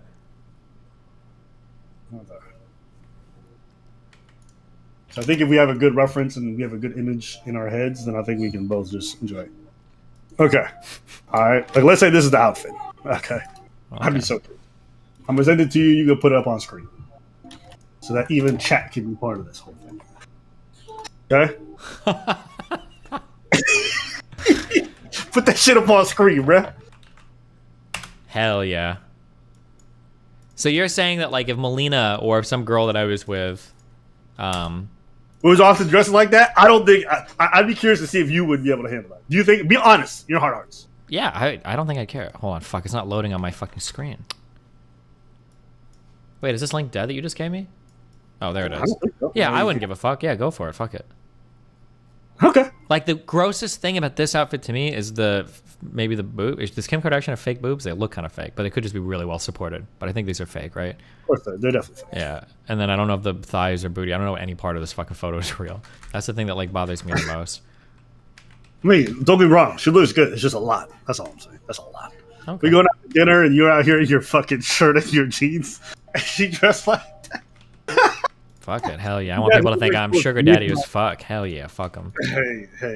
Hey, listen, everyone got their thing. Everyone got their thing. I think I would be uneasy. I think that would draw so much attention. And it would just be like so unnerving. It's just a lot. But everyone, I question whether you would, but you claim you would, so I'll just have to take your word at it. Sure. You can try to get some girl in wood to dress up like that and see if you can catch me in a little fib sometime, okay? I might just hit up Melina and start buying her outfits. I'm like, yo, walk around with Steven. True. Right? And record the interaction. See how much he can handle. See if he does any double takes. Like, you're gonna wear that?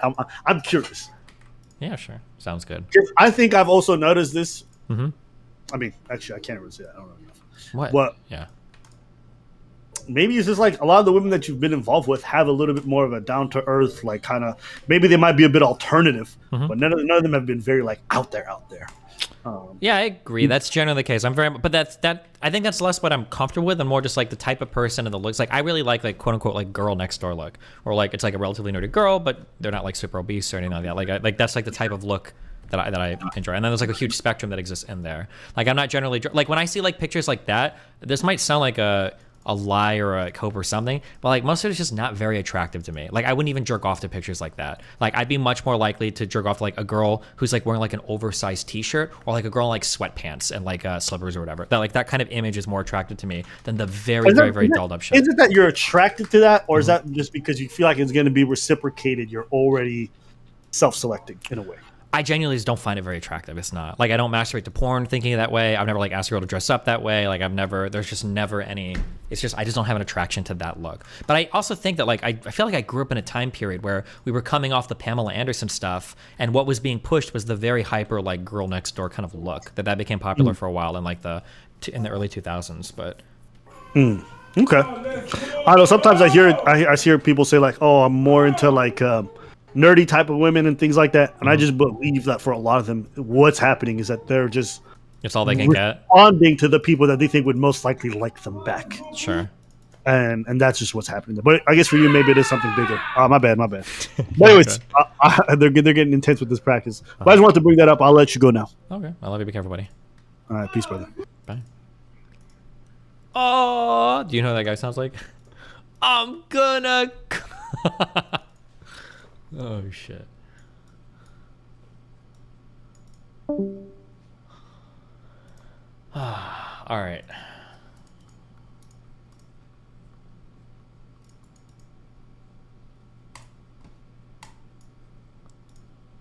Okay, this guy.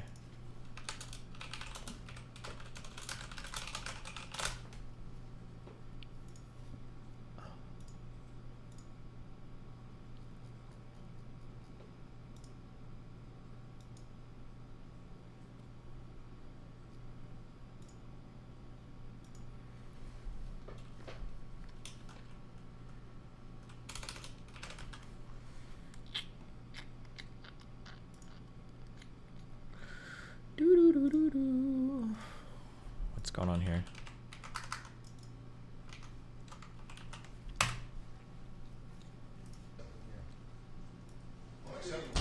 Where's the ice cream?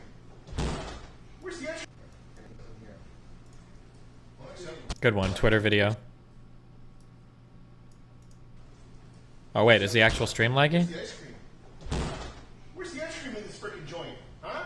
Oh. Hey, what's the big idea? Where's the ice cream in this joint? Huh? Hey, wise guy, what's the big idea? Where's the ice cream in this joint? Hey! Hey, wise guy, what's the big idea? Where's the ice cream in this joint? Hey, wise guy, what's the big idea? Where's the ice cream in this joint? Was that good? Yeah. I'm gonna have to take something here.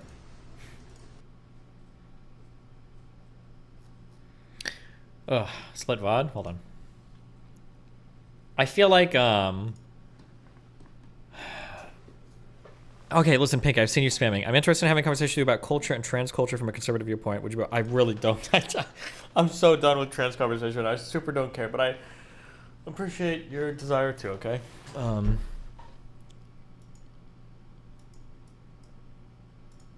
Let me use the rest real quick. Hold on one sec. And then I think I'm talking to another guy. Lex, the gun dude. One sec.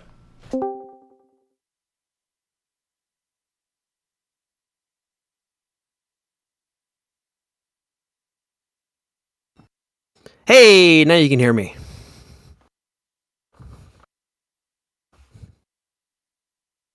Hello?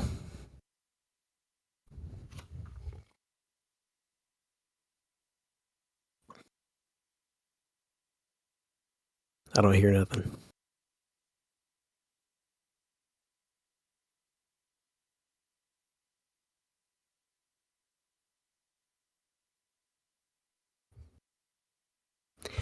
That's because there's nobody to hear me. Holy shit. Get the option to join up and there's nobody to fucking talk to. Goddamn kids. Fucking... the hell.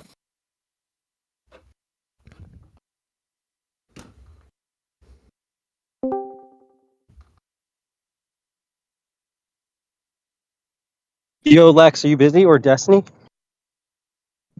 Destiny's not actually there, and I am not busy. What's up, dude? All right, you got like a 401k and shit? No, I have a total of about $7,000 in the bank, and I'm riding pretty on that, son. Hey, motherfucker, that's better than me. Let's go. All right, so let me talk to you real quick. So this nigga, I'm about to sign a sponsorship deal, but it's like through email, and I don't really know the guy too well. But he wants my social security number. I don't know if I should get. He's gave me a W-9 form. It looks legit, but I feel like anybody could just like send me an email and ask for my like send me a W-9 form asking for my social. Do you think I should give it to him? Like, how do I prove that I'm signing something legitimate? Shouldn't there be some sort of real quick, guys, a connection we're moving to between Rumble, a W-9 okay? Everybody form come over to Rumble, and 'cause I'm about to shut my YouTube proof stream. of employment with a particular agency or ownership of that agency? He just gave me an email. I understand that, but shouldn't there be like a publicly available website or notification of who is working with a company or who owns that company, so that you can then verify that individual's identity to their place in that corporation or that entity? Yeah, where would I find that? Dude, I'm just asking questions. I don't know. That would Well, I be mean, like, something there that should be proof of that everything Steve. for everything, but like, where do I find the proof? Like, if someone sends me an email and says, "Hey, sign this W-9 form. I have a sponsorship coming for you. Put in your social here." How do I figure out that they're actually sending me sponsorship information? Like, do I just like Google their first and last name, think if they have a LinkedIn attachment? But even if they have a LinkedIn attachment, why don't I just get a job at like Twitch and then just start sending emails out saying, "Hey, give me your social security number and I'll get you signed up." Oh shit, is that Forethought? You're smarter than this guy. Forethought, what do you think? Jesus. Yeah, you want to step into like the let's step into Nathan's room real quick. I can help you get sorted. Wait. What does he need? Say what? Let's step into Nathan's room. What real does he quick need help and getting get sorted. sorted? What's going on? He's trying to figure out W-9 and socials and sponsorship deals. Wait, what's the issue? What's wrong? So we're talking to this guy. We think he's legitimate. We're pretty sure he's like a legitimate guy. But he sent me out an email and he gave me the W-9 and then a contract to sign. We think he's legitimate, but we don't have any like proof of employment. You know what I mean? What do you mean proof of employment? Whatever like Trino was saying. Yeah, like we don't know if it's like a real guy. It could be just like someone trying to just hardcore fish us. I mean, you could ask for their business information if you want. Like he should give you, because technically for this year, next year they have to issue. They don't have to, but they should issue like a 1099 that shows their first name, last name, address, doing the business as, and then their social security or tax ID. Right? You could ask them for that if you want. So should I ask if that's standard though, or is that like me asking too much for like somebody? Like when you usually get like for his SSN, I'm pretty sure if you fill out a W-9, the whole point of fucking taxes is for somebody to have your fucking social security number. People need your social security number to file taxes, unless you've got like you can have a separate tax ID if you're self-employed, like a sole proprietor, or you can file for an LLC and get a tax ID for a business. But yeah, when you fill out a W-9 at a fucking job, I'm pretty sure you have to give a fucking social security number. That's how people track you. That's how the IRS tracks your shit. Oh, is chat pretending I'm stupid? I can't see chat right now. They're acting like I'm an idiot for trying to give my social. That makes sense why they would need that. Because even when I did the Stream Element sponsorship, they asked me for my social with my W-9 for tax crap. So I think I think the W-9 itself is legitimate, but it's like I don't know if I should because Irrelevant's a little bit sketched out. So I'm like, should I just ask for their 1099? Or should I ask for verbatim? Yeah, you can say, hey, can you send me your tax information first? But I mean, like, you're gonna have to. I mean, this is I mean, like, if you're going to do business with anybody, they're going to be wanting you to fill a W-9. You've got to give a social security number, right? If they're going to ask you for that. Yeah. And I'm down to give it out. I'm just trying to make sure that Hey, real Irrelevant was not sketched out. What? Did you know that if you don't have a company, I didn't know this, but it's like a weird piece of information I have. Did you know that you can get a new EIN just for yourself? You just say, hey, I'm a sole proprietor. Sole proprietor, you can get tax ID or EIN for yourself. Yeah. They'll just give you, and then you just attach that to your social at the end. So you could go do that, Darius, and just get an EIN, and then you don't have to give them your social anymore. Holy shit, I'm gonna do that. That's genius. Yeah. How long does it take to get an EIN? Like 4 or 5 days, maybe a little bit faster. I think it depends on the IRS. You might be able to get it online, or they might have to mail it to you. I don't remember, but does PayPal give me it if I have a PayPal business account? No. You have to get an EIN from the government. I forgot how dumb you were. Okay, see you guys later. Well, I've just never done this stuff. I've always worked as an engineer in other companies, and I'm partnered by other people, so it's like a whole different thing. But okay, all right, I'm just gonna ask for their tax information and go from there. Thank you. Be careful, babe. Later. All right, guys, I'm moving over to Rumble. I love you all very much. It's been fun on YouTube. Stay safe, have fun. Ripperino, cappuccino, pappuccino. We're probably gonna talk to this guy for a bit. We're gonna talk a little bit of guns. And we're gonna talk about workout shit. That's what's on the docket for the rest of the night. How exciting! I love you, YouTube. I'm moving over.